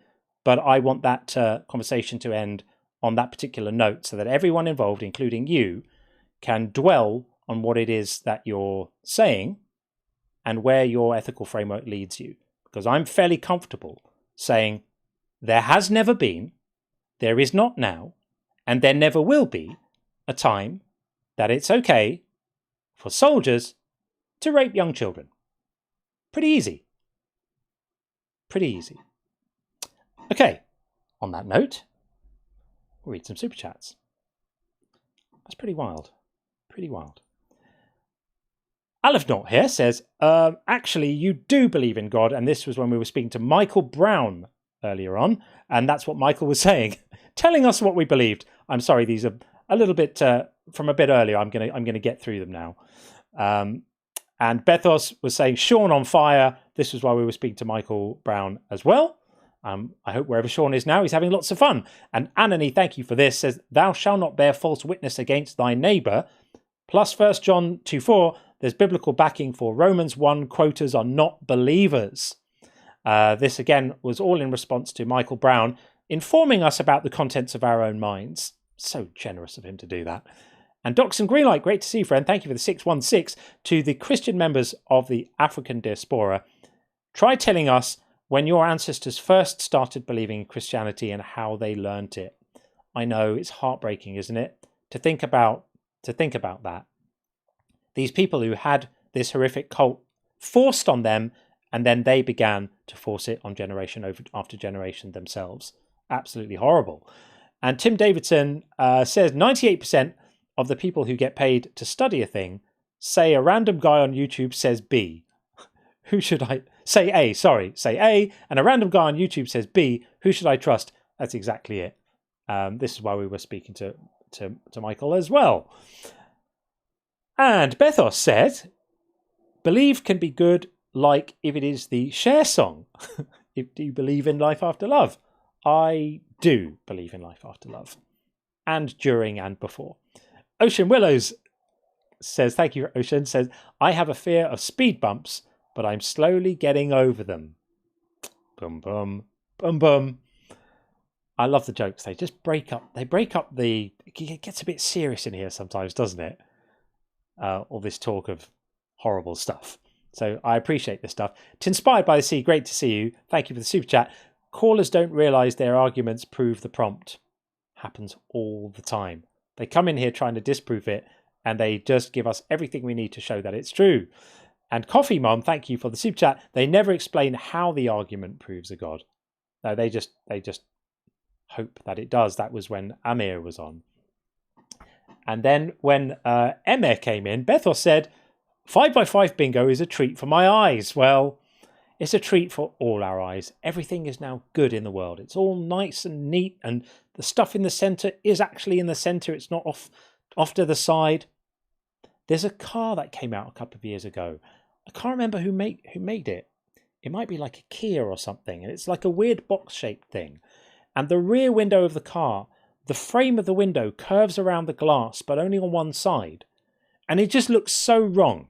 And every time I see one of those on the road, I feel uneasy. So I understand what you mean about the bingo. Completely get that. And Bethos also says, with repeated hello, I thought we got 1+ Adele fan. Another Adele fan. Oh yeah, that was when you're going, hello? Hello? Hello? The Adele singer was funny though. Bethos said, I saw parents pray her sick baby to live, but yeah, I hate those arguments.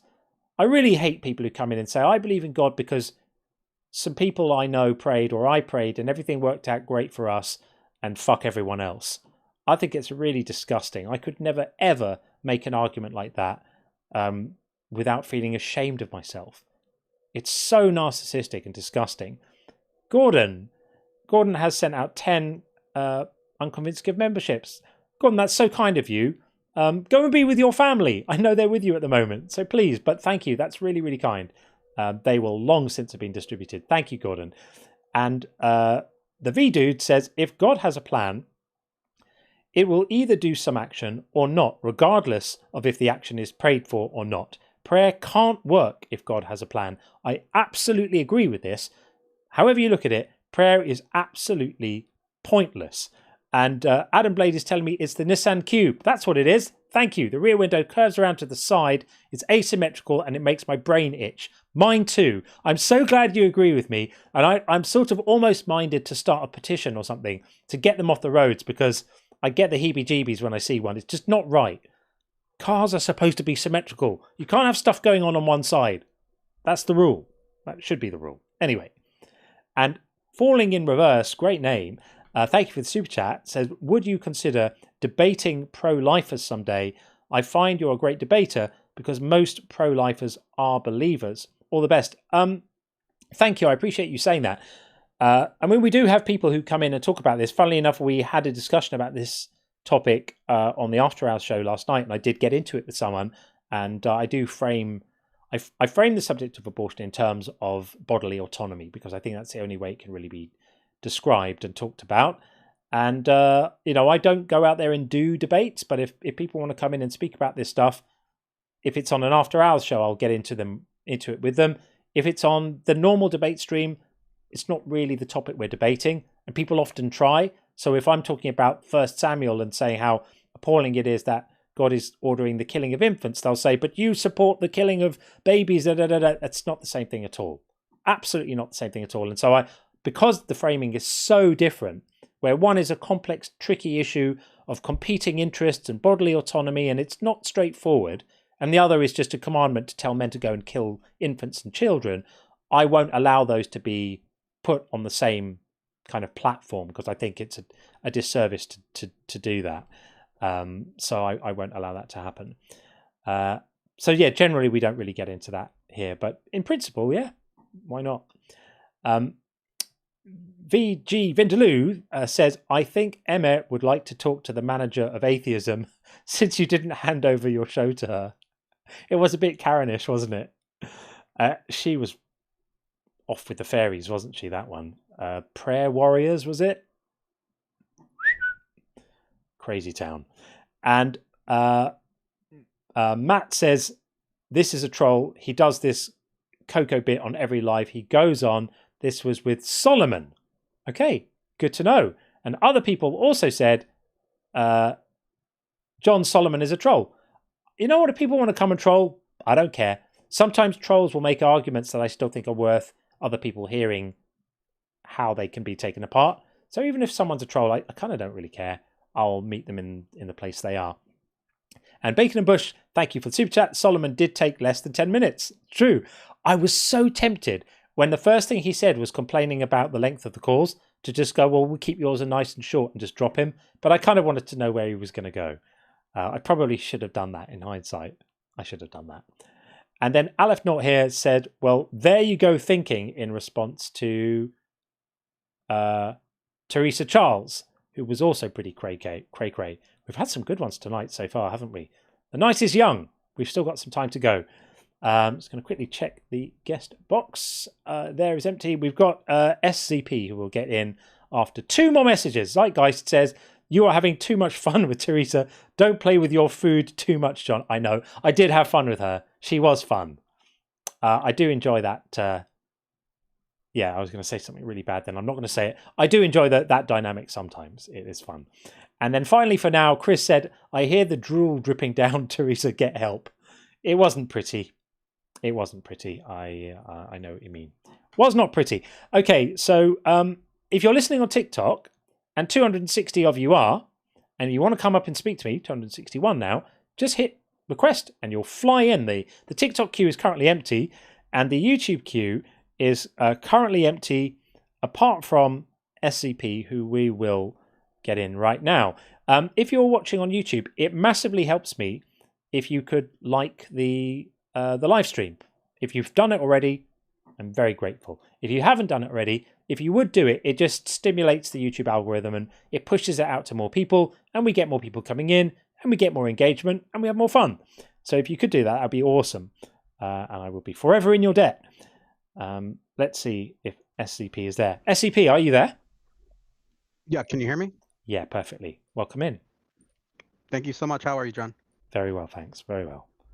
Good. Floor is yours. Just before I start, I have 2 points to the prompt. I'm kind of confused by the last caller. I'm Jewish, as you know, and one of my degrees is a master in Jewish studies, and I think most Jews would clearly state that 2 things. First of all, that God is not all good, and secondly, that there are terrible things that happen in the Hebrew Bible, and it's even argued as such between Jews. I mean, it's an old joke: two Jews, 3 opinions. Yeah. I don't know. That last caller kind of confused me about that, and kind of horrible that they couldn't just outright say that slavery was bad. Yeah, it's disgusting. He was just committed to divine command theory, though. So you have a slightly more sophisticated ethics in that you're not pre-committed to divine command theory, and he was, and that was why I took him there, was to illustrate that's what happens when you are, is you end up defending stuff like that. I knew he would. That's how that worked. So, anyways, moving on from that horrible sentiment.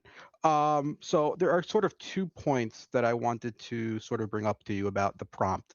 I think one of them is probably a weaker point, I'll admit, but I still want to hear your thoughts on it.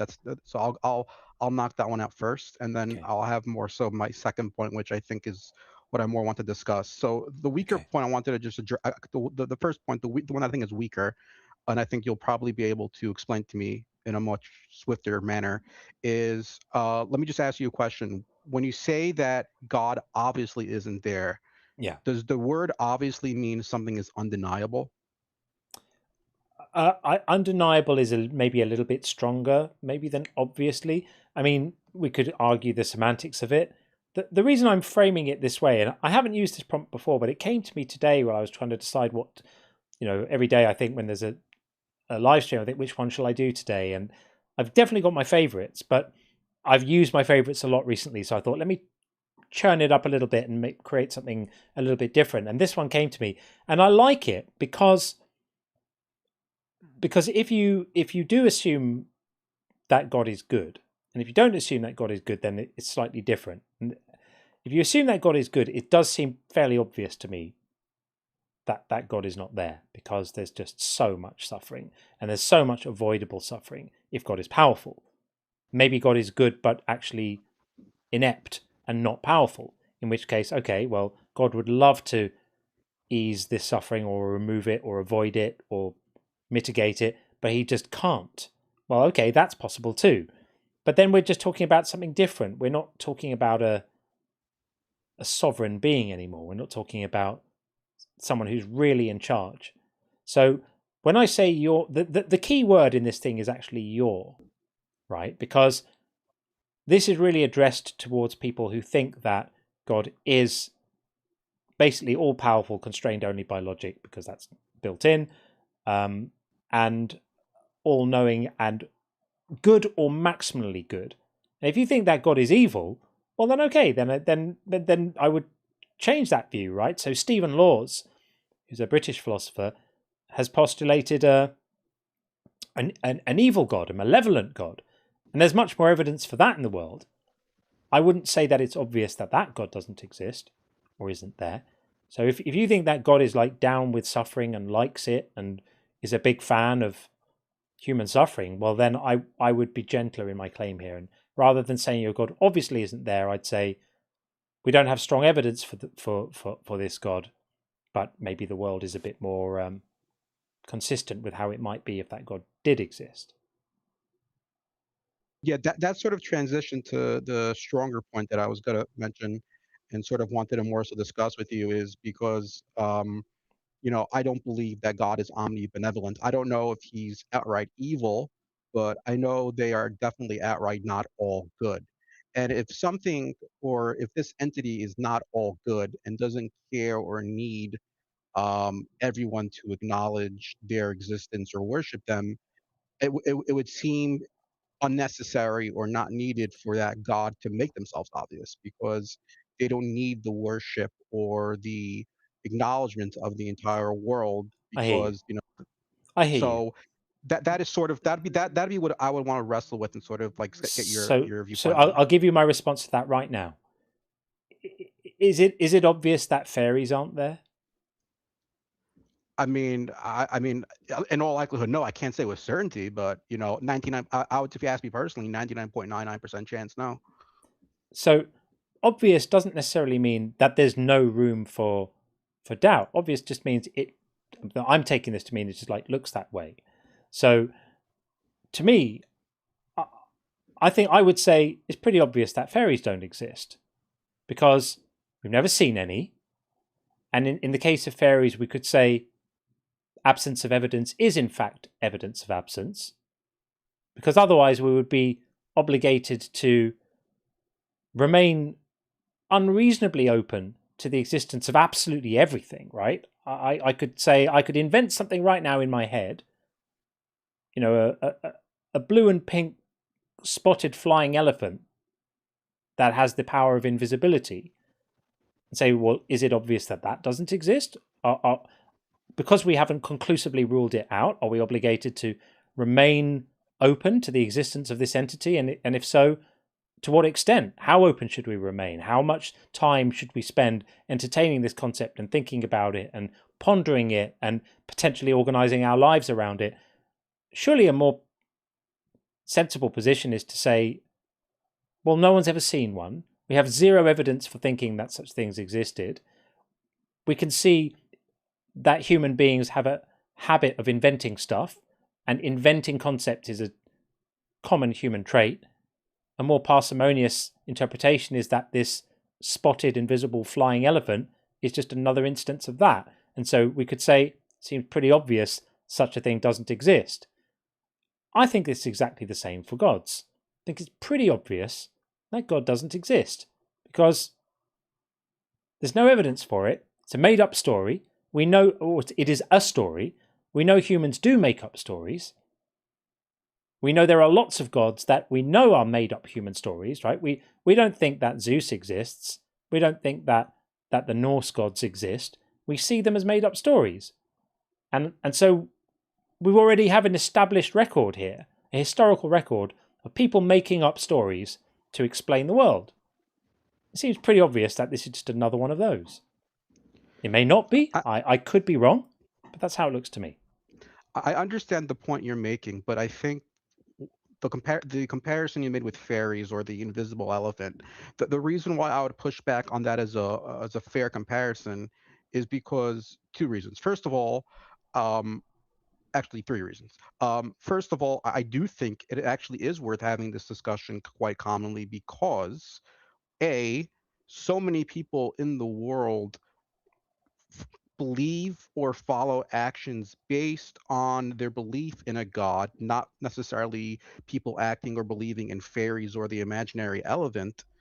And B, historically speaking, far more people have believed in a god than I would assume people believing in fairies or the imaginary elephant. So because people, including myself, believe in a God, and I mean, I try not to have that belief impact the way I have my morality and actions, but just being a human being naturally, of course, it's going to seep into that sometimes. I'm not a perfect person. Obviously, subconsciously or consciously, it's going to impact me in some way. But certainly, there are people that I think that allow God to be far more prevalent in their actions or their beliefs, aka politicians But or people. but respectfully, that's a fallacious argument, because you're saying because lots of people have believed in this thing, it makes it more likely to be true. But history tells us that billions of people believe in things that we know are not true.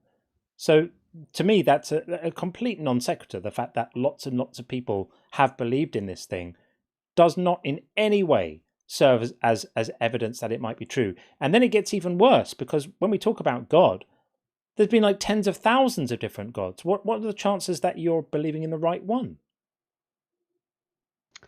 Just let me clarify myself. I didn't mean to. Maybe I said it incorrect. I didn't mean to say that because X amount of people believe in something, X might be more likely to be true. What I meant to say was because so many people believe in God, I think it's worth having this discussion as commonly as we do, or at least you do, rather, because the belief in God has such a profound impact on the everyday activities of I the world. completely agree. That's why I do this as a full-time job, because I think Right. for precisely that reason.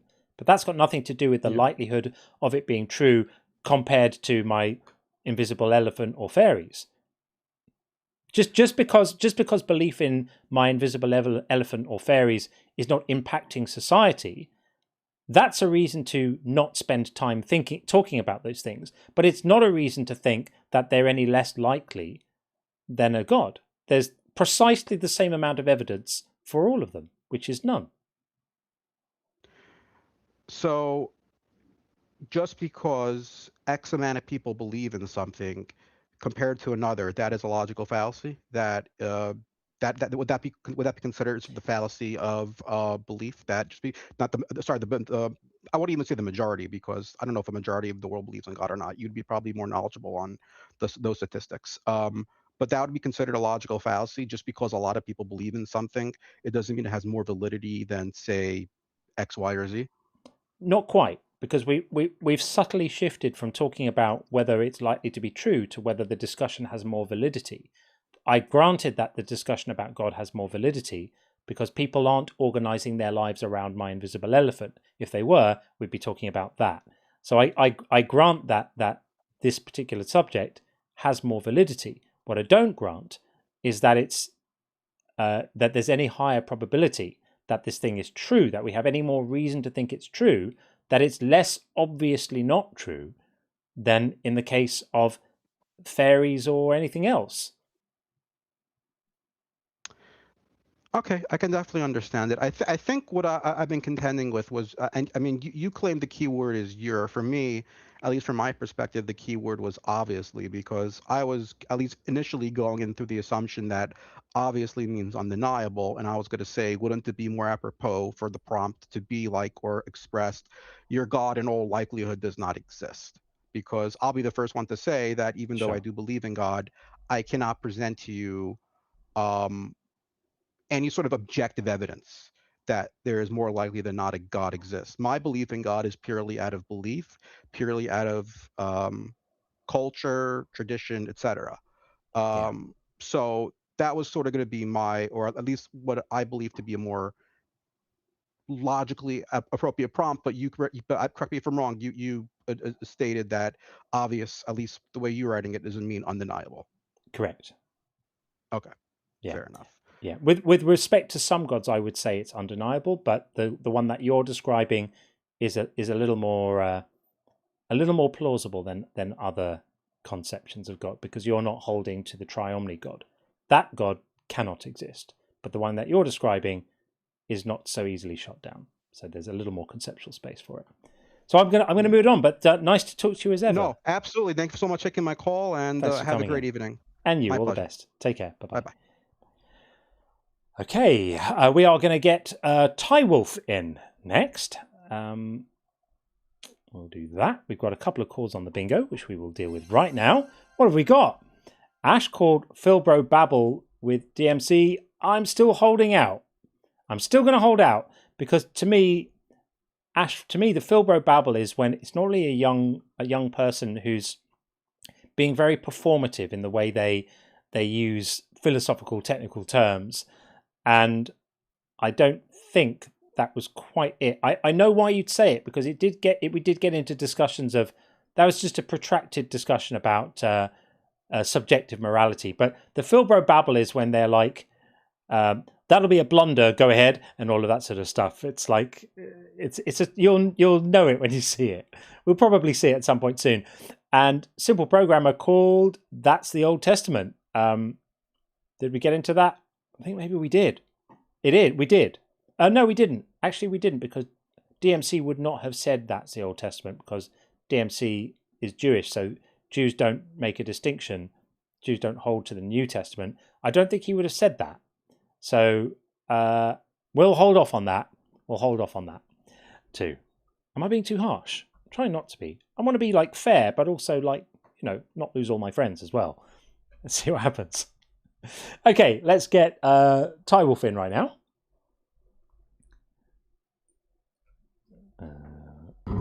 There we go. Tywolf, hello. Hello, can you hear me? Yes, I can hear you. Can I just check that you are over 18?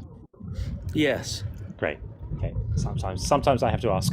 And you're not driving currently, are you? No. Okay. Good. It's very noisy where you are. Is there anything you can do to make the noise less? Oh, I'll call you back a few minutes. Is that okay?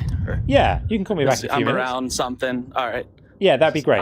All Thank right. you. Thank you. Bye. Thanks. Bye-bye. I'd rather have a call in a few minutes that doesn't sound like that. Let's just go goodbye to there. Yeah, I'd rather have a call in a few minutes that doesn't sound like that than a call right now that does. So hopefully he'll call back. And in the meantime, I'll read some super chats. Evil Banana Wind said, I have a keen mind, Teresa Bottomless Irony Mine. I know, that was golden, wasn't it? Absolutely golden. Absolutely brilliant. And Bethor said, Teresa as a person still was nice, except pray for you. Yeah, the pray for you at the end, it's like a little hand grenade that they just chuck in as they leave the room. It's so annoying. But I'm never offended by people saying they're going to pray for me. It's just such a silly thing to say at the end of a conversation where it's like, read the room. It's such an inappropriately silly thing to say. It would be a bit like me saying I'm going to pray to Satan for you. It's just like silly. And your hot new girlfriend, what a great name. Thank you for the super chat. Hashtag Team Satan. Hashtag Team Coco. Agreed. Satan gets a hard rap in the Bible, but he doesn't kill nearly as many people as God. And to be fair, he did tell the truth in the Garden of Eden. And Penelope Totson Pears, great name as well, says it's sickening to see people still promoting these fables. They're so brainwashed. Hopefully they'll wake up someday. You're doing good work, John. Thank you very much. I appreciate it. I keep on doing this because I love doing it and I find it absolutely fascinating. Weird. Liberty Giblets, thank you for this. Calling a total stranger brother whilst also saying you're not in a cult. Right. So in a cult. This was with respect to, this was Teresa again. Teresa Charles Jesus Christ was the name. Wild. Not in a cult at all, though. And is this Sneak? I noticed that you talk about Christian's imaginary friend, but I really think you should talk about their imaginary fiend. Oh, yes.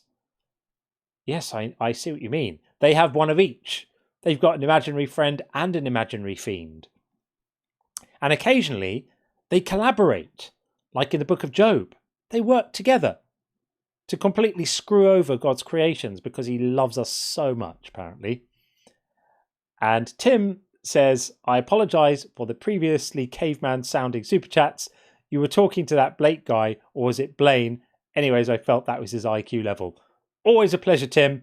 I'll take whatever you throw in. No problem at all, of course. And 46 Strings says, objective morality should be testable if it were true. DMC failed the test. Yeah, and the other thing that a lot of these objective morality people seem to miss out on is that if morality is indeed objective, then you would expect to find agreement on all moral points amongst adherents of a given religion. But you don't. So that would suggest a scenario in which God has an objective moral standard, but is incapable of communicating it to his followers in an unambiguous way, such that they wouldn't all disagree with each other about what he wants. Because you'll find, for example, Bible-believing Christians on both sides of almost every ethical thing you can think about, whether it's same-sex marriage, death penalty, assisted dying, women's reproductive rights, whatever it might be. They can't agree with what God actually thinks or wants.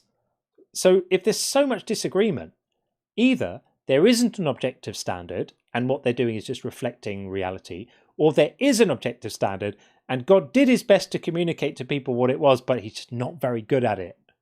Just not good. He's a bit inept in the comms department. Either way, not a good look. And the Night Gardener Forever says, funny how Matthew 19:21 is the one command from Jesus that so many self-proclaimed Christians suddenly stop taking literally. Let's have a look at this. While we're here, let's have a little look. Matthew 19:21. And it says, if you wish to be perfect, go, sell your possessions and give the money to the poor, and you will have treasure in heaven. Then come and follow me. Yeah, they all read that bit and go, yeah, that was just that didn't actually mean what it said. So when it said sell, that's like a spiritual selling. It doesn't actually, because sell doesn't actually really mean sell. It means like spirit, it's like sell in a kind of spiritual way. That's what happens there. That's what happens. Excellent point. Absolutely bang on point. Yeah, they don't always walk the walk, do they?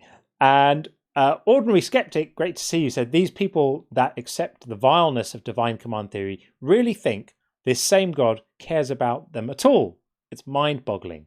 It is mind-boggling. I'll never stop being fascinated by the things that people defend, stand by, and are willing to put their name to in furtherance of this horrific obedience. And John Doe says, love what you're doing. Did anyone ever tell you that you sound eerily similar to Piers Morgan? Nobody's told me that. I'm not very happy about it because I'm no fan of Piers Morgan, apart from when he's interviewing Russell Brand, at which point I become a massive fan of Piers Morgan. That is one of my favourite TV moments. Or wasn't actually TV, was it?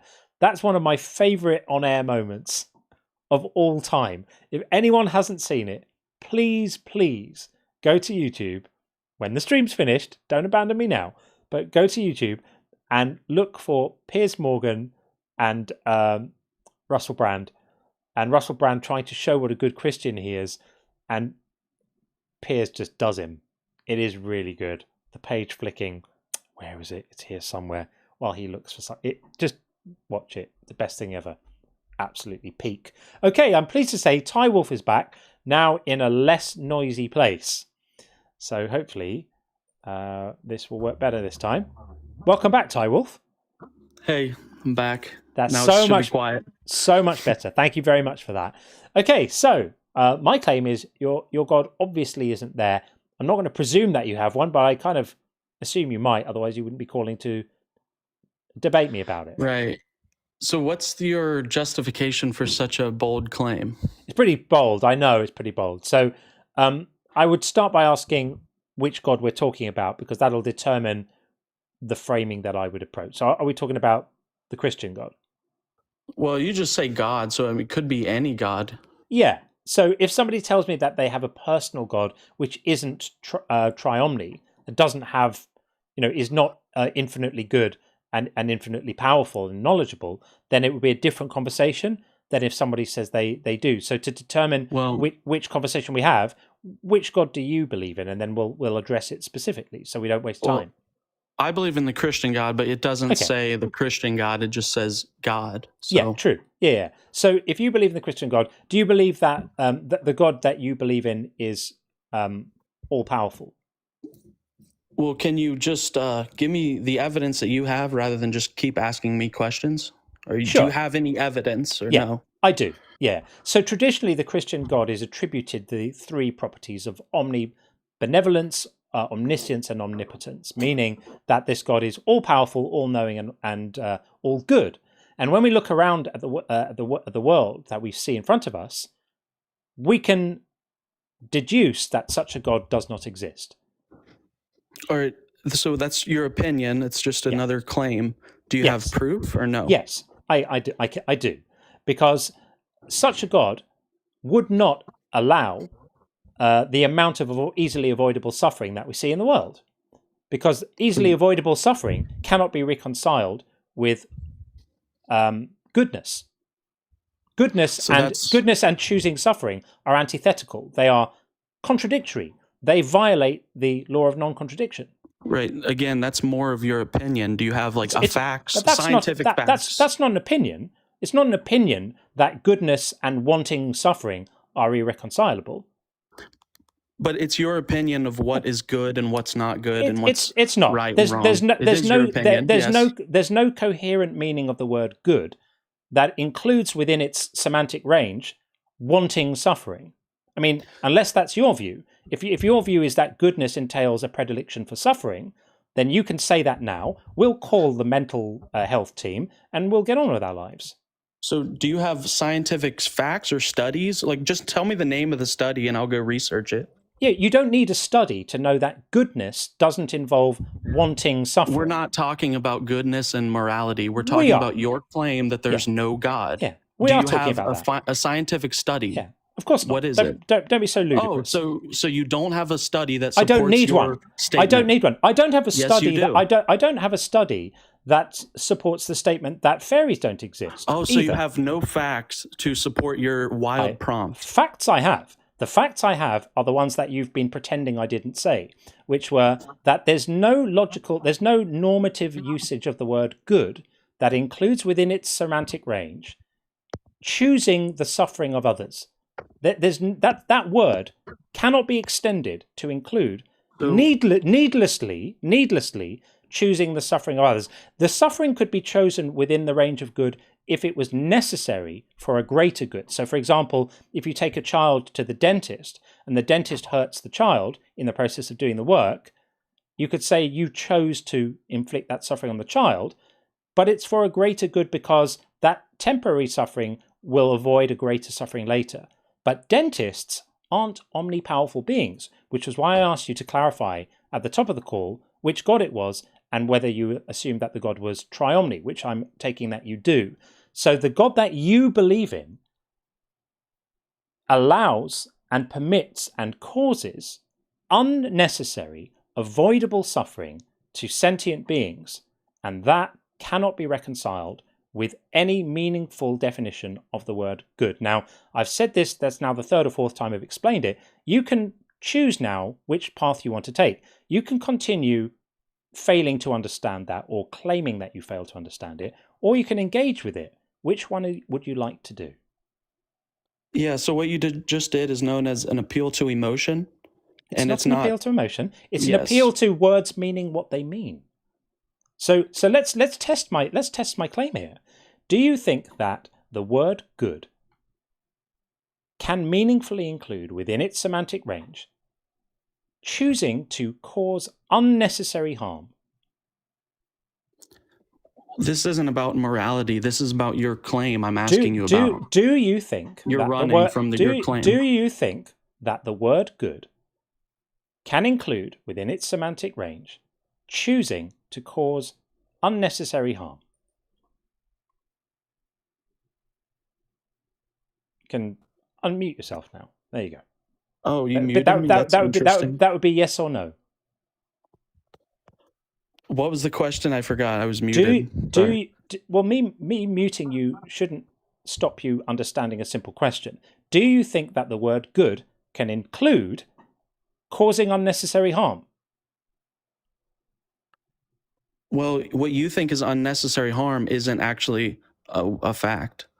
It's just your feelings and opinion.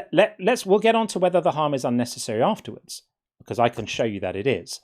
But before we get to that, do you think that the word good includes causing unnecessary harm? And you're going to answer yes or no. I guess, yeah. Doesn't really matter, make a difference either way. So you think that good includes causing unnecessary harm? We're so far away from your statement on your screen because you know that your statement is wrong. We're so near to the statement on the screen because you're now pretending that good includes causing unnecessary harm. Let's try this with a different non-related word. So do you think that the word sleeping can also include within its semantic range simultaneously mountain climbing, like rock climbing? Can sleeping no, but you're getting farther away. Right. So you seem to have you seem to understand that words do have meanings, and that the meanings, whilst they're not always fixed, have this concept of a semantic range. It's like the cloud of meanings around the central core of what the word means, right? So I love that you understand this concept. It's wonderful. So if we said something like, could good include within its semantic range giving to charity? We could say yes. Could good include within its semantic range paying someone a compliment? We could say yes. Does good include within its semantic range having nice thoughts about someone? You could even say yes, because even though they may not know you're having the nice thoughts about them, those thoughts may incline you towards them in the future. Yeah, maybe.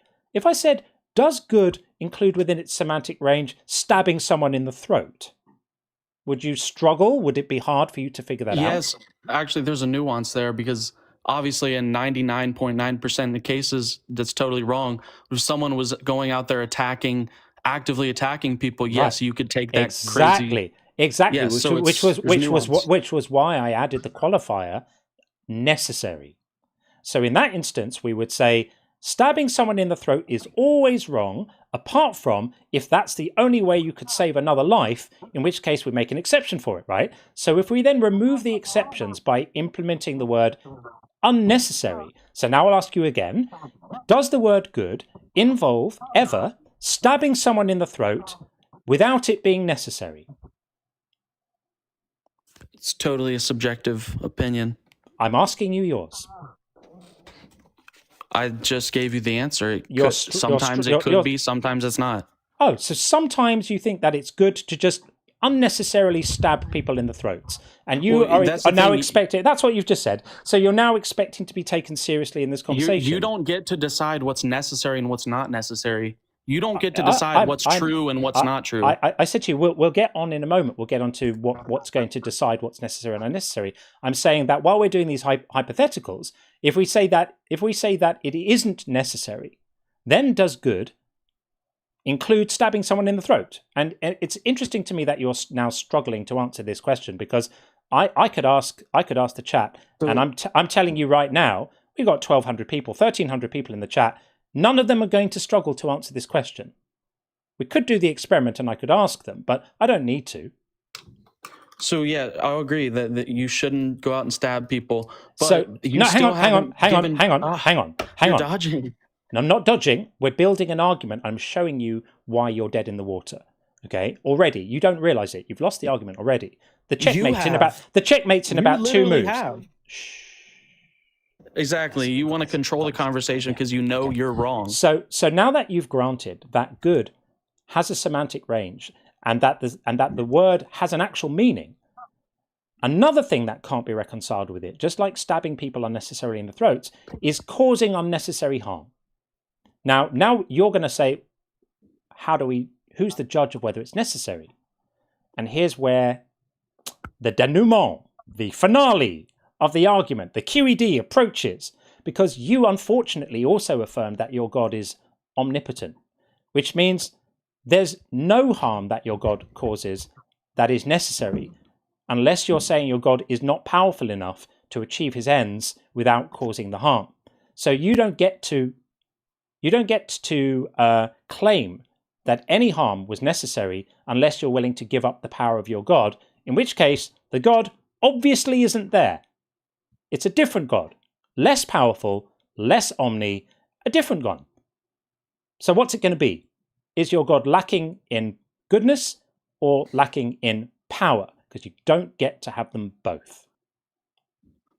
Your prompt is a fallacy. That's my point. Everyone look up black swan fallacy. So this has nothing to do with the black swan You've started fallacy. with a fallacy. This Yes, is nothing. you have. This is nothing to do with the black swan fallacy, which is to Yes, say, it's which is the to make, exact which is to make, definition. which is to make a claim that something doesn't exist because you've never seen one. That's not the claim I'm making Exactly here. what That's, you're doing. That's not the claim I'm making here. I'm not making the claim that your God doesn't exist because we've never seen one. I'm making the claim that a God with the properties that you assert can be seen not to exist by the fact that we have children's cancer wards. You literally just explained the black swan fallacy and why you're doing it. No, you literally just explained that you don't have a clue what the black swan fallacy is. Now, I'm going to ask you the question I asked you before, once again.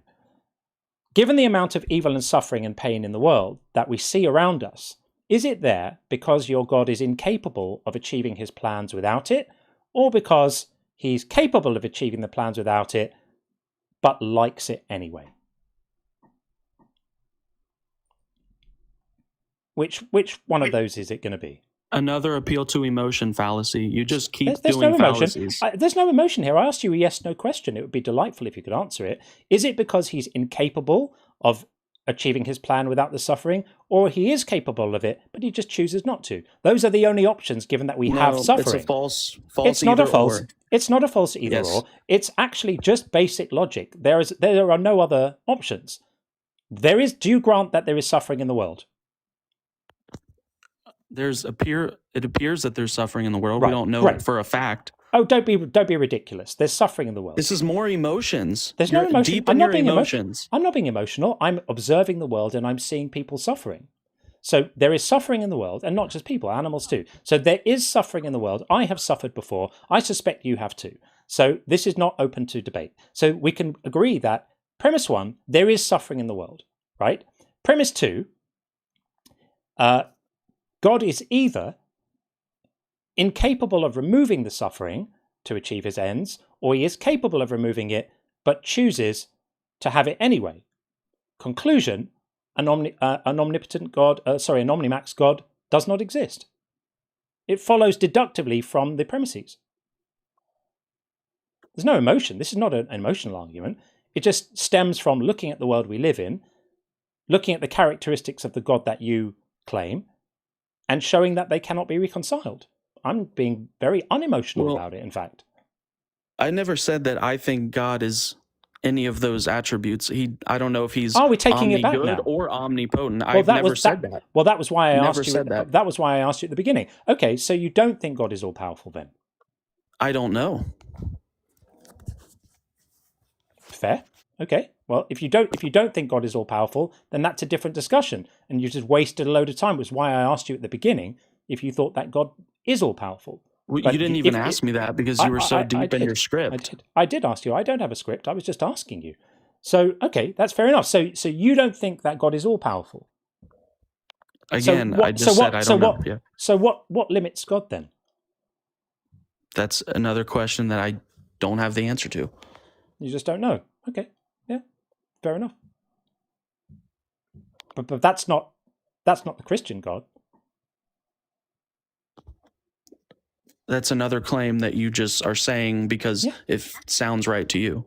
It's not founded by science. Okay. Not backed by facts. Right. So when you pray and when you participate in your Christian life, you're praying to a God of limited means. Is that right? No. Fair not enough. at all. Yeah, I get that. That's fine. And you don't think that God is all good? Again, I don't know. But can I ask you you a question? Have you read Deuteronomy 32:4? What does Deuteronomy 32:4 I don't know say? off the top of my head. Oh, But you haven't can I read the ask you a Bible. quick- Okay, yeah, Deuteronomy 32:4 says that all his ways are just, that everything he does is good. So you can decide to ignore bits of the book that you say is the manual for your religion if you want to, but don't you think you ought to know those things? Yeah, I do. And again, you're appealing to emotions. You're saying there's suffering. That means there's no God. There's this. That means there's no God. It's just your feelings and emotions. No facts. No science. Do I appear to be very emotional right now to you? Am I displaying any Well, signs of emotion you've right talked about how there's suffering like 10 times. That's basically your main argument. now? Yeah. I'm saying that the existence of suffering in the world proves that an Omnimax God doesn't exist. And if you're holding to a different type of God, that's okay. You should have said it at the beginning rather than waste everybody's time. We would have had a different discussion. That's why I asked you at the beginning what the properties of the God you believe in are, and you were a little evasive about it and said you believe the Christian God. Most people who believe the Christian God think that that God is powerful enough and has a plan and all of this sorts of stuff. Obviously, you're not a normal Christian. If you told us that at the beginning, we could have avoided wasting a load of time. So in your prompt, it says there. Does there just mean existence? Yeah. So have you went out into all of existence and searched for this God? I don't need to. You don't? That's interesting. Because I can make a deductive argument, as I just have. And when I demonstrated that your God deductively cannot exist, you backpedaled and changed your definition of the God you believe in because you realized that yours had been disproved. We all saw it. We all watched it. We don't need your opinion. We need scientific studies and facts, not just a random TikToker. There are things that we can know without scientific studies and facts. Oh, so you shouldn't base your worldview off of science. I think that you should use science to inform your worldview, and then there are other things that we can deduce in other ways that are less empirical, that are more deductive. Don't you think? Yeah, but do you think? I'm glad you agree. You know that this isn't a founded statement on your screen, but you still say it. It's not founded on science. And yet I demonstrated that it holds with regard to the God concept that most people believe in. And I always qualify this when people ask about it. I say there may be some concepts. I don't know if you listened to my call earlier with my previous guest, and I said with respect to that God, I wouldn't make this claim. I would make a different claim. That's why I asked you at the beginning to clarify your God, and you seemed a little unwilling to do that. If you'd claimed that the God you believe in actually isn't all powerful and isn't all good, we would have had a different conversation. I gave you an opportunity to say that. You didn't take it. And so when we had the conversation based on what you had said was that you believe in the God of the Bible, who is held to be all powerful and good, once you realized that that was dead in the water, you backtracked and redefined your God into something much smaller. Congratulations, you've downgraded your God. Well done. No, I haven't done any of those things. You have. You can't just, if someone says they believe in the Christian God, you can't just assume a whole list of things. What that That's the Bible incoherent. that the Bible is true and that Deuteronomy correctly describes him? Are we not supposed to do that? Oh, okay. Let's start ignoring the Bible. How do you decide which Bible verses you like and which ones you ignore? What's your criteria for that?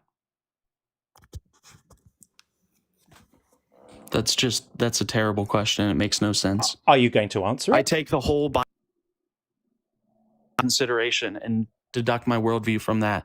It's not one, you don't cherry pick one verse here, one verse there that you like. And yet that appears to be exactly what you're doing by ignoring the verses in Deuteronomy that claim that God is all good and just saying, no, I'm not going to worry about that one right now. Okay. Pick and choose, like a buffet, a theological buffet. Help yourself to whatever you like the look of and just leave everything else. The Calvinists will have it later. I get it. My main point is that humanity has explored less than, very close to 0% of the entire universe, but you want to make universal truth claims. It's literally absurd by definition. Mm-hmm. We know almost nothing about the universe. And you're up here on TikTok acting like an expert. It's ridiculous. I'm not acting like an expert. I'm just pointing out that people hold incoherent beliefs about particular things. Exactly like your belief is incoherent. Have you so aptly demonstrated for us tonight? I appreciate it. My belief may not be 100% fact. Yours is certainly not 100% fact. And yet it's verified. And yet I conclusively demolished your concept of a god. You which didn't. Which is why you backpedaled and redefined it into a little mini god, tiny your mini soft little god. Little emotions didn't do anything. It just shows that you're deep in your feelings. I think only one of us and you're very weak. Is emotional here.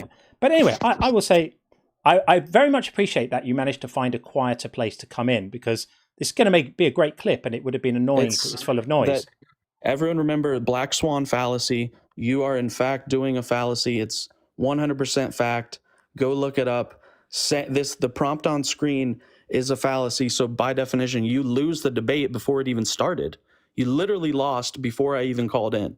It was over. And yet I'm not the one who's had to downgrade their god into something much smaller and weaker in the face of a deductive argument. Congratulations, you lost the debate before it started by starting with a fallacy. Good job, man. Keep doing your TikTok thing. You're an expert on TikTok. People eat this stuff up because they're so dumb. Right, so now you're And just you've never insulting my studied audience. philosophy. I've never studied philosophy. You have no idea who I am, what my background I can tell is. by the statement on screen. You've never had a philosophy class at all. Beautiful. That's chef's kiss. I absolutely love that. He doesn't know I've taught them. It's so glorious. All right, son, run along. Off he goes. Oh, I love that so much. Don't you love it when it doesn't go well for someone and they just launch into personal attacks? That's the surest way to demonstrate that you're uncomfortable about stuff, is when just start throwing personal attacks around. Absolutely love it. That was excellent. I really, really, really enjoyed that. And did you see how small he made his God get? Suddenly he's giving up on being all powerful. Suddenly he's giving up on being all good. And this is why I say your God obviously isn't there. It's some other God. The one that you ended up redefining yours to be. Sucks, I guess. There we are. I enjoyed that. That was fun. Okay, let's see what else we've got. Bethos said, what? John sounds way better than Piers Morgan. Thank you, Bethos. I appreciate that.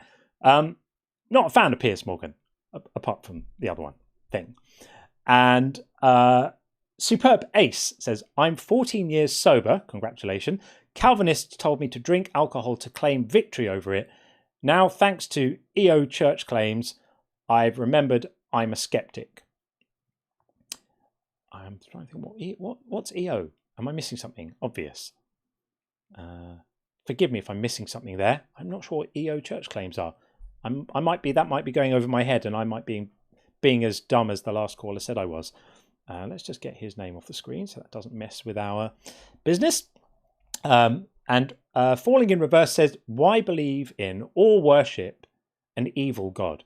Right, why would you? I guess maybe they're scared of what he might do to them.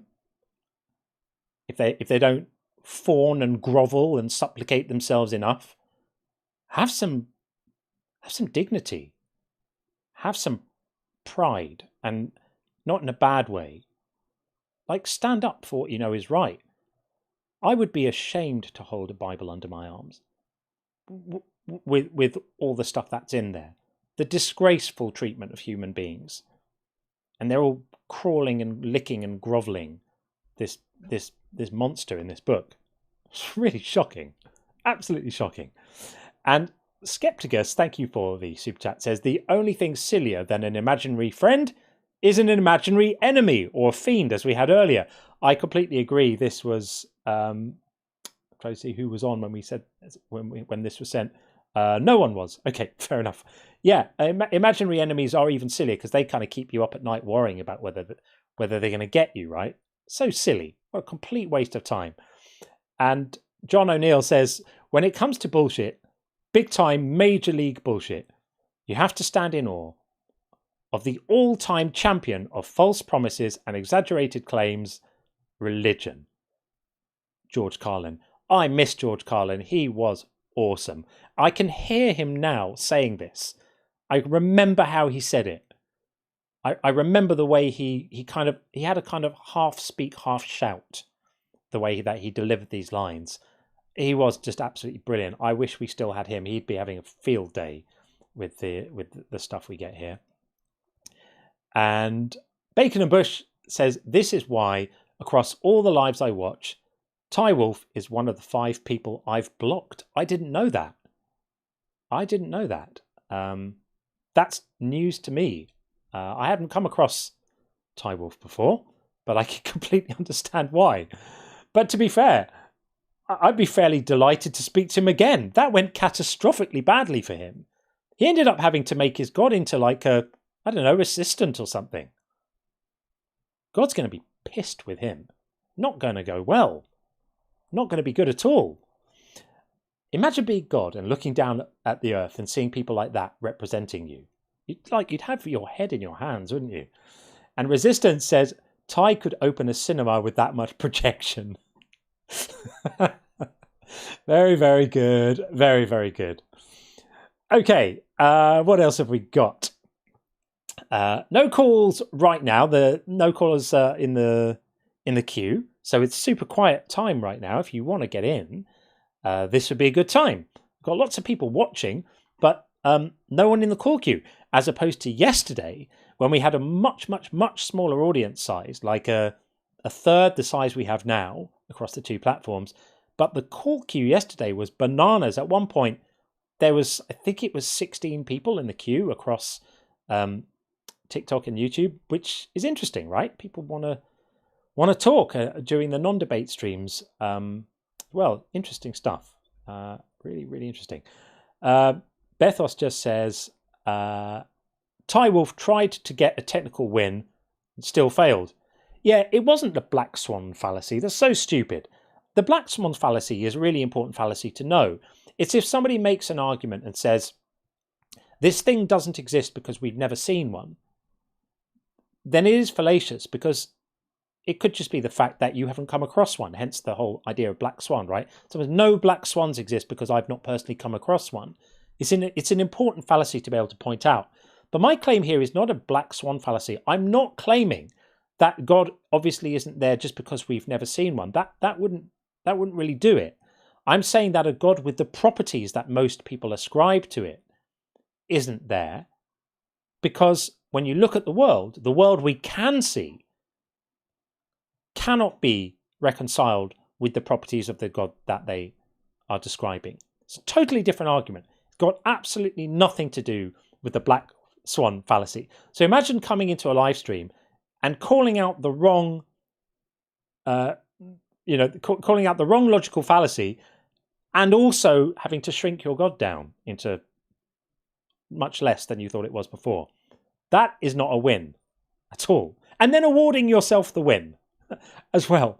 I think people who award themselves the win are a unique type of stupid. So here's how it goes. Ty, if you're still listening to this, debates are not adjudicated by the people participating in them. The winner of a debate, in so much as the debate can have a winner, is decided by the people watching and listening who think that one party over another has put forward a stronger case. If you think that you came in here and put forward a strong case that your God exists, you're on drugs. I mean, I'm not congratulating myself for anything, but you just didn't do that. So it would surprise me if we polled the audience, and I get it, it's a biased audience. They haven't come in to support you. I grant that. But even an impartial audience, no one is going to listen to that exchange and declare that you were successful in your objectives, because you weren't. So anyway, don't award yourself debate victories. It's never a good look. I don't do that. I rather defer to other people and ask them. Say, who do you think, who came out as being more persuasive in that exchange? That's what I do. I don't award them to myself. It's not a good look ever. It's like describing yourself as good looking. Just don't do it. It's not. No one likes that. Unnecessary. Let's get Satnam in. Yes. Hello. Hi, Satnam. Welcome back. How are you? I'm good. How are you? I could not be better. What would you like to say? Yeah. So I wanted to discuss, you made a claim that God's mind needed a brain. Right? That's what you say? Not necessarily that it needs a brain, but that I wouldn't make that claim. What I would say is that we've never seen a mind that's independent of some kind of substrate, some kind of physical thing to make it happen. Every mind we've seen so far, and I get this is inductive, every mind we've seen so far is reliant on some sort of physical thing to make it happen. So if there are minds out there that operate independent of any kind of physical thing, that we would need some pretty damn good evidence for the existence of such a thing. I'm not saying it cannot happen. I'm saying that for someone to claim that it's happening is a really, really big claim. It would be like saying... Oh, I heard that. I heard that. Yeah, I heard that quote. Big claims need big evidence, right? Something extraordinary like claims require extraordinary evidence. It would be like if I said I've got a flying carpet. Well, you've seen lots of carpets, and every carpet you've ever seen doesn't fly. So if I tell you I've got a flying carpet, you're going to require me to give you some pretty powerful evidence of this given what you understand about the limitations of carpets. Right. So do you think that's the strongest argument against the God? No, I think there are much stronger arguments against gods. So what do you think is the strongest? That there's just no evidence for any. Okay, but I mean that's because I think it's you got to get to the metaphysics, right? And metaphysics is the ultimate, foundation of everything. So I think metaphysically, when we say God has a mind, because God is defined as a mind or an agent that can do something, it chooses to do something. That's a mind, right? That's anything that can choose has a mind, right? Anything that can choose has a mind. Yes. Yeah. A mind is a prerequisite of making choices. I would agree with that. Yeah. So, okay, so you're saying you're saying extraordinary claims and you need extraordinary evidence, right? Yeah. Is that why? So, based off that, that's why you're an atheist? I'm an atheist because I have so far not been persuaded of the existence of a God. Now, it's possible that something could persuade me which isn't even a good argument. It could be that I could be persuaded by a bad argument, right? In a moment of irrationality, then maybe my thinking doesn't go right. Maybe I get a bang on the head.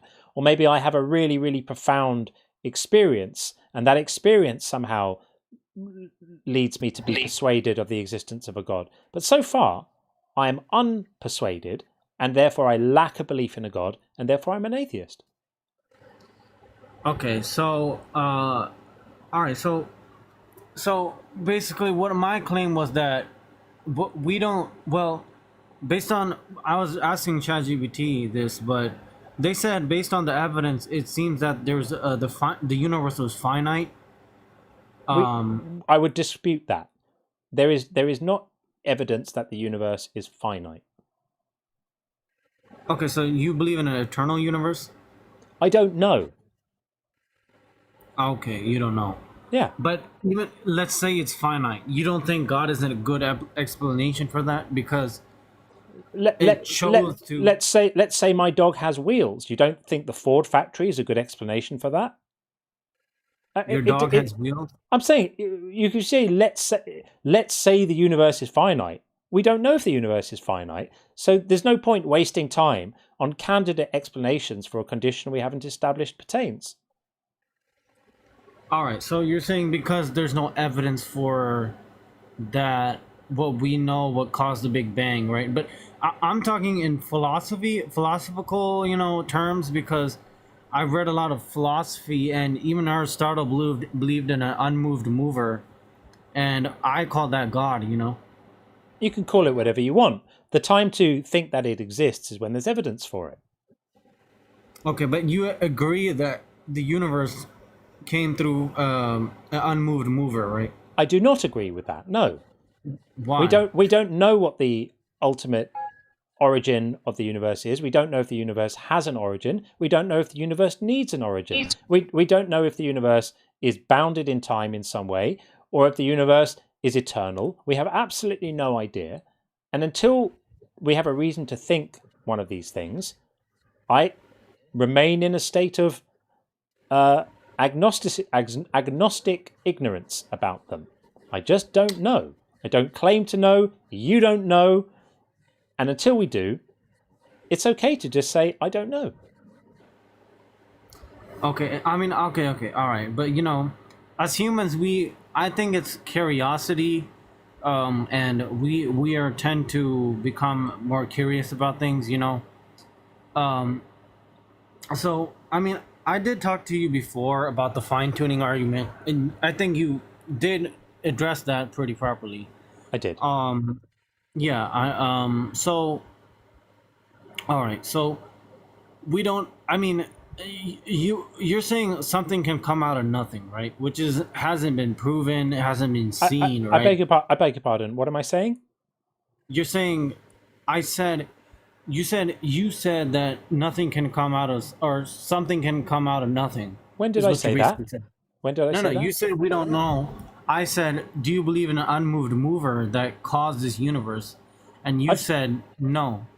Yeah, because that doesn't mean I think something can come out of nothing. It means I don't think that there's been any coming out to account for. Of course, I don't think that. You don't get okay. I don't think there's ever been nothing. Okay, so you don't think there hasn't been you don't think that, right? You don't think there has never been nothing, right? Like in a philosophical sense, right? Because we're talking philosophy right here.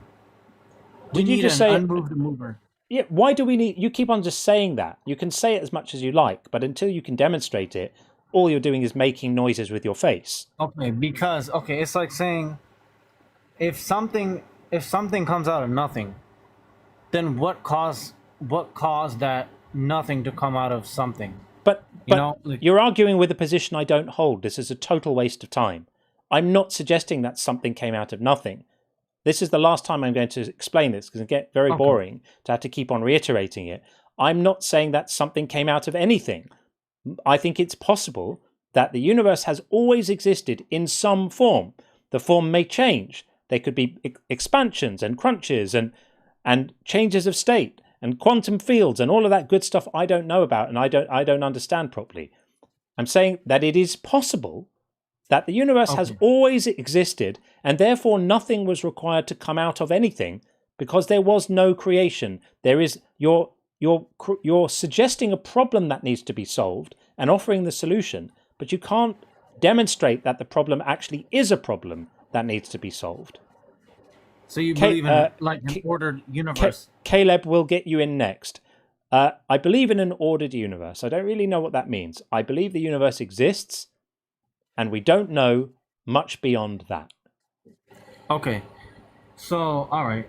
So why are you an atheist? Because there's no evidence for any gods. So it's not complicated. Okay. It's not complicated. There's no evidence for what, like, any cause of the Big Bang, though. That's why. That's why. We can't go back in time, right? We can't, and that's why we can remain in a state of not knowing about it. You know, I don't know is a really, really good answer to some questions. If you ask me what I had for breakfast this morning and I say I don't know, that's worrying. If you ask me what were the conditions prior to the Big Bang happening and I say I don't know, that's common fucking sense. All right, yeah, I mean I get a lot of that, but I'm sorry. Okay, why don't you upload your live stream to your YouTube channel? I do. Every single one is on there. Go to my channel on YouTube. There's dozens. Check. No, you didn't. You don't upload the recent live streams because I messaged you too, regarding this. You can. I give you proof too. What are you talking about? Every single live stream I do is uploaded on YouTube fully within minutes of me ending it. Okay, I literally showed you proof by sending you a message. You could check that, but you think I'm lying, but I'm literally saying nothing. I don't think you're lying. I think you're confused. You're suggesting that I don't put my live streams on YouTube, and yet I've got a tab on my YouTube account called Live that has every live stream I've done since I started doing live streams. Do you know we're on YouTube right now? Are you unaware? Are you unaware of this? So there are 250 people watching on TikTok right now and 830 watching on YouTube. It is being streamed to YouTube right now. You can go and watch yourself on YouTube right now. And at the end of the live stream will be forever archived under the live tab of my account, which is at John Cohen Official on YouTube. Every single live stream. Are you sure you're uploading it to YouTube? No, I think I'm uploading them to YouTube, and actually I'm wrong. And all the people on YouTube right now, it's 907 on YouTube right now. Go to YouTube right now, put my name in, and you'll see the stream running right now. Okay, no, I'm talking about when you it's live and then you end it, and does it go into the videos? Yes, the live tab. Yeah. Brother, there's a live section on everybody's account on YouTube. You've got shorts, videos, lives, posts. And lives is all the live streams. And every live stream I do is archived there in full. Some of them are 8 hours long. Some of them are dull as dishwater. I wouldn't recommend you watch them. But some of them are great. Anyway, this is a silly conversation. I sent you the thing. I don't know what you mean by I sent you the thing. I sent you evidence that it doesn't upload to the YouTube. You sent me evidence that it doesn't upload to the YouTube. What are you talking about? The live streams. I have no clue what you're talking about. You sent me evidence that my live streams don't upload to the live streams, even though they're all on the live stream. This is a waste of time, friend. I swear to God, you think I'm lying. But... No, I think you're deeply confused or concussed or something. I don't know what's wrong with you. Take a lie down, have a nice glass of water, get someone to rub your feet. This is not good. No one's here for this. I sent you. You can check your messages, by the way. What, on TikTok? You DM'd me on TikTok? Yes. Okay, I will check my messages on TikTok and try and figure out what it is you're talking about, but nobody here wants to hear it right now. So, okay, all right. Yeah, speak soon, Satnam. Take care. Okay. Bye-bye. Bye. What on earth was that about? No clue what that was about at all. But anyway, I'm glad we got to dispatch some of that silly apologetic nonsense. So there we are. We'll get Caleb Fowler in next. Yeah, we'll get Caleb in next. Bringing Caleb in right now.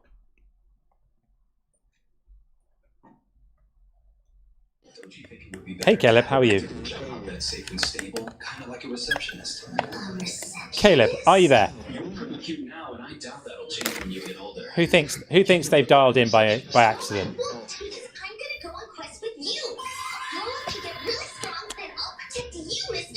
How to get your time wasted. There we go. So we'll get rid of that. And there was someone else in the TikTok queue who has dropped down. So TikTok queue is now empty. The Video Ninja queue for YouTube is now empty as well. I have no idea what he was watching. It did sound a bit like cartoons, didn't it? There you go. I guess it's easy to accidentally butt dial, as it were, into a live stream and be famous for all the wrong reasons for a few seconds. We all want to hear commercials on Caleb's TV. Thanks, Caleb. Yeah, that's exactly what it was. Or fell asleep. Or you fell asleep. Could be. So if you're watching on YouTube and you want to come and talk to me, I would be very, very happy to speak to you. You can get the description. If you look in the description of the live, which does honestly exist, I promise, then there is a link. But if you don't want to look in the description, it is also in the chat right now. And if you're one of the 252 people watching on TikTok and you want to come and defend the idea that God does exist or push back against my claim that your God obviously isn't there, then just hit request and you'll be straight in. The queue has no one in it right now. It's empty. It's completely empty. So feel free to come and join me. And in the meantime, we'll read some messages and just hang out and stuff. So Enze says, favorite moment so far, the Coco intervention. Yeah, I'm trying to think which call that was. Which call was the Coco intervention? You might need to help me know what you mean by that, because I'm not tracking that exactly what that was. And Jason says, Satnam is running if-then propositional arguments where he assumes a lot of ifs. That's illogical. Go back to Logic 101, my friend. Yeah, it's true. Which is why I said, if my dog had wheels and all of that stuff. I don't even have a dog. If I had a dog and my dog had wheels. I used to have a dog, but sadly he disappeared. Bethos says, bro needs to open the live tab. Right? It's not difficult. YouTube is not an advanced technology. Well, it is, but it's been around a while. It's not new. Just go to my YouTube channel, look on the live, and they're all there. And they go back quite some time. They go back to when I first started dual streaming. I will say that for a while, there was a time that I was streaming only on TikTok and not on YouTube. But I think I started streaming on YouTube as well in, I'm going to say something like January of this. It's like something like January. So several months of doing this 3 or 4 times a week. There's a lot of them on there. And they're all on there, completely unedited in full. I will sometimes take a conversation and I'll clip it. And I'll sometimes even give it a nip and a tuck. If it's got a bit in the middle where the conversation goes off somewhere really boring and it doesn't help, I'll chop it out. but I'm really, really careful with editing because I never ever want to edit someone in a way that makes it look like they're worse or anything like that. Because aside from anything else, it would blow up in my face because the full unedited discussions are all there in the lives anyway. So it would come back and bite me on the backside. So yeah, find the lives tab on YouTube. A whole world of possibilities will open up for you when you do that. It's wild, isn't it? And Jason also says, you think you're uploading it to YouTube, but you may be a brain in a vat. It's true. It's true. I might just think I'm uploading it to YouTube and not actually be. Who knows? Who knows? Okay, well, it's all a bit quiet now, isn't it? What's the time? It's 3:15 a.m. where I am right now. Let's check some calls on the bingo. There's only one. Jeebus Fish called Philbro Babble while we were speaking to Ty Wolf. It was definitely a babble of some sort going on. Maybe I'll allow it. It wasn't technically Philbro Babble. I don't think Ty Wolf was like a Philbro. I think he was just more confident in his own position than he should have been because his own position was terribly weak. But I'm feeling generous. I'll allow it. So Jeebus Fish gets Philbro Babble. Another addition on our newly minted, look at our 5x5 bingo board. This is looking like serious business. I'm going to get to Geronimus Bosch in just a moment in the YouTube queue. This new board is looking great. I'm very happy about it. It took me a while, actually. I needed to do some reconfiguring of the text sizes because it shrunk everything down and then the text was too big and blah, blah, blah, all of that stuff. But I'm pretty happy about it now. So let us get in. If the audio is going to be nice, hopefully it will be. Let's activate your... Okay, well, we're seeing your iGo audio. Let's see if this is going to work. Geronimus, are you there? Hello. I am. Now, I'm afraid I'm not opposition. I just wanted to make a point, and I saw that you were free. So if you want to boot me, you can boot me straight away. I won't boot you straight away, but if you make your point quickly, because otherwise people will rightfully be upset that I'm making exceptions for one and not for others. But I grant it's a super quiet time. Point about Aquinas. Yeah. And the 5 ways. Yeah. So for a start, to all the Philbros out there, once you have, even if your argument succeeds, you have only got to deal. The interlocutor can simply say, okay, I concede you your divine spark. You don't have any attribute. That's fine. Also, the argument, like the Kalam cosmological argument, you can simply, the same argument works for a material cause. So you can say for every cause, instead of saying for every cause, you say for every cause there's a material cause. We have no evidence of the supernatural. So that's why I'm an atheist, which is I just don't believe in, I think it's called the connection problem.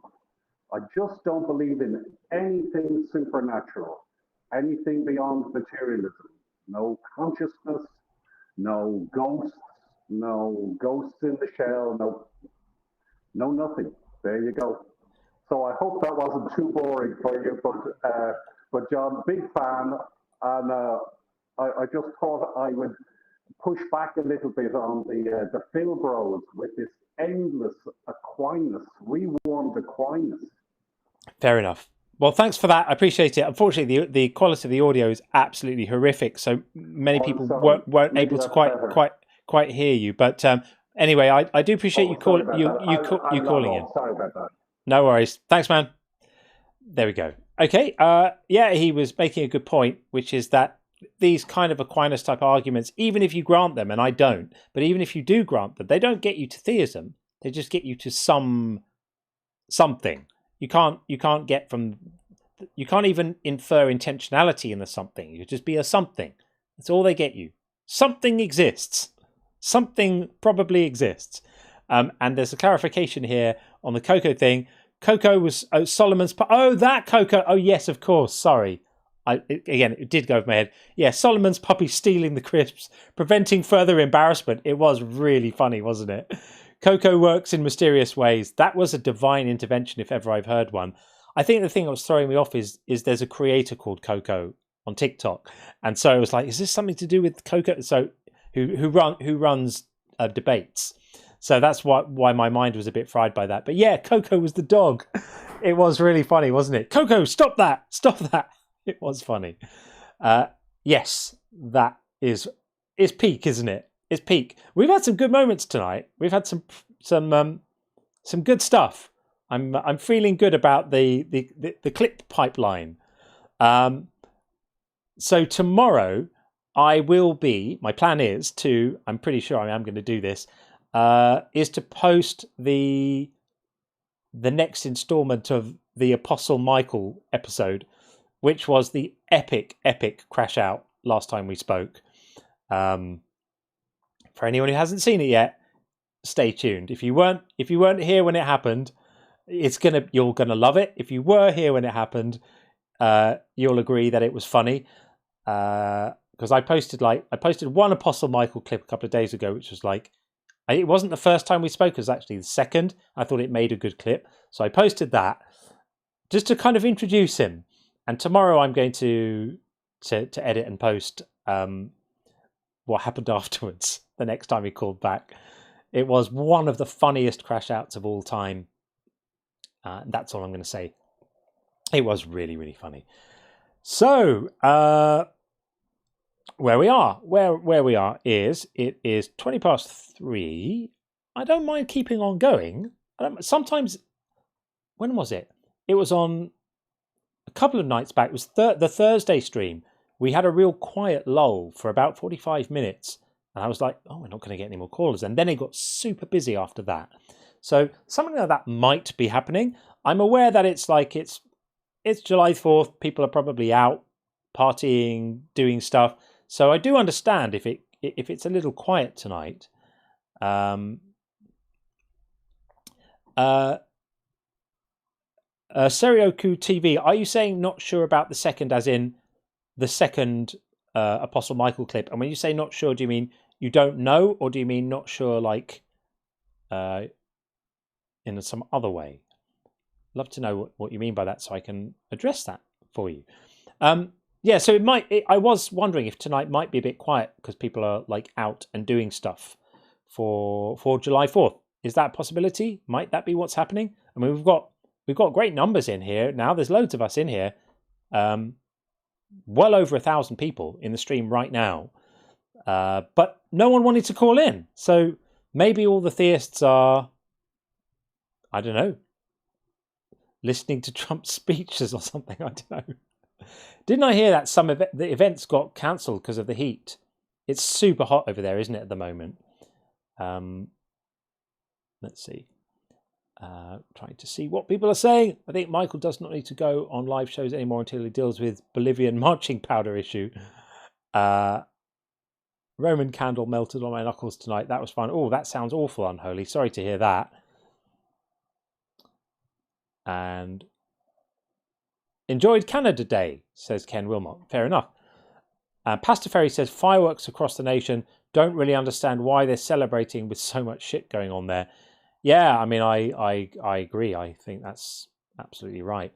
Loads of fireworks. And of course, the fireworks always really freak out animals. My cats get very upset when there are fireworks here. So that's not good. Oh, Matthew. Yeah. Brent is saying Matthew, not Michael. Yeah, Matthew is a young chap who comes in trying to make cosmological arguments and just hasn't learned how to have conversations yet. He just can't control himself.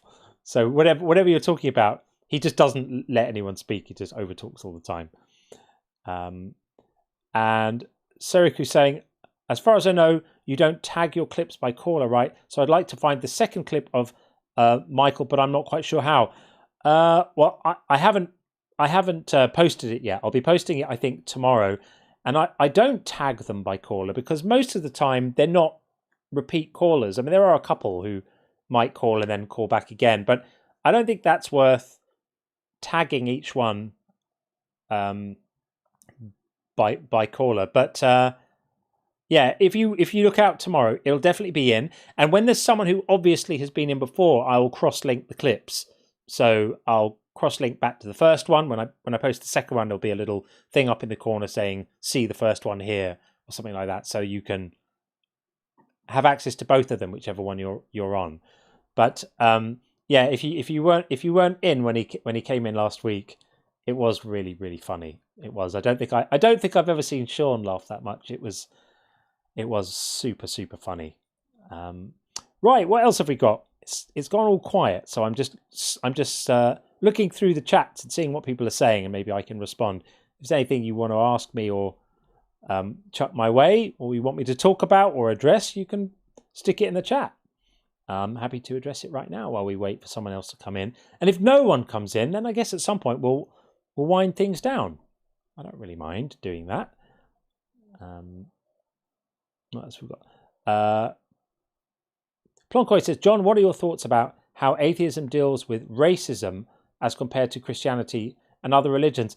I don't think that atheism specifically deals with racism in any way, because I think atheism is just not believing in a God. So you're going to find people who are atheists and are horrific racists, and you'll find people who are atheists who dedicate their lives to combating and dealing with racism. So I like to encourage people to not see atheism as being monolithic, not see it as being like a philosophy or a club or a group or a political leaning. There are atheists who are very much of the political left, and there are atheists who are very much of the political right.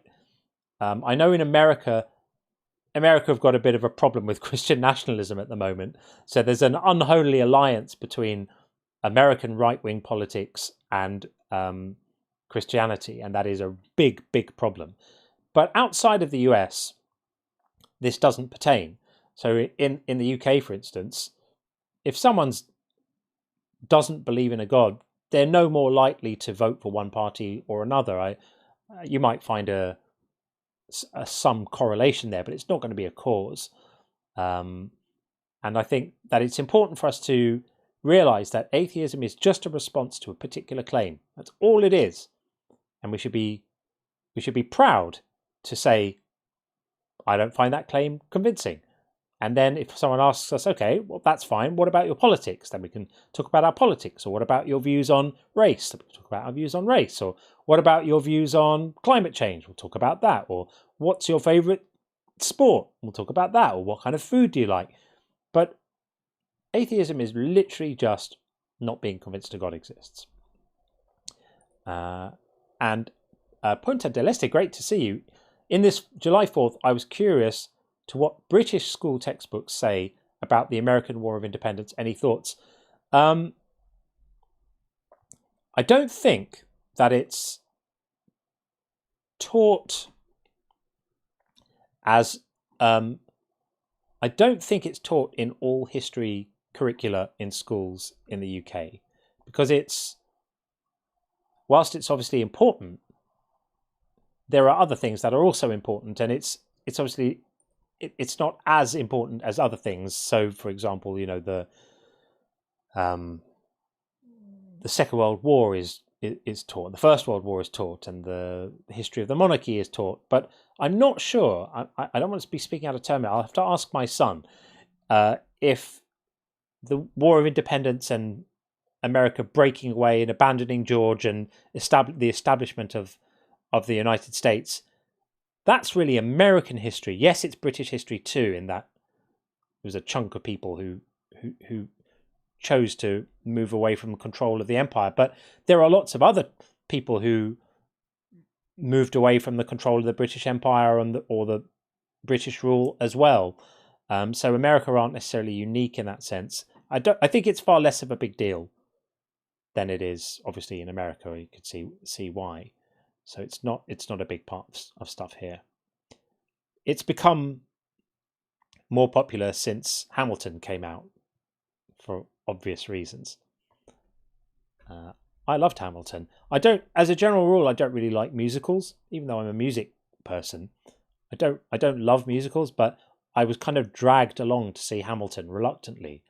I remember saying on the way there, like, if it's really bad, we can just leave at the interval. And actually, I absolutely loved it, and I've seen it twice since then. It's absolutely brilliant, and Lin-Manuel Miranda is an absolute genius. Yeah, incredible musical mind. And Tinspired by the Sea says, "We the people enjoy our country with each other. Fuck Trump." Yeah, I concur and agree. Enjoy each other. That's what it's about. Enjoy human beings and other people, and hopefully this horrendous spell will end at some point. Let's hope, eh?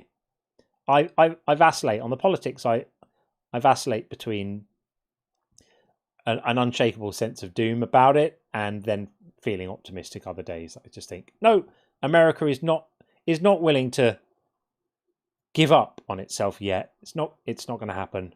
This experiment is not going to fail. It's gonna come back. And I alternate between that and a feeling of like, well, it's failed already. It's done. I think November this year will tell us a lot. Let's hope that the country are able to have something resembling proper elections. I really, really hope that happens, and I really hope that there's an accounting coming to the Republican Party for their support of the leader at the moment. That's what I hope happens, but we'll have to see, won't we? Anyways, we don't talk about politics here, do we? We don't normally anyway. So let's see what else. Blueberry says, "I would love to know if John knows much about the rapture stuff. I don't know if it's come up before, so this could be a repeat thing. Very funny to get into it as an outsider." Yeah, I mean, I do know about the rapture stuff, and last year when there was this big rapture date, and at that time I was posting a lot on TikTok, and I wasn't really doing stuff on YouTube yet. When the rapture day came, I did do a special rapture video, and I made it like I wrote a script which was like being in an airport when they call the passengers for a flight, and I made it like, "Everyone for the rapture, please come to da da da," and I made it like a departure announcement for the rapture, and of course it was hilarious that people were doing things like giving their pets away and selling stuff or giving stuff away or whatever, and then it didn't happen. So it was funny, and I think the whole rapture thing is quite hilarious. That there are people organizing their lives for a period of time around the expectation that on a given date they're going to go zooming up into the air, leaving everything else behind, and then it doesn't happen. They're like, oopsie daisy. It's ludicrous, absolutely ludicrous. What is wrong with people? Let's see, what else have we got? Sarah from Leaving Faith has a story about rapture practice. Basically, rapture practice is looking up and jumping. Oh my God, what is wrong with people? What is wrong with people? It's like, wasn't there a quote once? Oh yeah, so there's a quote from Einstein about like the eighth wonder of the world is compound interest, right? Those who understand it benefit from it, and those who don't pay it. And I think the eighth wonder of the world is human gullibility. It never ceases to amaze me how gullible people are. What absolute nonsense people fall for, and they come in here and demonstrate it aptly. Every time we do a live, people come in here and the stuff they say is just remarkable. I have to pinch myself sometimes. These are grown adults. They believe in talking animals. It's madness. Absolutely mad. Terrifying and crazy. Absolutely crazy. And flat earthers, yeah, Frida says flat earthers are wild. They are wild, and I think very often those people are just being contrarian. That whole flat earth thing, I think it's like an aspect of internet culture around just knowing something that no one else knows and being part of that gang, and they learn the arguments, and I don't know, do they really believe them? I guess some of them do. I won't debate with them. I won't debate flat earth. And Punta Des says, what, John? You don't believe in talking snakes and donkeys because someone wrote it in a book? I know. I'm too close-minded, right? Too close-minded. What else have we got? Surely they don't actually believe in talking animals. They just can't admit that when you're holding their feet to the fire. I mean, I don't know. I know what you mean. I know what you mean. On some level, there must be something in their mind going, that bit of the story is poetic or allegorical or something. But I don't know. Some of them are very, very literal. What about zombies and fortune tellers? Yeah. Well, of course, in the book of Matthew, the ground opened up when Jesus was crucified and the zombies climbed out of their graves and walked into town, perhaps to do some shopping or just window shop. What else have we got? 30% of septic tanks believe in a flat Earth, and you expect them to choose a leader. Weird.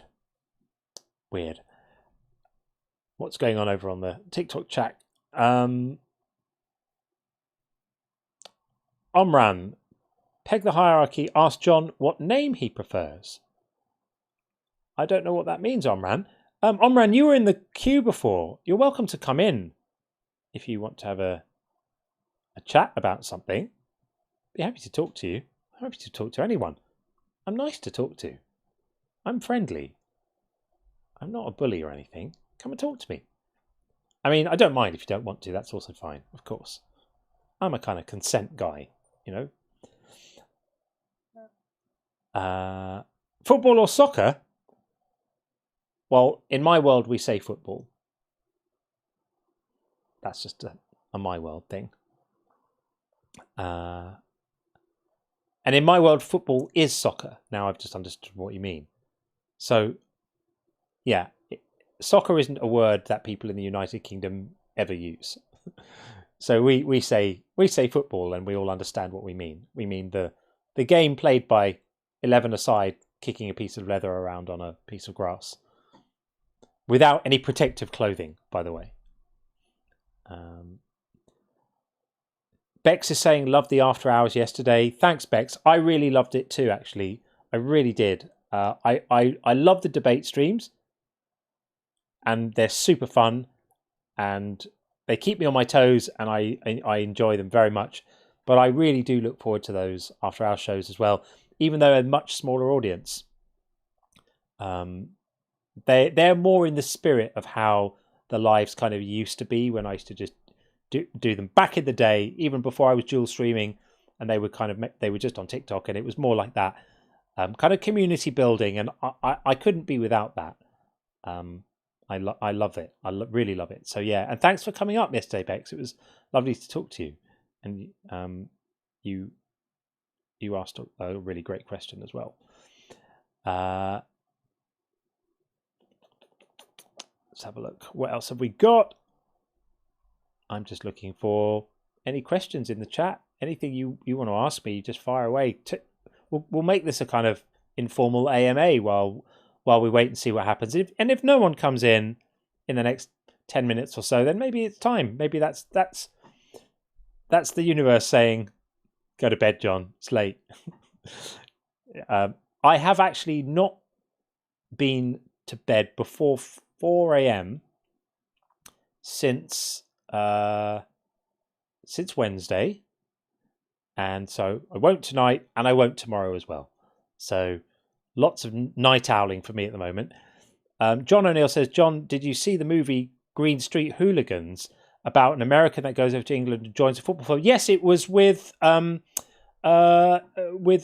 guy who was in The Hobbit. What's his name? Elijah Wood.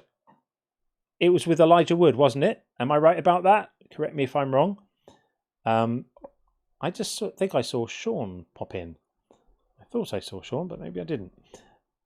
I like that. I like that film. Green Street Hooligans was good. And Aaron says, John, what is the line between mental illness, personality disorder, and just plain lying? Well, someone would say a personality disorder is a mental illness, albeit quite common. And I think that people can lie without having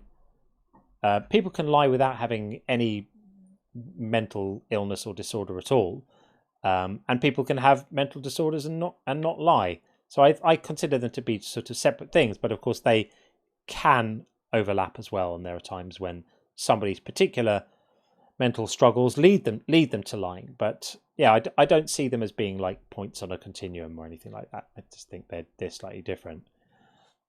Sean's in the house. Welcome back, Sean. Thank you.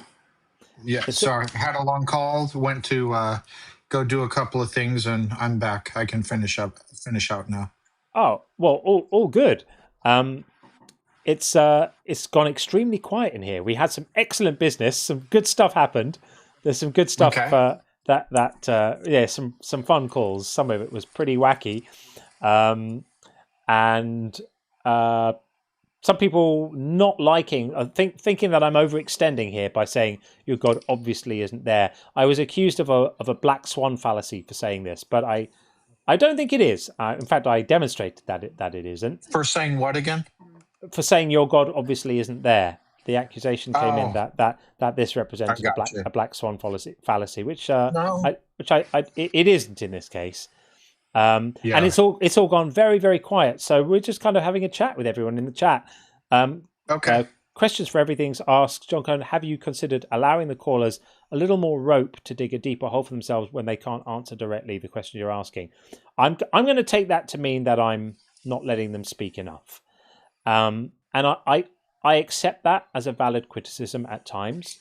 I absolutely accept that. I think Sean and I are both sometimes guilty of interjecting too early. But there are also times when I'll clip a conversation or someone will respond to a conversation by saying, I let them natter on too long and I'm not intervening in time. And so I've made peace with the idea that wherever I put myself on the line of interjection, on the line of controlling the conversation, wherever I am on that spectrum, I'm going to be disappointing someone. I'm going to disappoint people if I talk too much and stop people speaking too much. I'm going to be disappointing different people if I let them dissemble and go on and on and on. And I try to get the balance right, and I accept that I don't always succeed in getting it right. And, if things go well, then with time, I'll get it right more often. I think we're right to insist that questions get answered.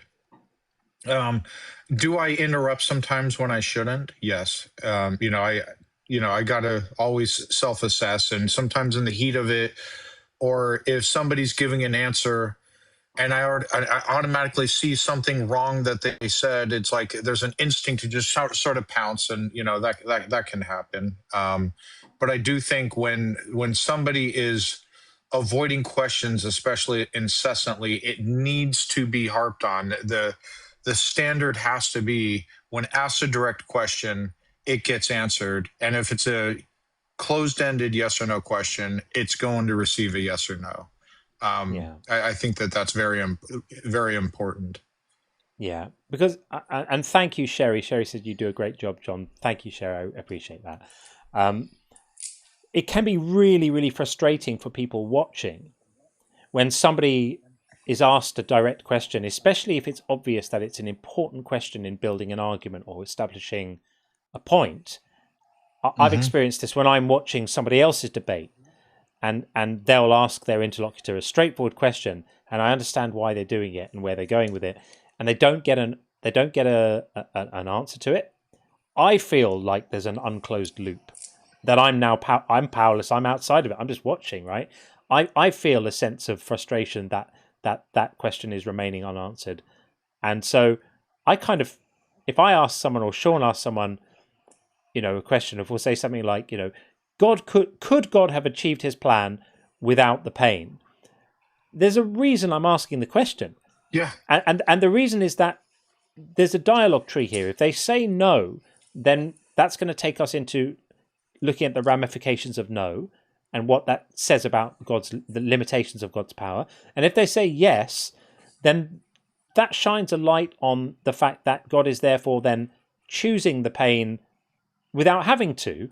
and that allows us to evaluate the pain in a different way. But if they refuse to answer yes or no, they're literally blocking the conversation from proceeding. So if I ask a question like on that, purpose. it's on purpose. It's on purpose. It's on purpose. Yeah. They know that if they say yes or no, it causes problems for their position. Yeah. That's not a fault of the question. That's the fault of their position, and it should be exposed. Any of my positions, like I am not afraid of a yes or no question. Like there's no yes or no question that I'm aware of that can just a yes or no question that's going to be like, that does cause a problem for my position. And if it ever happens, good. Now I need to reassess my actual position, because I will answer the question and I'll be like, well, yeah, he could have done that without the pain. So why did he do it? Like, it doesn't make sense. That means that the pain was unnecessary in the case of John's question. Yeah, exactly right.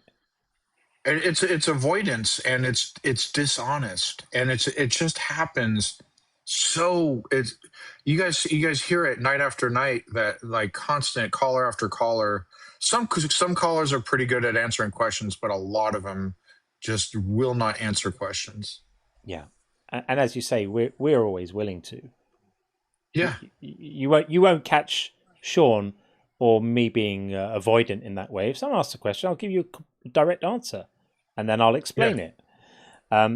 Let's read a few super chats that have come in. Absurdist Ichtheist says, imagine how mediocre someone with an IQ of 100 is, then know that 50% of people are dumber than that.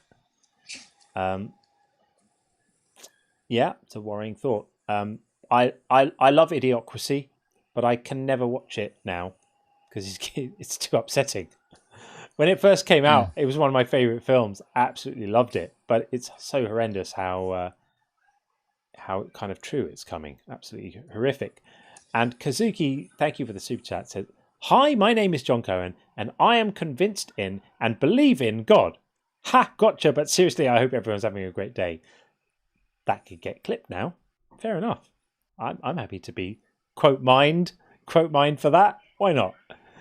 And Kazuki also says, some weather we're having. Where are you, Kazuki? I wonder where you are. I know it's super hot. Is it still really hot where you are, Sean? Oh yeah. I'm in Wilmington. It's on the coast, and normally you get on the coast, it cools off a little bit, but it's definitely been hot here. Yeah, for sure. They've had to cancel a whole lot of stuff in Washington, haven't they, for the July 4th stuff because it was too hot? I'm not sure. Yeah, I haven't heard one way or the other on that. Yeah, they had to cancel the cage fighting at the White House or something. Oh, that stuff. Dear, sorry, couldn't help it.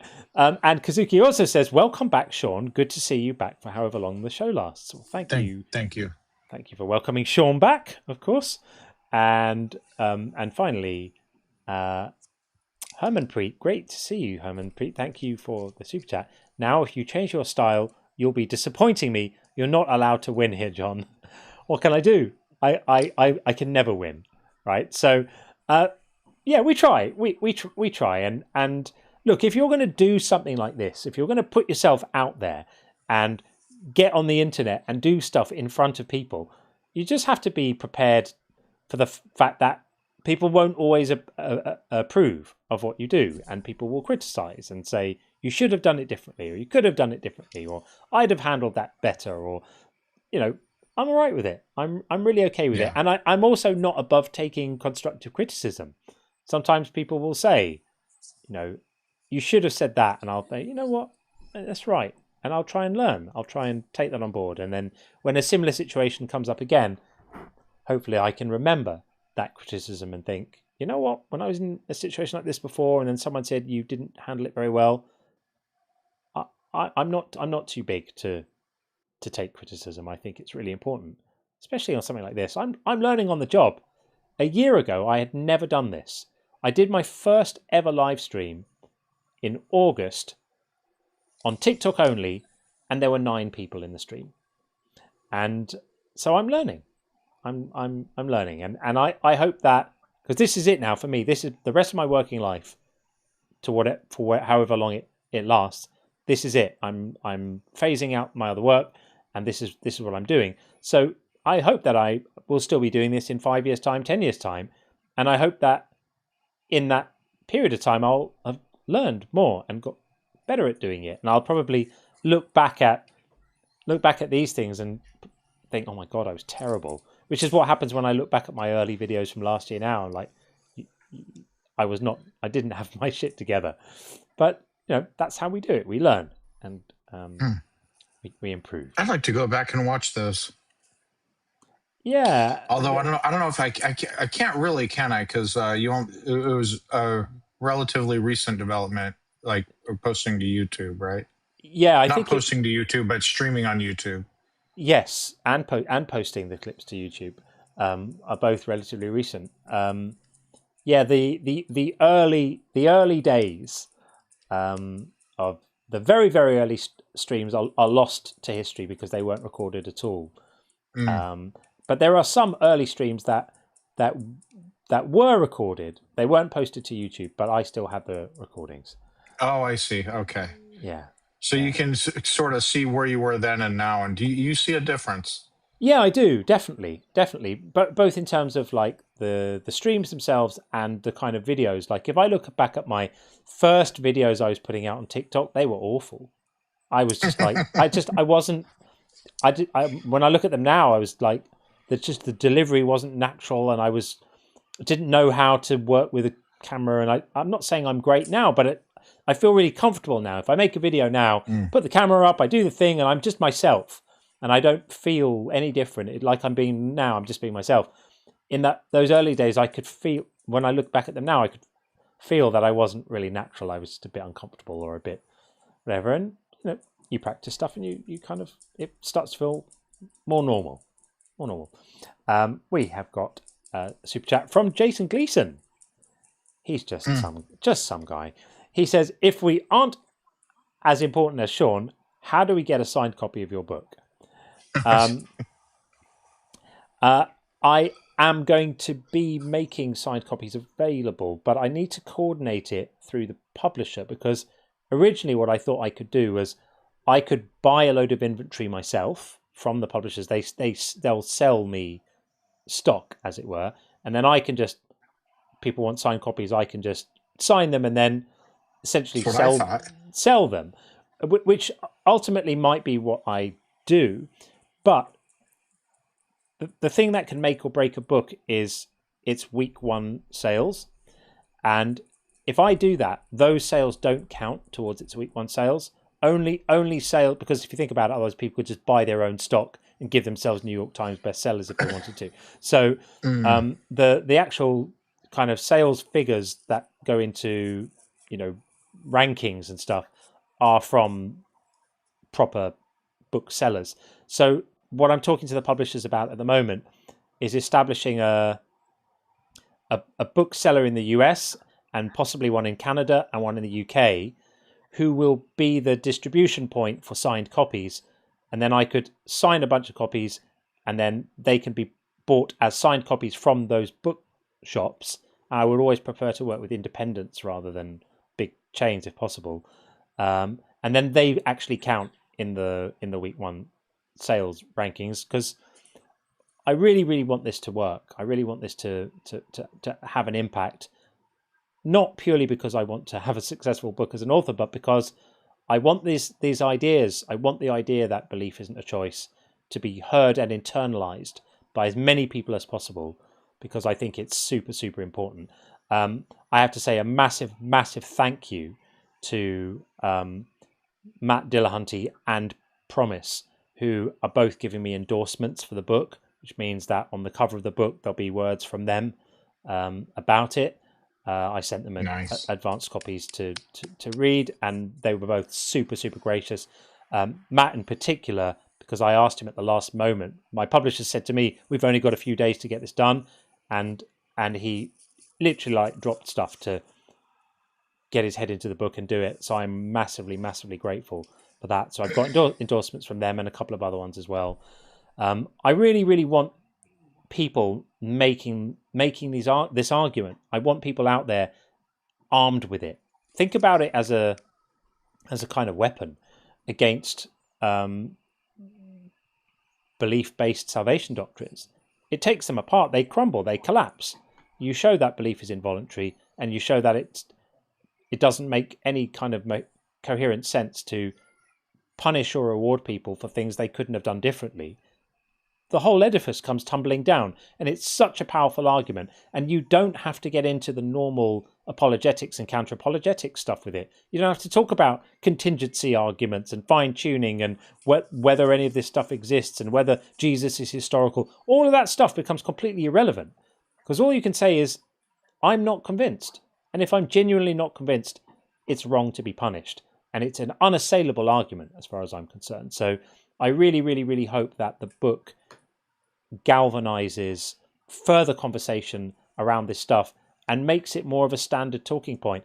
I popped into the Bible Guys live once, and Dalton was literally making the argument. I don't think he even realized I was there. I just listened to him saying it to someone. I was like, he absolutely nailed it.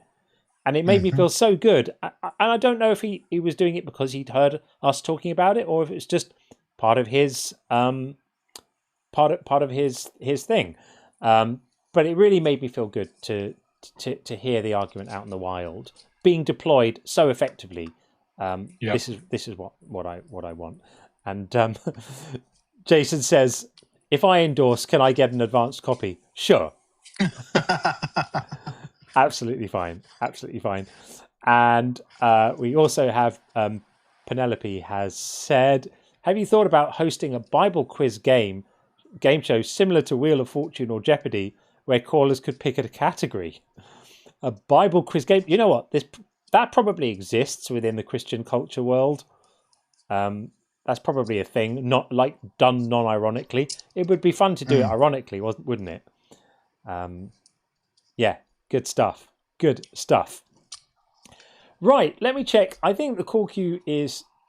Satnam is back again. I was going to say the call queue was empty, but Satnam is back. We dispatched some stuff with Satnam earlier. I will bring Satnam in purely because I'm quite close to the point of saying, well, looks like we don't have any callers, so we'll call it a night. But and it is approaching 4 a.m. here, so we'll bring Satnam in and just see what we're saying.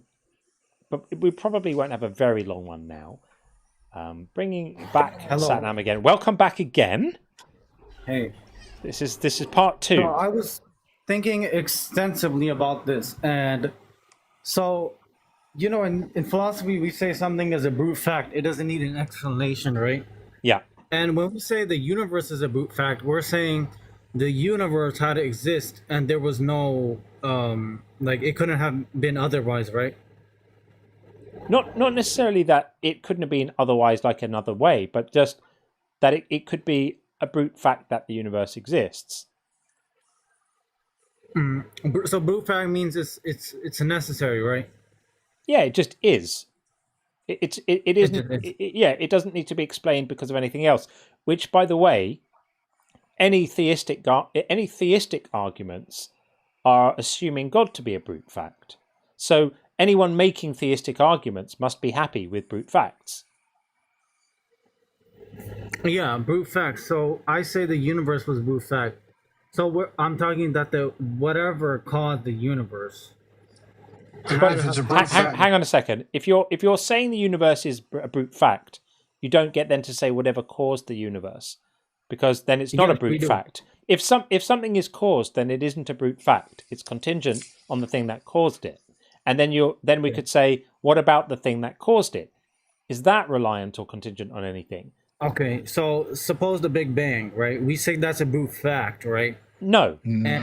No one is saying the Big Bang is a brute fact. We can say the Big Bang is something that we know happened, but it may be the case that the Big Bang happened purely because of some other process or some other condition or a quantum field a cause. Or a cause. So we're saying that cause was necessary. We don't know. Not necessarily. We don't know. That cause might have been caused by something else also. And then we have two options. One is that there's an endless chain of things being caused by other things, which never ends, and that's possible. And the other is that you eventually get... I don't believe that. Okay. You don't believe what? That there's an endless chain of Oh, okay. causes. I mean, you And can the not other, believe it. I don't know. yeah, you can believe it or not believe it. That's fine. The other option is that there's a long chain of causes, which eventually you get to a just because, just is. Just is, Yeah. right? And so, what you understand when you're saying the universe is a brute fact, you're saying that order was brute, right? It had to have happened, and it had to cause a universe, right? No. Yes. The universe could have been formed without order. That makes no sense because universe needed a cause. We're not talking about the Right. cause. You're talking about the properties of the universe. You're saying You're all over the place. Yeah, you are. Satnam, I need to ask you something super important. Yeah. Did you find the live streams on YouTube? Yeah, I did. It was my mistake. My phone was restricted because my mom told me to restrict it. How old are you, Satnam? I'm 20. Okay. But there's a lot of bad things on the internet. That's why she said, Okay. Pornography and stuff. Sure. But there's a link to my OnlyFans just under the lives on the YouTube channel, by the way. I think you're making enough from these live streams. Like I'm seeing all your super chats. You're making at least like $100, $200 like every time you stream. So, where are you going with the argument? What I'm trying to say is that we're getting to an uncaused cause, right? And beyond that, we see the universe was caused. So if we assume the universe was caused, we are saying the Big Bang. I don't assume that. The universe was the Big Bang, right? No. Yes, No, it was. the Big Bang. No. The Big Bang wasn't necessarily the cause of the universe. The universe might not have a cause. It might be infinite into the past. That makes no sense. It makes sense to cosmologists. There's cosmological. Yeah. Okay, I'm not a Satnam, can I ask you a question? Another question, Satnam. Do you think that fundamental physics often is intuitive and makes sense? Fundamental physics. Yeah, I guess. I mean, it could be. Like, if you're learning about physics, it could be. Yeah. Let me give you an example of something which really doesn't make sense and yet is an accurate description of how reality operates, right? So if you've got two events and they happen at exactly the same time, can it be true that those two events also don't happen at the same time? Yeah, it can. It can, right? Because you understand the basics of special relativity. Yeah, and special relativity shows that if you have a moving frame of reference, then events A and B can be simultaneous in one frame of reference and sequenced in another frame of reference. But that doesn't really make sense intuitively. Like it sounds like it's violating laws of logic, right? So, and the same thing in quantum mechanics, there are things that happen that are very, very, very counterintuitive. So my guess is that when we get to talking about things like ultimate origins and the physics of existence, if you like, if we're ever lucky enough to find out the answers, they're not necessarily going to be very intuitive. They're not going to necessarily make sense. So you don't like the idea of an eternal past because it offends your sensibility in some way. Yeah. But if you're going to be intellectually responsible, you should still remain open to it.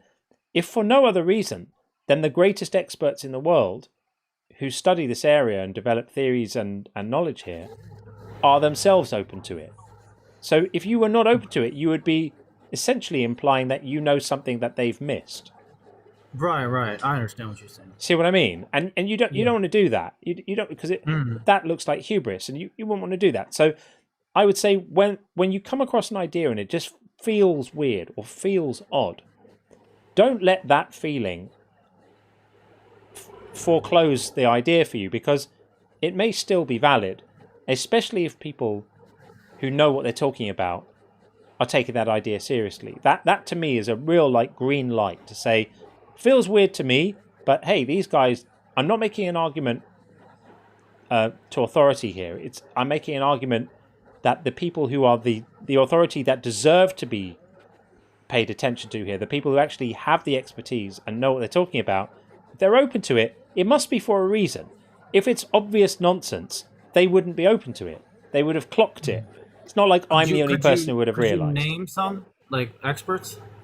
Well, I mean, people like Sean Carroll and is it Alan Guth, Sean? Yep, Alan Guth, Sean Carroll, Neil deGrasse Tyson, Brian Cox, Alan Green, and on and on. Yeah, so the Big Bang, it's. I actually had that misunderstanding years ago, at one point, because the way it's communicated to like the general public doesn't. They don't do a good job communicating what the Big Bang is and what the implications are. A lot of people think like it's the beginning of the universe because there is a lot of science literature, like legit science literature, that will call it the beginning. But as Neil deGrasse Tyson explained, I actually have a quote here from him. What he's talking about is that you have to pick a point to pick zero. We can't collect data from before the Big Bang. Doesn't mean there's nothing before. It's just we only have access to data for like information, electromagnetic waves or whatever that have actually reached us. So we can't get data for before the Big Bang. So we just call that the quote unquote beginning, but it doesn't mean it was actually the beginning. It's kind of like in the Chinese calendar or in the modern, I don't know what the calendar we use is called, but like our modern calendar, the Chinese calendar, they all have points they've picked as like year zero. And that's sort of what they're doing with the Big Bang. They're just calling that like year zero, but they're very well could have been a before the Big Bang, and they just don't know what it was at that point. Yeah. So they accept an infinite past to the Big Bang. It could be, it very well could be infinite, and many cosmologists believe it is. They don't claim to know it is. They just, like as Alan Guth said, in his opinion, it's very likely eternal, but nobody knows. Those are his words. So like here's what Neil deGrasse Tyson said when he asked the question.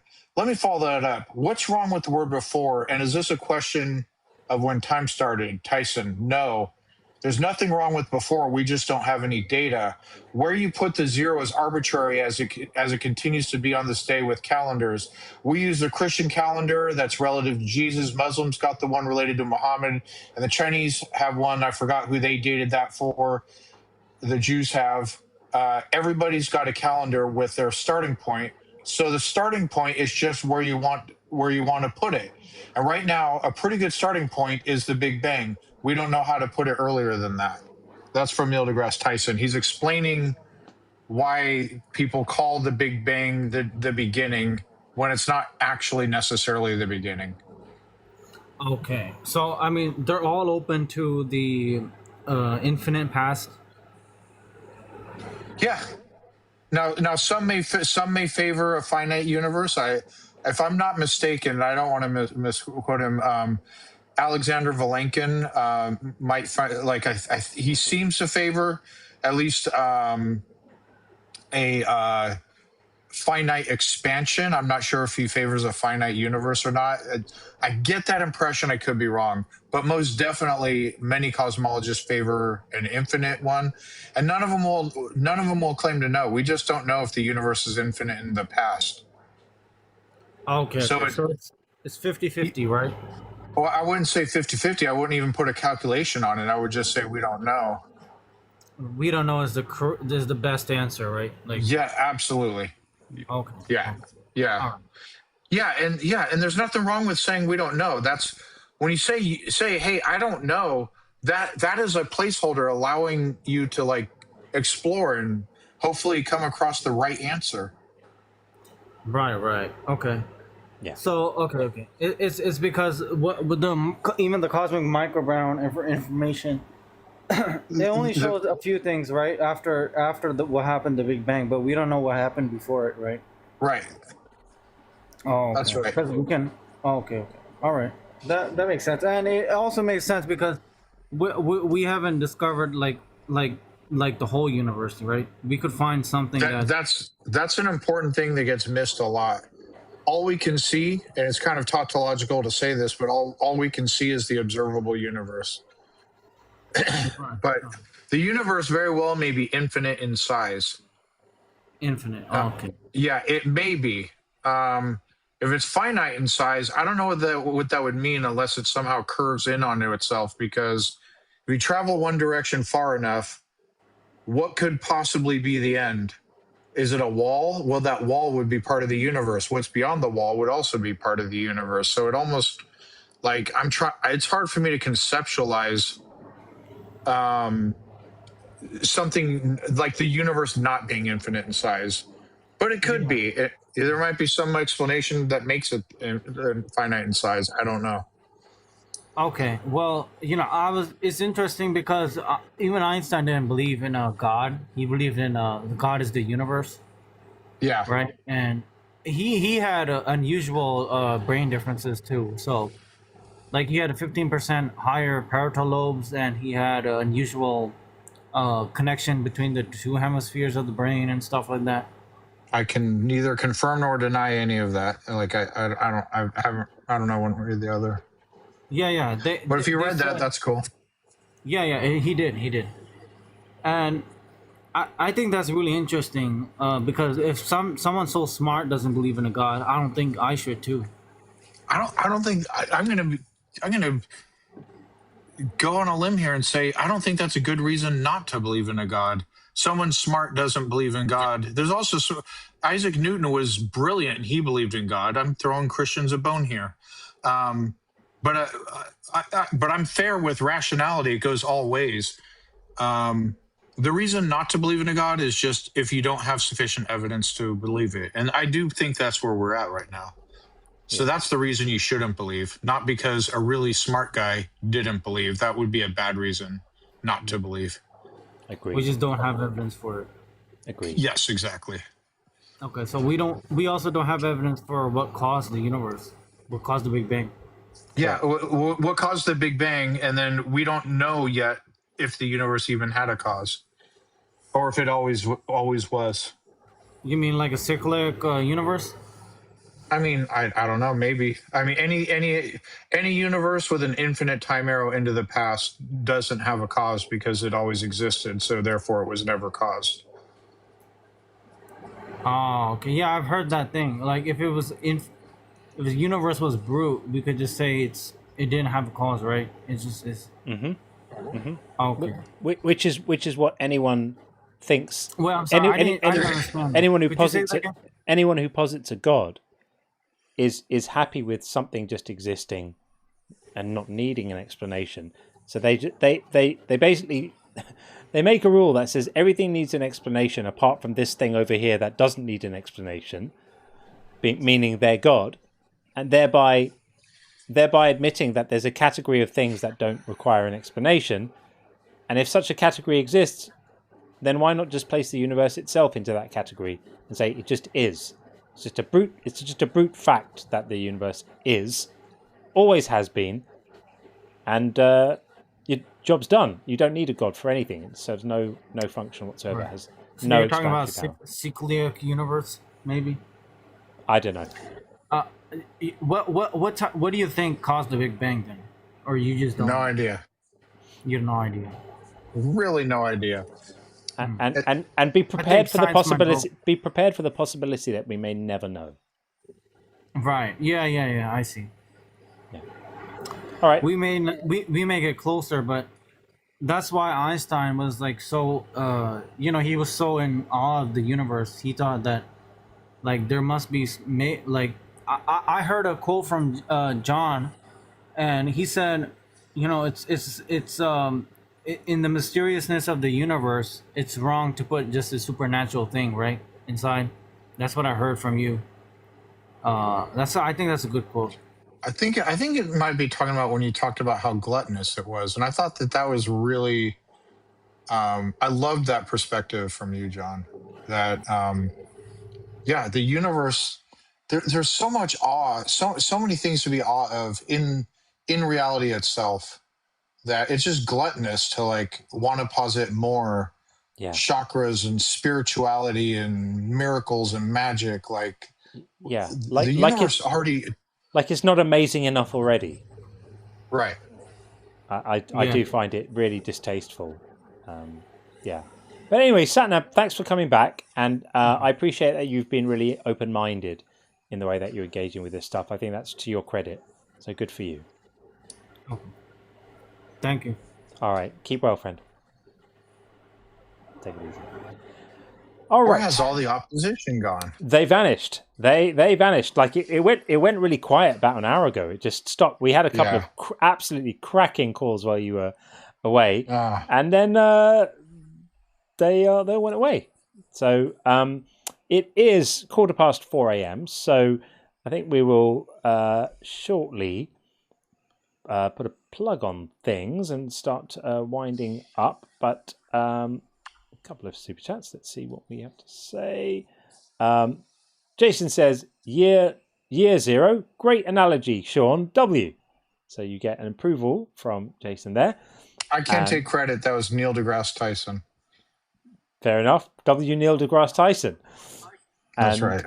Punta de Leste says, thank you for the super chat. The great Richard Feynman. I love Richard Feynman. I can live with doubt and uncertainty and not knowing.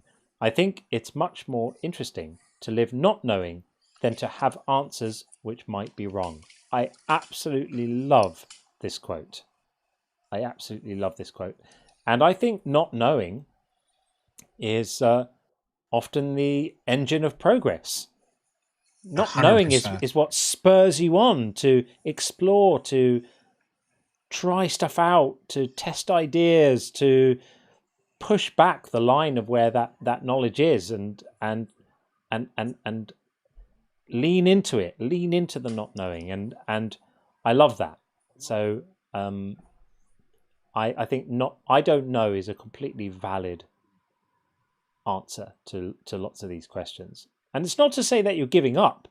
I don't know doesn't mean that you have no interest in finding out. It just means you're being honest about what you have found out and aspirational about what you may yet find out. So yeah, I think we could all do with celebrating I don't know a little bit more. What else have we got while we're running our Inner Circle names? These are all the wonderful Inner Circle members. Thank you all for your support. Yeah, it's funny how we went a little bit quiet tonight, but it's definitely been really good stream though. I thought fireworks time. Yeah, I wondered if it was just like July 4th stuff. It doesn't normally do this. It's unusual for a Saturday night stream to sort of. Yeah. Sometimes they take a while to get going, but once they've built up a bit of momentum, they tend to kind of trundle through. And yeah, this one kind of dropped down. But actually, it's been really nice. We've just been hanging out, and there's a load of people. I mean, we had like 1,300 people in the stream at one point tonight. Really, really, really good numbers. So it's lovely. It's lovely to see so many people joining us here. It warms my heart. It's absolutely fantastic. And it was quite nice I was just like peering into the chat looking for questions, which is fun. Butterfly says, John, you're debating so well, you're scaring them off. I'd love to think that was true, but I don't think it is that. I think it's more likely that they just have something else to do tonight. But hopefully we'll get them back another night. Reminder that tomorrow night at 8 p.m. Eastern, I'm super excited about this. I will be doing Skeptic Haven with John Gleason, Godless Engineer. I'm really, really excited about doing that. He's absolutely awesome. I've said this before, but I've admired John's work for years, literally for some years, and so it'll be wonderful to get a chance to collaborate with him. Things tend to be a little bit quiet over there on that channel. When I've done it before, we haven't had loads of callers, maybe one or two. It's a little bit quiet, but if it turns out that it's quiet and I get to hang out with John for a bit and we shoot the shit a little, as they say, then that in itself will be nice. So that will be good. And on that note, I think may start winding things up. Let's have a look at who won the new 5x5 bingo. Today's winner is Jeebus Fish with 5. Followed closely by Gregors with 4. Ashwild, our regular champion, on 3. Anonymous Pie and Kif tied on 2. So that's absolutely brilliant. I'm just looking at someone saying, have you ever considered having viewers participate in these debates on your side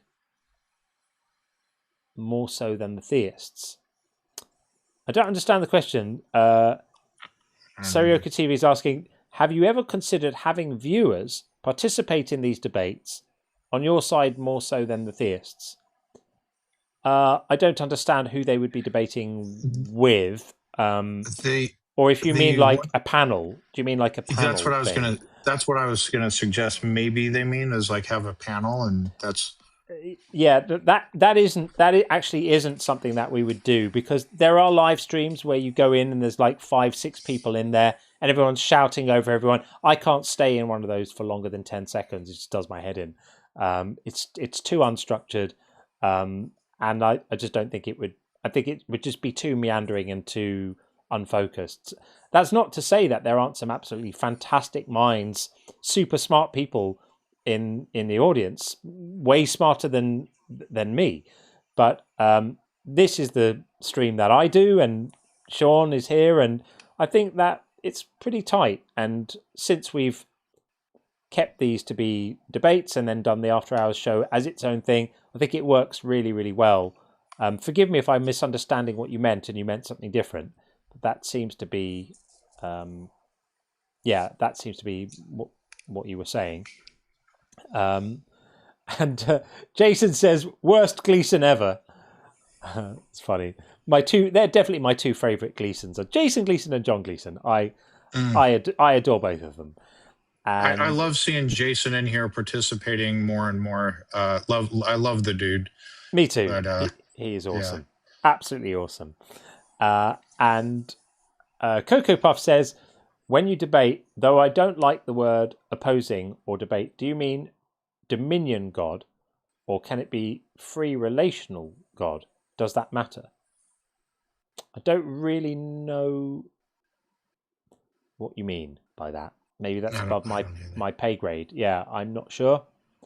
I haven't heard a God concept that makes any kind of sense. The closest I could get is Spinoza's God, which isn't really a God. That's more just a sense of kind of awe and reverence at the order of nature. So, yeah, I think we've probably reached a point. So, am I forgetting about anything else? We didn't really go in hard on the call rating tonight. We got someone in the queue right now. It's Satnam back again, but I think we're not. That would be the third time. So Satnam, we're not going to pick up again right now, my friend. I'll show the leaderboard for today. I don't know if people were really voting on the calls or not. Well, there were some votes. Okay. Well, the best conversation was Kelly, although Kelly was. This shows the way this system can fail sometimes. Kelly called in by mistake, not realizing that this wasn't an after hours show. And Ty Wolf wins the worst conversation with 4 points. I think that's well deserved. Ty Wolf was a hot mess. I'm really looking forward to clipping that one too. So I think that discharges my responsibilities in the live stream. I've done all the things. I think so. It remains for me just to say thank you as ever to the wonderful, wonderful mods. I appreciate you all. You all know who you are. It fills my heart with joy to see you in here time after time working so hard to keep the chats kind of working, and I'm really, really appreciate it. The beauty of questions is asking, may I ask a question? You may ask a question. What question would you like to ask? In the dying moments of the show. Far be it from me to deprive a question. I'm waiting for your question. The beauty of questions. It will be the beauty of seeing what the question is. Well, while they type their question again, I will say, so mods, thank you. I mean it. I really am genuinely grateful. Please don't ever think I take it for granted. I'm amazed that you turn up as you do with such commitment. I'm humbled by it. And to the regular people as well, just people who aren't mods, who are just regular, I see you too. I see the same names turning up time and time again, and it means an enormous amount that you do. So thank you for that. I'm not seeing this promised question. So Vegan John Wick is saying, John Clone, please reveal our community gift. You can find it by tapping live gifts. How do I find that? I don't know how to do. I still don't know how all of this works. I must say thank you so much for the gifting on TikTok. I'm not on a phone, so if that's a thing that works on a phone, I may not be able to quite find it. Let's have a look. I can look at gifters. Does that say anything? No, that's just giving me numbers. I don't quite understand how this works. I've been doing this for so long and I still don't understand it. But I can see that Vegan John Wick, you sent a rose and a You're Awesome cat, and I'm super grateful for these things, these gestures. I really appreciate them so much. All right, I think we'll probably call it a day there. Thank you, everyone. So hopefully see you tomorrow night, 8 p.m. Eastern time. That's 1 a.m. in the UK. If you're a UK person, I know it's late. I forgive you if you don't want to turn up to that on a Sunday night with a Monday ahead of you. Totally understood. And see you then. And thank you, Sean. All right. Thank you. Bye, everybody. Take care, everyone.